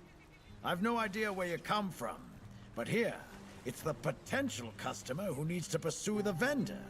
And that vendor decides to sell to them. Or it's the vendor who makes the decision, not the other way around. How many people here do you think are offering to exchange goods for coins? If you say so. Listen, you're just selling fisherman's breath, which is just, that sounds terrible. Would you like to buy some fisherman's breath with some moonshine? I'll take his moonshine, though. 100%. I'll take that moonshine. Maybe. I wouldn't mind knowing that myself. She stole a lucrative business contract out from under me and my family, then made herself at home here. Damn those Timberwall merchants. Everyone's always yammering about Timberwall. Timber this, timber that. Bugger them all. All right. Well, I'll see ya. Bye-bye. What else is crack-a-lacking down here? Oh, this guy's out for a fish? Berg. What do you want?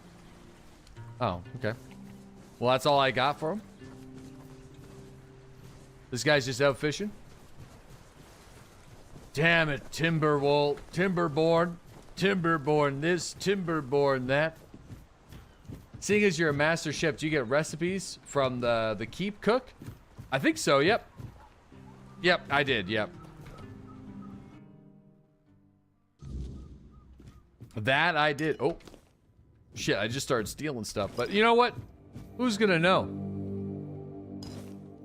You know what I mean? Who's gonna know? Who's gonna search my pockets? I feel like no one's gonna know. Right?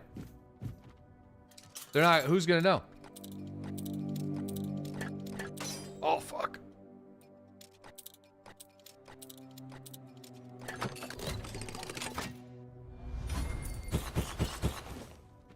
He's hitting the rationale stage. I mean, bro hasn't repaired the town yet. What are you talking about, repaired the town? I gotta repair this entire town? What do you mean?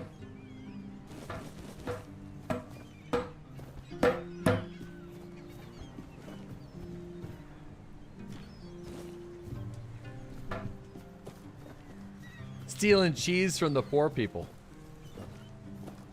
Did we kill the guy or side with him? Well, no, I couldn't kill the guy, so I decided to leave for now. Dreaming of owning a property by the sea? Welcome to Driftwood Hollow, where the charm is salty and the houses are ventilated and the views are most unobstructed. Every home here tells a story, mainly about leaky roofs, creaky floors, and ghosts who might cover your heating bill. Buy now before the seagulls claim squatters' rights. 20,000 shekels. I don't got that kind of cash. So you can have player housing in this, huh?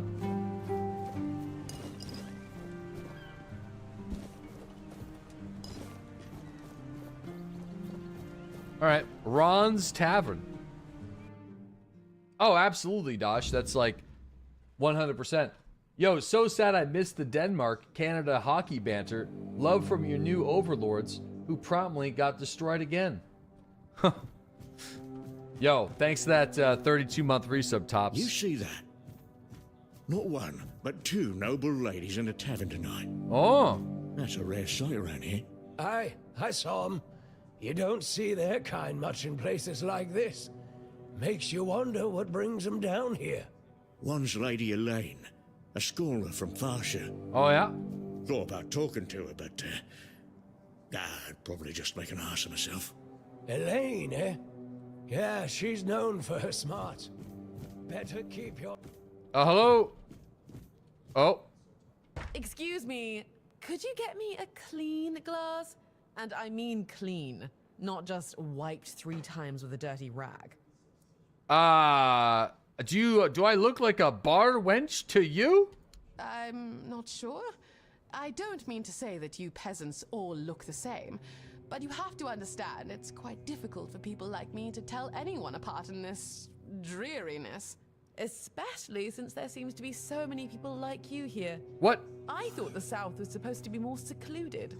Well, what people like you, what the fuck's that supposed to mean? My name is Alyssa Murray, and I'm here with my husband, a very important cloth merchant. But surely you must have heard about our family. Not to brag, but we are rather prominent. I am famed amongst Camelot's courtiers for throwing the most magnificent feasts. Then what the hell are you doing in this? Your dress is unique. Thank you. I designed it myself. I wanted to blend in with the people of the South. The savage tribes, the brave lightkeepers. I wanted to make an homage to them with my new style. And I do believe I've succeeded.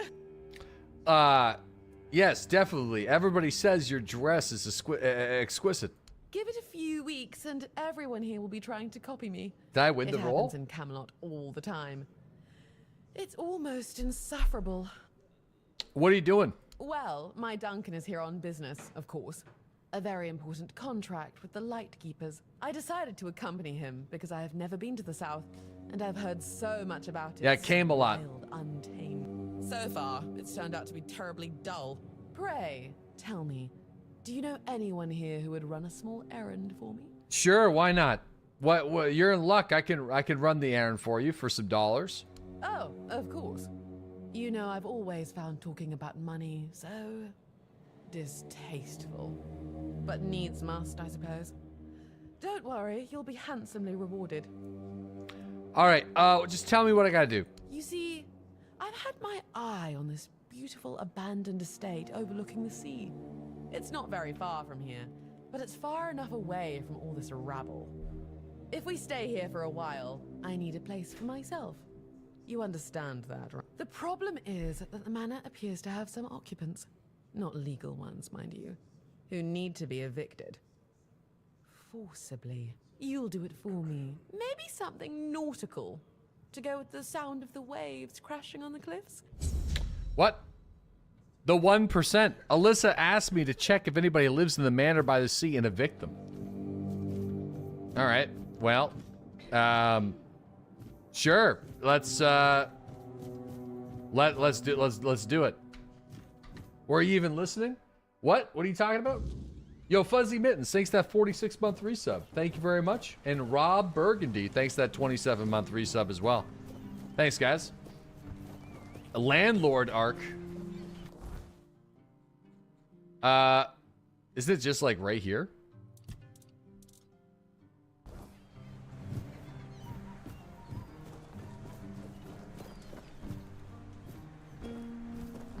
There's another house down that way? Get the teleport for the village. Oh. Good call. Where's the other noble lady in the tavern? I don't know. Probably taking a nap or something.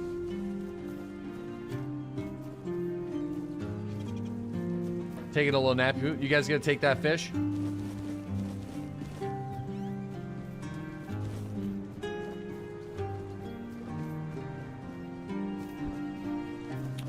Wait, do I gotta swim all the way? Ah. I thought it was in this village.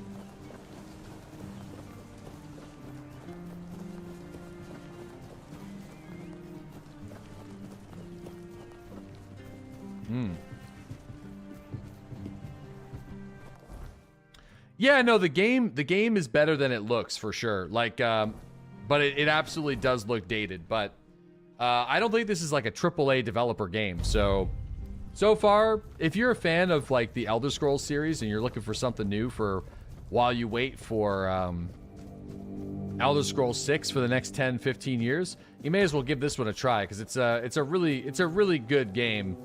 That's along like the same vein, I would say. Double A or indie, whatever you call it. It's an A game. Single A games. Welcome. While waiting for Marathon. Well, you're going to be waiting a long time, bud. I don't think that game is releasing. I'd be surprised if it does. Not to piss on a grave freshly dug, but... At least it's not a quadruple A game like Sea of whatever the hell it's called. Not the Sea of Thieves, but whatever the hell that other one was called. Mansion on the beach. I mean, this is looking pretty good. Oh.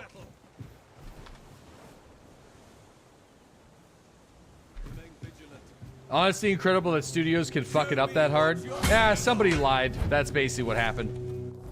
Somebody lied. Somebody lied on their resume, or somebody just lied, and then they just... Nobody asked questions for, you know, a very long time. Did it? Well, speaking of, like, that kind of stuff, lying on your resume, rehearsing. Dude, the Rehearsal on HBO with Nathan Fielder, bro. I just watched the season 2 finale of that. Oh my god, bro. I have never in my life witnessed such a commitment to a bit. I don't want to spoil it, but dude, I cannot recommend that show enough. Like, this season was absolutely fucking insane, dude. It absolutely was. Holy moly. What show? The premise of the show, it's called The Rehearsal. So it's by the guy who did Nathan For You. So it's kind of got a similar vibe, but it's not completely. So the idea is, let's say that you are somebody that has to deal with like a lot of conflict, and it's going to be a very difficult situation in life. What happens if you could rehearse it so you know every single possible outcome of that conversation? You know, everything that everyone could say, everything that could happen is rehearsed. And it goes down to actors will like secretly observe and learn how those people that they're supposed to be communicating with, how they act, how they live, that kind of stuff. It's pretty much like an invasion of privacy for the most part. And it goes as far as like recreating like one-for-one locations of where the rehearsal is supposed to, or where the actual event is supposed to be happening. So it's like if you have to have a difficult conversation with like a family member inside of a bar, they will like recreate that exact bar like detail by detail, and then hire people that look exactly like those people, and then also get those people to learn how the people they're impersonating act and how shit that they say. It's fucking crazy, and it goes so deep.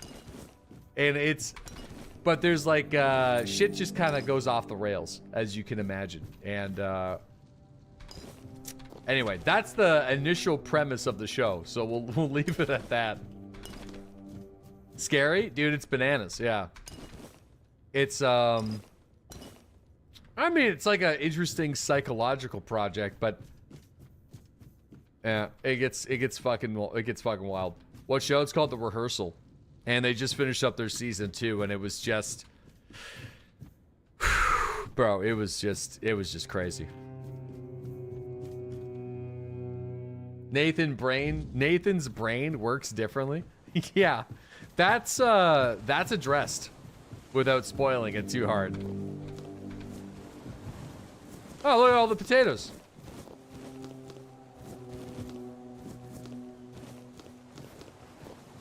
Yeah, what service is that? HBO. So in Canada, I think it's on Crave. I don't know about America. HBO Go? I think you guys just have HBO Go.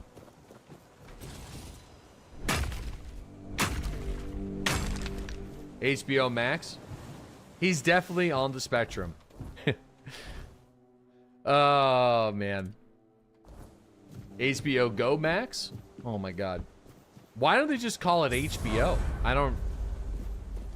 Oh, yo, we got the level. So I don't think we can get access to... Yeah, we would need one more level to get access to the hammer. I'm a little bit bummed because I would love to fight Galahad, but I don't think it's gonna happen. What show was that? Oh, hello, talk.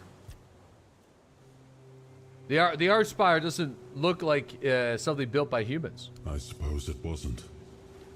I can feel it guards something primordial within.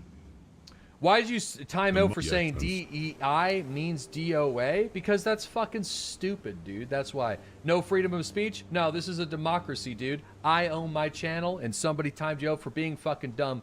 Be salty, you snowflake. See you later, big boy. Bye-bye. Bye-bye. All right. Means dead on arrival. No free speech. See ya. All right. What'd you heck you miss? Nothing, dude. Let's keep going. Let's keep going. I was just freeing up a local establishment for some lady with a crazy décolletage. So let's go and deliver that up. Dude. I'm free to say whatever Deadly allows. Pretty much, yeah. That's how it goes. Diversity and inclusion. Nobody wants to actually say what the fucking the abbreviation means. Because if you say it out loud, it makes you sound like a fucking moron.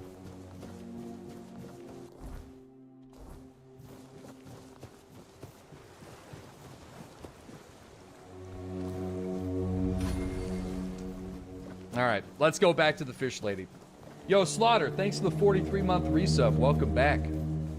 Appreciate that, man. Welcome. It's not Tuesday, is it? Dude, I don't even know what day it is. Wednesday? Tuesday? Thursday? Friday? Thursday?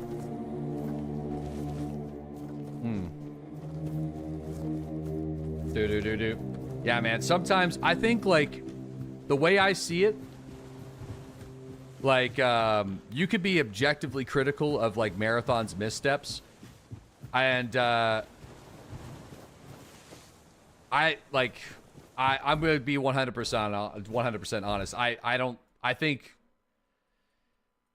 the diversity debate is not even in the realm of something that can be discussed. That, like, it's not even, like, I played the fucking game. It's not even the problem with the game. The problem with the game is they stole the art from another artist without giving her proper credit, copied the game style from other video games without improving enough on that game style, without really innovating at all, and then they rushed their release with only like 3 maps, and there just isn't enough content, and the combat doesn't feel compelling enough. So no, it's just, there's more to it than that. Like, trying to assign some sort of like political ideology to shit that you don't fucking like is just like not a good way of criticizing something that actually has legitimate issues. You know what I mean? It's like, it's the same thing about like a story. Like, yeah, like it gets weird sometimes whenever people get recasted and they're like maybe a different race or a different gender. But if the writing is good, if the writing is good enough, then I feel like it doesn't matter. Usually what ends up happening is like people just try to like change shit for the sake of changing shit, and then the story itself fucking sucks. So instead of just saying the story sucks, they try to assign it some stupid political ideology because, I don't know, that's just the way North America works now. But no, the writing just fucking sucks. I mean, you can just create it like, they recasted a bunch of people in Dune, and you don't even realize that, like, there's a bunch of male characters that get recast as female characters because the writing was good. So as a viewer, you don't even realize it. Actually, they recasted a character in Dune, and she's a woman and she's black now, and she was a white old dude, and nobody knows because her character was good. It's just sometimes the writing is just fucking terrible. So I think there seems to be an overlap with some of that stuff, but I think it goes a little bit deeper, you know? So it goes a little deeper. Well, it's tough whenever they add black people to Vikings. So Vikings are complicated because historically speaking, if you know much about how Vikings worked, they actually traveled all the way down to like Arabia. And a lot of the cities along those rivers from Scandinavia down into Arabia were actually developed by like Viking settlements. And sadly, they took a lot of slaves. So, and they brought a lot of those people back up to Scandinavia in different areas. So, you know, if it's gonna trigger the shit out of you that like some badass Viking lady on a show that has decent writing is black, I feel like that says more about like you as a person than the actual show. So if the writing is good and the character is good, it shouldn't be a problem. If you have a problem with them being black, that just means you're racist. So, moving on. I mean, I think that's just what it means. I mean, look, darling. You did what? Well, you told me to deal with it. Yeah. So I did. You didn't expect me to just sit on my hands while surrounded by unwashed fishermen, did you? Look, I'm sorry about my wife. Whatever she told you to do... what do you mean? I already killed a bunch of people, man. I fucking took a manor and then... Listen, your wife was very insistent that I would go and just kill a bunch of people and steal their house and then give it to you guys for money. Trust me, I can imagine. Unfortunately, she often gets lost in her enthusiasm. Yeah. We weren't... at least I wasn't planning on staying here any longer than necessary. We have no need for an estate. What do you mean? Well, that's your opinion. One I simply do not share. Listen, I've already killed like 7 people for your house, dude. You have?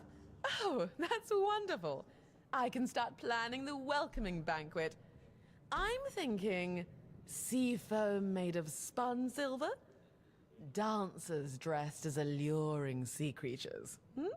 Wow. And who are you going to invite? The crabs? Quick, yeah, chat, quick, look at the tits. Are going to come all this way just to have dinner, are they? Dear gods, Duncan. You're quick. plebeian. Of course they will come. Besides, there must be some important people here. Weren't you just talking with them? You can invite them too. We already were. Good luck with that. Are you sure the place is safe now? There's honestly, there's nobody left alive in that house. It's perfectly safe. Oh my, how polite. I wouldn't have expected that from such a vagabond. But no matter, for I now have the delightful task of decorating an entire house. Marvelous. Truly it is. Now, we must get in touch with that splendid woodworker from Camelot. You know the one. He made those exquisite cabinets for the Gévaudan. The whom? And don't forget to pay the nice mercenary. Please. At least someone in this godforsaken place turned out to be you. Yes, dear. Why don't you come visit us once we're all settled, And don't fret. There's no need to make yourself too presentable.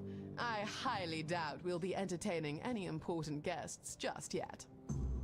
All right, we get to visit the home, huh? Dude, what if we go back and they're dead? What if they might be dead. Maybe we didn't kill everything that was there. The first piece of King's Soul. I mean, oh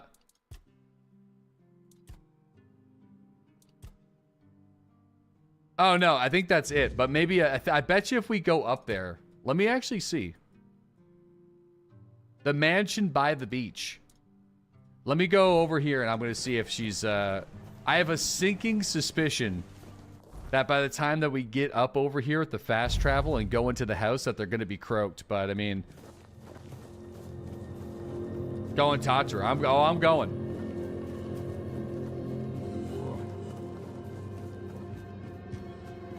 I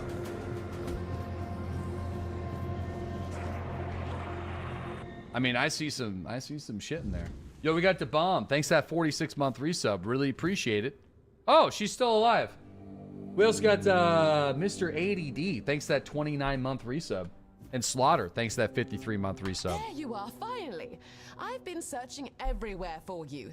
This is a matter of utmost importance. You simply must help me. My Duncan has gone missing, and if we don't find him soon, what a shame. He might be in grave danger. Please, you have to find him. Do I? Well, I mean, we can find him, but we don't have to bring him back. At my age, mourning clothes are dreadfully unflattering. All right, I'll find him. Marvelous. Here's the letter. All the details should be inside. Now, chop chop. There is no time to waste. All right, read the. We have your husband. Bring 200 gold to the location marked on the map. Tell anybody and he dies. All right, guys, we got to start telling people. Let's just start Let's just start talking. Start yapping. Anyway, we're going to be doing a game switch here soon. And by game switch, I mean we're going to be doing full-blown reaction Andy content. It's the Deadly Summer Game Feast is what's going on right now. And we got ourselves a Dune Awakens mid to late game showcase is what it's called. So, which I'm personally curious about because I think it's going to make the difference on whether or not I actually play this game or not. So it's going to showcase like what you're actually doing after the initial part of the game, which is something that I haven't actually been. Yeah, big summer shill out. But we can call it whatever you want to call it. I mean, we could call it the shill out. I don't know if we have anything else this week though. What do we actually have down in the game summer fest? We have we got Dune, we got Path of Exile, we got Scum, we got something to do with Space Marine and Toxic Commando, but I think that's closer into July. Yeah. Yeah, so actually it's pretty light. It's not as busy as last year. Whoa! Oh yeah, and then potentially Arc Raiders, right? I mean, maybe Arc Raiders, maybe not Arc Raiders, you know what I mean? Possibly some Arc Raiders, who knows? There may or may not be Arc Raiders. When's Kingmaker coming out? There's Elden Ring Night Rain on Friday. I don't think I'm gonna check that out. It doesn't really seem like up my alley. Personally. We got Bannerlord War Sales, and that's coming up.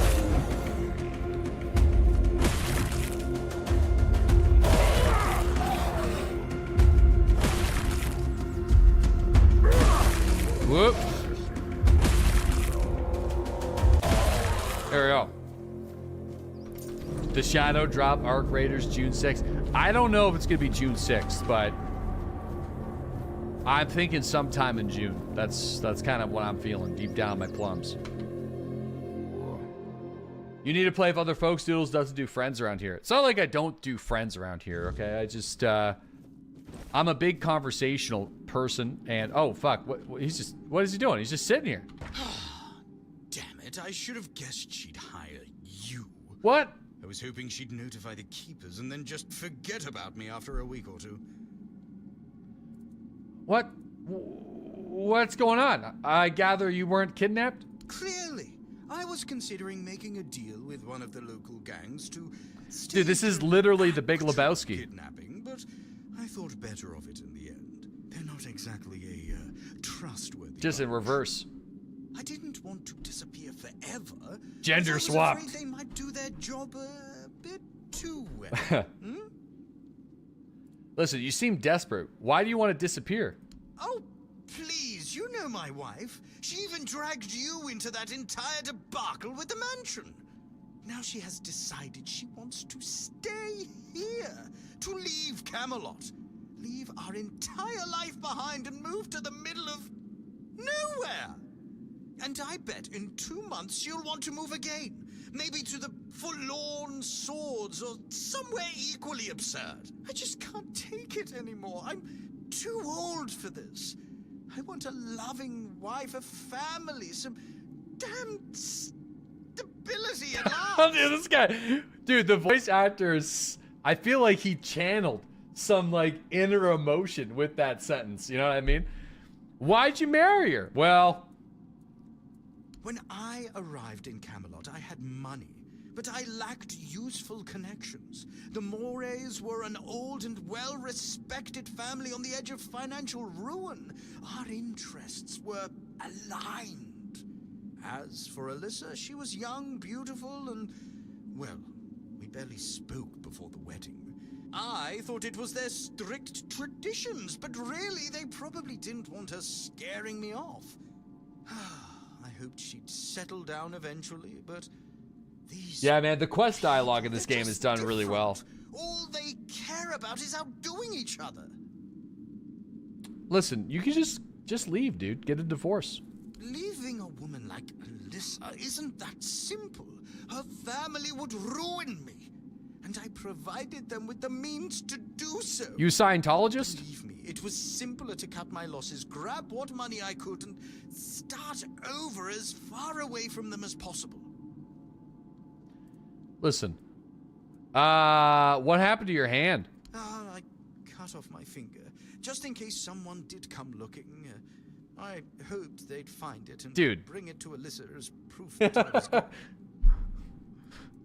All right, listen. Here, drink this before you die of an infection. Listen, it doesn't make any sense. Usually you'll just find the rest of the body. I'm sorry. I was not exactly an expert at faking my own death.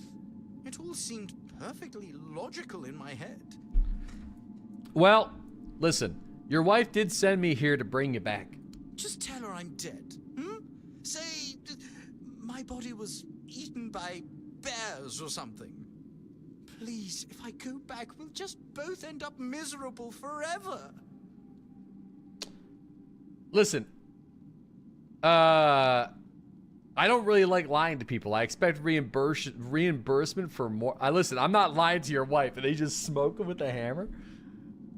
Please, it's for the best. The truth will hurt her more than the lie. She'll have my inheritance. She can live comfortably until she finds another fool to marry. Here, take some of my savings as an incentive. We'll never meet again. Oh, man. All right. I wasn't able to. They didn't. Oh, well. $250. $250? That's it?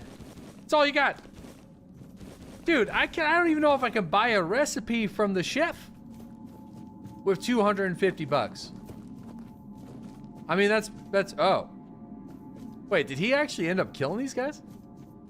If so, that's pretty impressive. Unless I did. Maybe oh, yeah, I think I was already down in this cave. Yeah, I think I must have been already down in this cave. Yep, I remember now. Yeah, I was here. Okay. Well. Spare a man some peanuts. Let's go talk to, I wonder if we get to keep the house, man. 367 needs more for his quest rewards. That's right. That's right, 100%. Well. Now.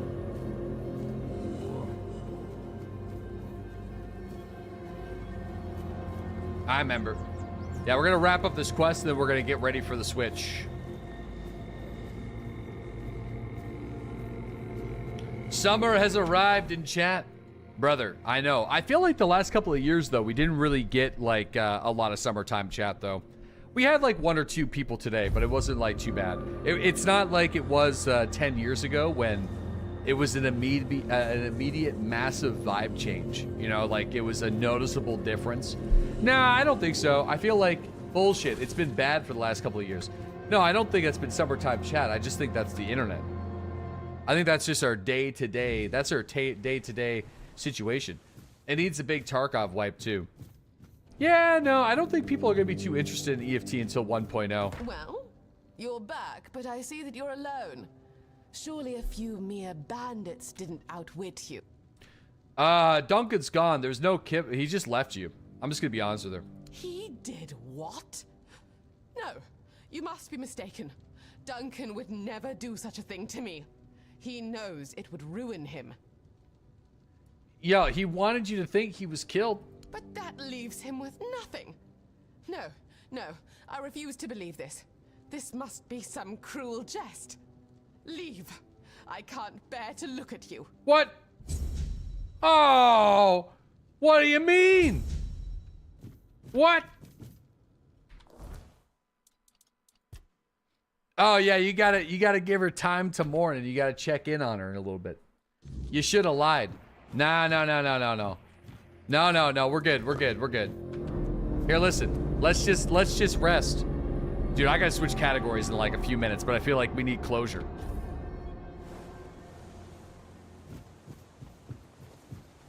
Great place for a fire. On a wooden deck? Hey, how you doing? I thought I made myself. Oh. All right. Well, I guess that's going to be it for us with Tainted Grail, at least for today. It's a really fun game. I'm getting the vibe that it might not be like the greatest vibe for the stream, but I still have a good time. This might be a good like night stream game, but it is really fun. My Dune. Yeah, my Dune. It is a good game though. I really enjoy it. Like all right, what's this called? I gotta get ready here. Dude, it's fun. I'm having a good time with it. My Arrakis.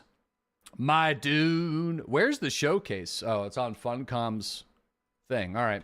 Dune Awakens. Dune Awakens. Boom, boom, boom, boom, boom. My Arrakis. It's not gonna lie, it's not very engaging to watch.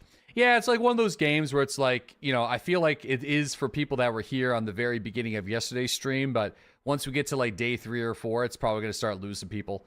I mean, especially like I could tell like a good like 500 to 1,000 people are just like not into it, you know, but anyway, it's been not a whole lot to stream these days other than whatchamacallit, Gray Zone Warfare, and I don't know, man. I feel like Gray Zone Warfare is all right, but yeah. Let's give it a... Oh, wait, dude. Don't do a pin here. Anyway. Let me actually give this a pin. Boom, boom, boom, boom. Might be one of those games that are more fun to play than it is to watch for a lot of people. But I still enjoy playing games like that, though. So we'll see what we're going to do for tomorrow. I thought you were going to go mad on Roadcraft. What happened to that?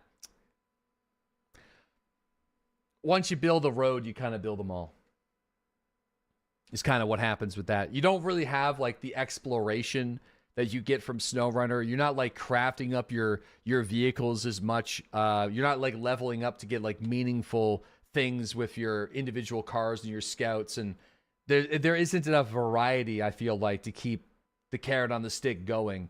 Right? Like once you build one road, you kind of build them all, right? So I feel like that's kind of, we kind of played it for a couple of days and that was kind of like the same thing. It's kind of what I got. All right, let me pull up the stream here. So we are doing a sponsored stream, courtesy of, let's do here, day 2, and then Dune Showcase. And courtesy of Dune. Now, what we're doing today is we are going to be watching, we're going to be co-streaming with Funcom. Basically, we're just going to be watching their stream. But it's specifically going to be covering the mid to late game, which is something that I'm interested in learning more about. It will essentially decide whether or not I get into it at all, I think, in the future. So, again, there's a banner below the stream or a link in the chat. And I'm curious to see what the mid to late game is going to look like for Dune. And yeah, let's. I think it's going to get started here in like a minute. So really good timing. So yeah, like I said, the developer showcase. This is specifically mid to end game. I think a lot of people have questions about that, like what it's supposed to look like. Then the next thing, now that chat's done hating on Tainted Grail, they can start hating on Dune again. No, I think everyone that's been here has been like kind of enjoying Tainted Grail for what it is, even though, you know, it might not be the most perfect game. It's still a lot of fun. Yeah, I don't know. It's been all right. It's been all right. I definitely am missing streaming a game where I can sink my teeth in for like a week or two, though. That's kind of what I'm really looking forward to. I think we're going to be getting those kinds of games coming out in June. And who knows? Like I said, might be Dune. Like, we'll see what the mid to late game looks like. Getting on a server with all of you guys in Dune and building and making a clan would be cool, though. So, we'll see how it goes. Play Fallout. You survive this world. Hey, Off-Worlder. By the way, I will be talking over this quite a bit, so. Full-time marathon stream? Listen, I like the art style. We got closed captions here? I guess no, we don't really, right? It's a live stream. Sorry. The desert wants you dead, Off-worlder. If the sands don't take you... No, I don't think we're going to be doing that on Friday, no. I know, Venvas, I know. You don't have to walk this path alone. Listen, my favorite game about streaming this was riding the bikes. There is opportunity. Riding the bikes and going through and running from the sandworms, 100% my favorite part. Like, I didn't... I think I gave it like a 5.5 out of 8 or like a 6 out of 8 on the wedge scale. Like, it's piqued my interest. Like, I enjoyed playing it. It was just like, I was hoping for more from the combat, but ripping around on the sand bikes is a lot of fun. To fight for. To conquer. No, we don't, James. Sorry. Not yet.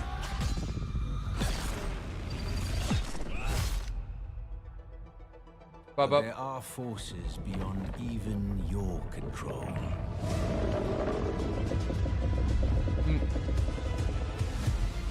Yeah, it's all good, D. It's all good, bud. James, Super Chat. Which game's an 8 out of 8? Master Arrakis. And it will open your mind. Elden Ring. This is before the DLC. I don't think the DLC gets a full wedge scale. My Summer Car, 8 out of 8.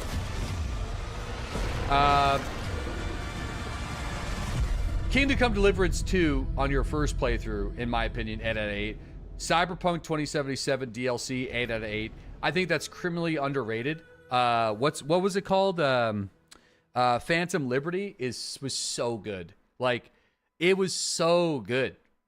Like it was so good. I don't even know if I could do it again. Everybody to our, and I can't believe I'm going to say this, last developer live stream before our head start and the full launch of Dune Awakening. Valheim, 8 out of 8. I have the honor to be your host for today. And I think I'm not the only one when I say I'm so excited for you to experience what our teams have been working on for the past years. So some of you have gotten a What's the chat saying? of what the game feels and looks like during the beta weekend. But today we go beyond the beta and show you a glimpse of mid and end game of Dune Awakening. Do you guys want me to put it in theater mode or no theater mode? Do you want the toxic chat or no toxic chat? We then have live gameplay of Haga Basin and also social hubs. We go into live Risky having it up. Why don't I put you guys on it then? And as always, we have a Q&A in the end where we'll be connecting questions from you, from chat, live during the stream. But before we dive into all of that, let's watch a brand new video. Wait, what? What's up with this chat?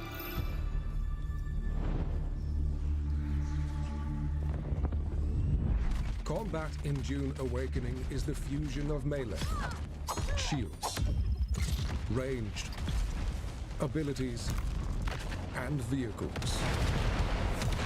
As you progress, your tactical options expand, allowing you to express yourself through different styles of play.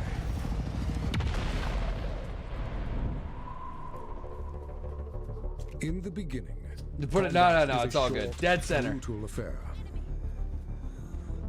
I kind of like having you guys on the chat. Hold on. To knock your opponents off balance and open them up for a retaliating strike.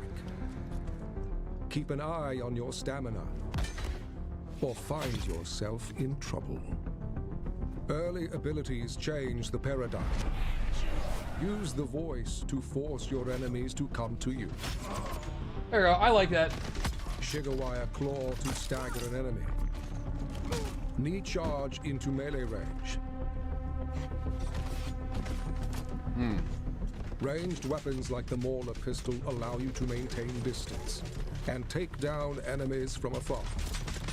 I wonder if they fixed the stun lock. No, I think they did, yeah. Enters the fray. I'm floating. Holtzman shields change the nature of combat. Their kinetic barrier can only be pierced by slow-moving objects.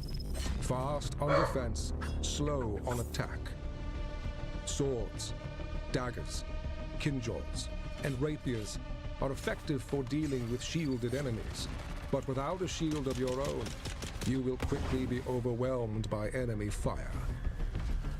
But the shields also have a weakness beyond the slow blade. Ranged attacks cannot be fired from inside an active shield, creating a window of opportunity for the others to exploit. Specialized range weapons can counteract shields. The drill shot rifle fires drilling darts that will I attach think to it's a just like, shield and slowly pass through. I think the combat needs more refinement with the smoothness of going in and out of animation. I think they have good ideas when it comes to the Dune universe, because like the shield is such an interesting part of Dune, and one of the coolest parts of Dune actually, that makes like melee combat troopers use their techniques to smooth movements. It means that like going from like running or walking or crouching into a combat animation, I feel like you're too locked in. You know what I'm saying? To quickly close the gap. And what happens is you can glitch through walls, because it happened to me. With their sentinel. Animation transitions, yeah. Everything's a bit too rigid. For a silent takedown. Like that's cool. Like they have interesting ideas when it comes to their spells inside of Dune. I just think you feel too locked into the animations while you're doing them. And things like the enemy gets locked in with the animation with you getting locked in, and then weird stuff starts happening. So if they could try to find a way to reduce that somehow, like even with that one, right? Like you're locking in with the enemy. It feels more like an MMO skills sometimes, but yeah, you definitely want to reduce the attachment to the animations if possible. Takes the wheel. Benny Gesserit was kind of OP. I mean, it was OP. Like we played. It's an MMO. Sadly, it isn't really an MMO at the current moment. At least I don't think they're considering it to be an MMO at this point. I think initially it had the scope of wanting to be an MMO, but it got brought back a little bit. I think initially they wanted everybody to be on the same server, but they're not doing that anymore. And we are back and diving straight into our first segment. Yeah. Showing you mid-game in the Haga Basin. No, I think initially it had intentions of being that. Let's of course introduce our guests for today. Well, I don't necessarily dislike the idea of having, like, you have these PvE siege servers, right? And then you go into these battle grouped servers. So everybody that's in your different type of siege server area, when you go to the PvP zone, you're all kind of intermixed together. So it's not bad. But once you leave that zone, you're going back to more of like a Rust server style thing, right? Yeah. Got Junior, our executive producer on the game, new face. Yeah, finally let me out. You know, yes. The game is gone. Exactly. But yeah, it's good to see you both, and good to talk about. Is he wearing some swim trunks? Very excited. Listen, man, you never know. Scott, go for a dip. Let us do a little bit of a throwback to beta. Sure. Players. Listen, boys, you guys would be bullying me, okay? Let's say not a small taste, but a taste of the game, the survival aspect of the game. Maybe we can have an infographic where we actually see what. I'd be getting bullied so hard. You guys would be like, this guy looks like he collects swords. Infographic. What was the most valuable takeaway from this beta? I'm curious. I think getting the game in so many people's hands so they can understand what we made. When we started working on Dune, we wanted to make more than just a normal survival game. We wanted to make a very Dune game, first and foremost. And so that's not obvious, right, what we were doing. We were taking a lot of risks, respect trying to it do because some it does, new like, I takes think on things to make them more Dune than survival. So we have a lot of it people feels finally being Dune able to play me. the It's game just and understand. I think what things we're just trying don't to do. feel So as refined. That was great. Right? And then seeing the feedback and the reactions and all the social media posts, all the YouTube videos. It's been fantastic seeing all the feedback. Like driving around in the desert is that we had a couple and running from the sandworms is a lot of fun. And like the Imperial troops and stuff seems cool. And freezes that we've already fixed. So I'm. You don't really get the magic excited stuff. to get the game Oh, it's out just next week it's so everybody can see. it's the same thing as other genres, dude. Anything else to add? No, I mean, for me, it's just a lot of fun to watch people finally playing. Like, someone asked me on Discord like a year ago, Like Like, tell us you know, about the game. Bene They wanted me to Gesserit, describe the game. They weren't voice, in the beta, and I was Star like, well, Wars, the Force. It's very you know? hard to describe because it's something unique. Yes, it has some familiar survival stuff, but we've layered it all underneath the Dune IP, and it's really hard to describe how all of those things come together to create something that I feel is kind of unique and interesting, right? And so, yeah, I think it was fun for people to really get their hands on it. I mean, we've been talking with the closed beta players for a while, but seeing people in the world having James. it, streaming it, you know, putting up YouTube videos, talking about what they were experiencing, I think, you know, importantly, people finding out whether they like or dislike the game as well, because I really like people to be able to make an informed choice about what they're buying as well. So, yeah.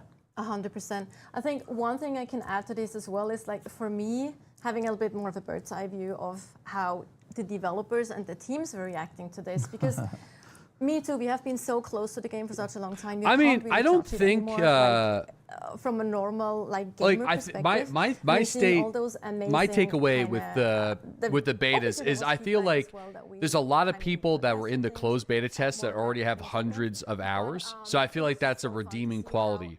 Usually that doesn't happen. I don't think this is like a. I don't think it was a. I don't think that it was received in a bad way. I just think it's playing more as an alpha. So I think if they presented it in a way where it's like, hey, you know, like, we're going to bring the price point down a little bit. You know, this is going to be kind of like our opening early access launch of it. This is going to be our roadmap for the future. You know, we understand that, like, things aren't as refined as they need to be for release. Like, this is our plan. Then I feel like that would be great. I just think because it's like, and suddenly the game, like, it's opening up more and more, and they're really. I feel like they have like the golden handcuffs a little bit, where they're definitely set to have to release the game. I don't think there's really any more time for them to refine it anymore. So if they can release the game, like, what's going to be the life? Like, how much work are they going to be putting into it from here? Because, like I was saying during the test, like, there's something there for sure. And it was good. It just feels like you're playing an early access MMO game almost, right? That's kind of the very beginning of Act 1. We have so much more to show. Anyway, let's see what they have to say about that. The rest, quite a bit, like a little bit of the stream as well. But going back to the beta weekend, there were I enjoyed some playing things that it. weren't that great, that didn't go as planned. One of those moments was, of course, the PvP moment in the broadcast. Oh yeah, they need to. Melee combat. Oh yeah, they got to talk about the summit clip but in Tyler. We have actually worked on this and addressed it. Scott, maybe you can give a bit yeah, of context. So here we go. We were aware of this issue. We've been in closed beta for a year and a half almost now, right? The new combat came in August of last year. Yep. And we've been making tweaks based on feedback and playtests that we've been doing. That clip is amazing. Going into the beta, we knew that there was that issue around stamina and, you know, what would happen if it ran out. Guys, it should have been resolved though by then. If it's been a year and you guys already fixed it, a change to it. Do you want to go over the? I feel like it should have been fixed sooner. The high level changes, personally, but it's something like this now, right? Just to it would be hilarious if they showed the clip. It'd be great if they did. A heavy staggers people now. And then a slow blade finishes them off, like, or goes into the slow blade we'll see attack. about so that, Cash. You actually, now holding the button, you'll actually do a heavy attack. All attacks have now got proper stamina costs attached to them. And then in addition, if you're in a place where you're getting into the stunlock situation, you get an ability which is called Second Wind. It just pops on. It starts to restore your stamina bar quickly so you can dodge out of any sort of stunlock in that situation. So yeah, we've been doing balance around stamina costing on everything. We've been doing balance around the way, you know, attacks work. I think it's all working pretty well. Scott and I did a fair bit of PvP ourselves. We're pretty bad at on it. the top of a shipwreck. Did you do well? I won day one, and Joel won day two. Maybe? I think you won day one, but that was because on the second day I slotted the Bene Gesserit technique. I'm worried about that Ventat technique, which because, like, let's say that you are Oh. Bene Gesserit and you specifically have all of your skills to stun. Does that just effectively like, you know what I mean? I feel like they should have just. Yeah, I mean, I think people. We're still, you know, we've put on the closed more, beta. like, I guess they did add stamina to your attacks. That's all they really needed to do, I think. To stress, right? It's a live game. I don't think you really need a second wind. It's just add stamina to the attacks. So we'll be paying a lot of attention to what happens as the game goes live and as people are playing. Personally. And, you know, we're here to make the game better. That's our job. So. Yeah. Absolutely, that's beautifully said. You can pick a skill to But block Bene Gesserit skills. Enough just a dry talk. Let's jump into Like I said, I like the some gameplay. I So like we the actually idea have, of an example of group gameplay. of the amount of Dune stuff that's like in it, that though. word is just not as I thought you were gonna, when you said dry examples, I thought you were going to break out the wine. But let's. Maybe I should. Maybe I would go better with alcohol. But yes, so we have some group gameplay, mid game actually. Yeah, mid-ish game. We can probably just comment Yeah, on I'm it, gonna hide you show guys what so you we're can see it. seeing and how it's different from what people have seen in the beta specifically. Sure, you want. Sure, yeah, I can go. So if you played to the Vermilius Gap, you know the journey is still very isolated to yourself, right, and your sandbike, and you have a small base. As you're moving into the next areas, like the Hogget, or this is the Rift, right? He's hiding it so he doesn't get in trouble? No, I'm hiding you guys because there's no good way to put you guys on the screen right now. I'll bring it back. From your vehicle, and the resource requirement as you go further and further into the game is more intense. But the buggy and other systems You're kind of like in the that way of allow all the you health to, bars and stuff. Increase your harvest rate also. Yep. And this is a fantastic part, right? Just Yeah. moving around, going to the different resources, either switching yourself to the turret, or if you have a friend, having the Yeah, friend, see, like the man vehicle, mining like areas, right? And then the being able to vehicle harvest being like resources. Yeah, the buggy's a stuck. multi-seat vehicle. Mm-hmm. Right, Yeah, so when you see, get the to the buggy is game, kind of it's good struggling to start stay crafting that, like right? And then linked you can get out to there the and you can harvest. surface It has a of the huge cave, inventory space as well. like that kind of stuff. compared Like to, like I the feel like sandbike or what the players can carry. I feel like it just Our needs some philosophy time. of design with the game, like I've seen people talking, asking for more inventory space on their character. This is the but our same place philosophy if you of fall design down, for you the have a game hard was that time you getting build out. vehicles, and they become your inventory space. And you can see how big this is and how much volume it can hold. So the buggy really is like your mining vehicle of choice as you get into the mid game. And if you're playing with friends, someone's on the turret, someone's in the driver's seat. You can have a friend in the passenger seat as well. You can bring multiple people, but you can also just like do this alone, jump between seats. In the interaction menu, you just select, I want to drive now, I want to sit in the turret seat and mine. Good strong. But I want to talk a little bit about this location because we're in this place called the Haggar Rift. And as you can see, it's this dark, gloomy, it's basically a geological ditch. Bro, this thing is Herbert struggling. talked about this in the book. He talked about the folk of Pan and Graben. Mm-hmm. And this Graben are these big ditches, these big chasms that you have. Like on this Dune, area looks on great. Arrakis. And you know what I mean? in here, it's like I think it's the just. sunlight I think we're doesn't just really taking penetrate we're to the taking bottom. the And roast down out of here, the there's been oven this before it's done. Ongoing war of attrition between the Atreides Because and your the Harkonnen in-laws are over the hungry shipwreck, and they're which is demanding central to this food right area. away. And you then have no as you choice. come You got up to take the out roast out of the Haggar oven. Rift, you come back into these other areas of the map, and it's like it's a different style and tone to the desert. And I know people have been concerned, or at least been worried that like everything's one biome. But as you go down into the Rift, you feel it's a very different place. And shout out to our world director Jeff. Like one of his big key points about the world was making sure that we had a lot of verticality.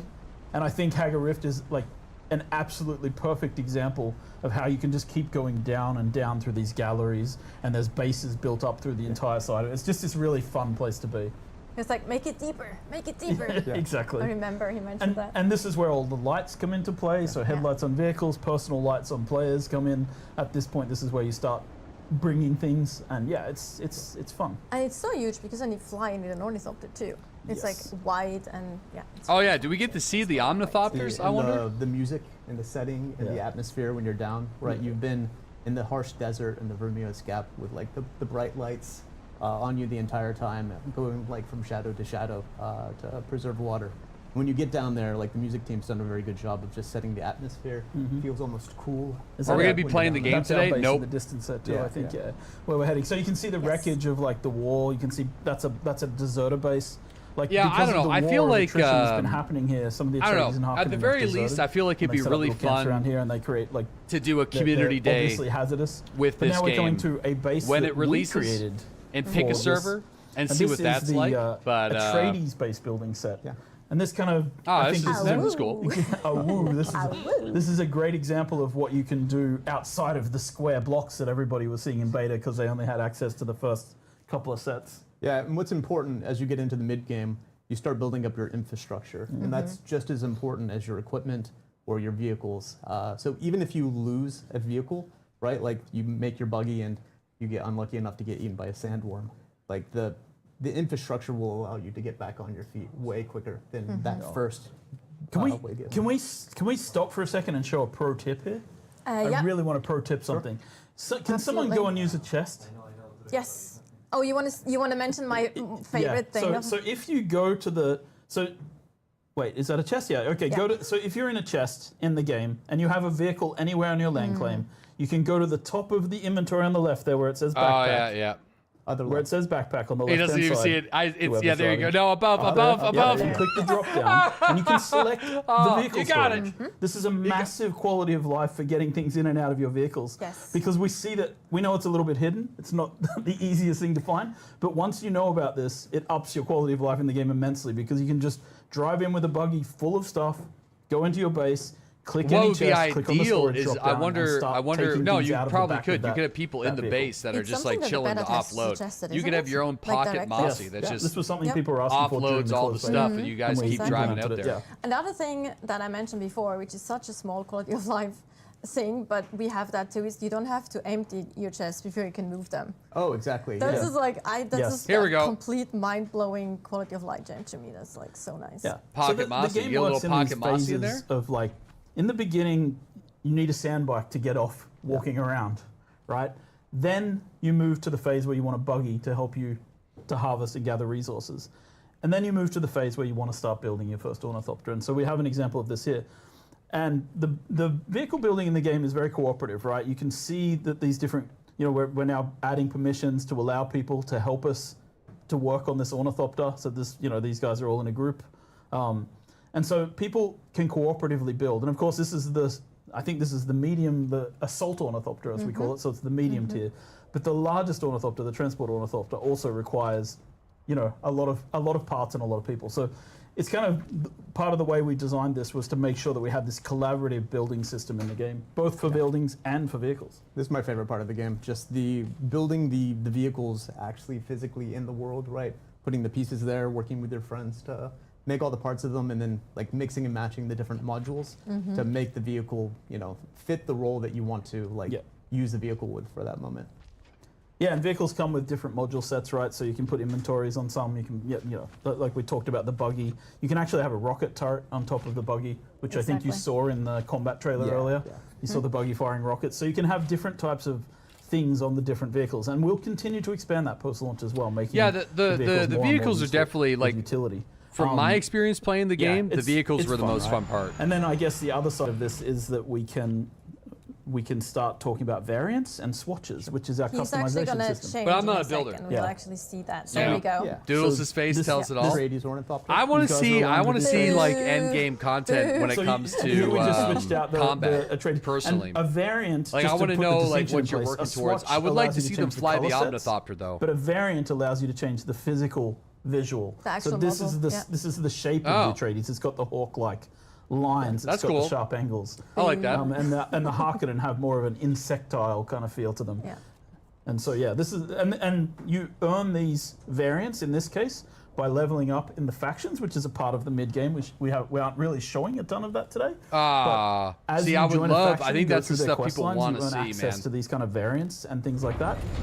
Especially whenever it's a glimpse of the mid to end game. I would like to see more about the factions. Armor, right? Yes. Vehicles, armors. You can represent with your Harkonnen clothes running in the deep desert, perhaps. And it's important to note that like a lot of our philosophy around this was as well like without saying too much, I can't wait for you guys to see the true end game. You're gonna love it. Yeah, I mean, listen, like a mid-tier here's the thing, set, and it's like a scout when I armor. played on both the beta variant days, swap that to look like any other. Like I wanted to come back. In the game. You can't There's no turn it question into a about that. armor I wanted to come back. Combat armor because we want and people play to it understand more. in PvP what they're fighting. I just feel like but you can change it's it into definitely any other visual of a scout armor, and it's the same with That's social kind of where clothing. I'm It's at. the same with. There's definitely a lot of stuff that's super intriguing, for sure. Which are kind of our four major armor types in the game. It definitely feels more like an alpha than a full release. Social scout. And I don't mean that in a bad way. It means that like I think if it was like presented as such, and there was more of a long-term roadmap, I think more people would get on board with it. I think it's I think that's really the crux of the issue. And then it's more of like a glider. But this looks great. Like I think like flying the vehicles with your friends looks awesome. Like driving the buggies and stuff, driving the sand bikes through the desert, running from the worms. Like I really like the worms, like the permanence, the scariness that of they have like a boost module. crossing the desert, losing all your gear if you get eaten by a worm. You start increasing like, dude, your fuel it's awesome. consumption, which prevents people from going there's too stuff high like that that's in the really, game. really Also good to know for people who want to stay, close to the ground. Yeah, and now we're flying through an area of the map known as the Shield Wall, which is on the para-northern side of the Haggard Basin. We can talk about the para-directions at some point, because that's always awkward and weird. But because para-north is really south in relative terms to the map. But this is these are rocky areas, so the sandworm is less of a threat up here, but the enemies are much harder, and the resources you gather up here are much more value, right, to what you're doing. So these are areas where you harvest. And the first time you're coming here, you don't actually have an ornithopter. More than likely, Yes. you don't, right? So Yes. then you're having to make the choice of do you bring your buggy here, which is really high, really hard to get to, or do you go with your sand bike and try to climb up the wall? Man, that So really looks it's crazy. about choice, how you go to each of the biomes, and then which vehicles you bring, right, which enable different mechanics based on the one you want.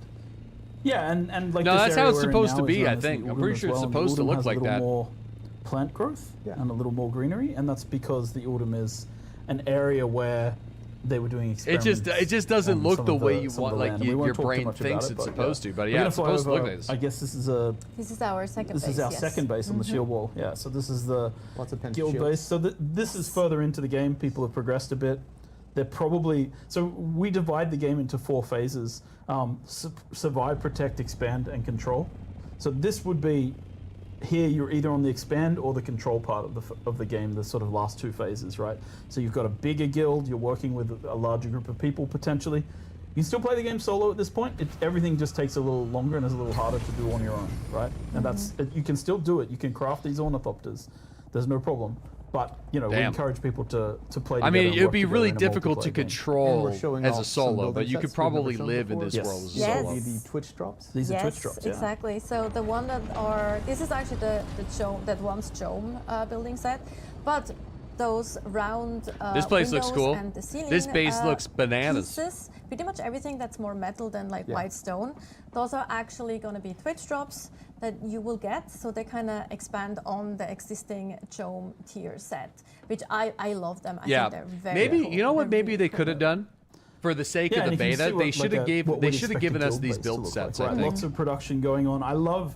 It was something that we were really pushy on in the game development, making sure that the fabricators actually show the items being crafted as they craft. So Yeah, you I see think them like in the form end you up could inside definitely the have like a fabrication units. meaningful And life yes, I being know solo, but this isn't exactly something from Dune lore. this looks really is one cool. of the places. I like where the. was Also, have I to make a gotta give concession credit to the when game. credit's due. They don't The have fabricators are they don't really mention nice. in the Like lore, when but you it's could see fine the because it's item cool. getting Cool, created, like cool in some the cases. machines, Absolutely. And this is a getting like vehicle 3D fabricator, printed. yeah. There's also circuits. That's pretty Have nice. we ever talked about circuits before?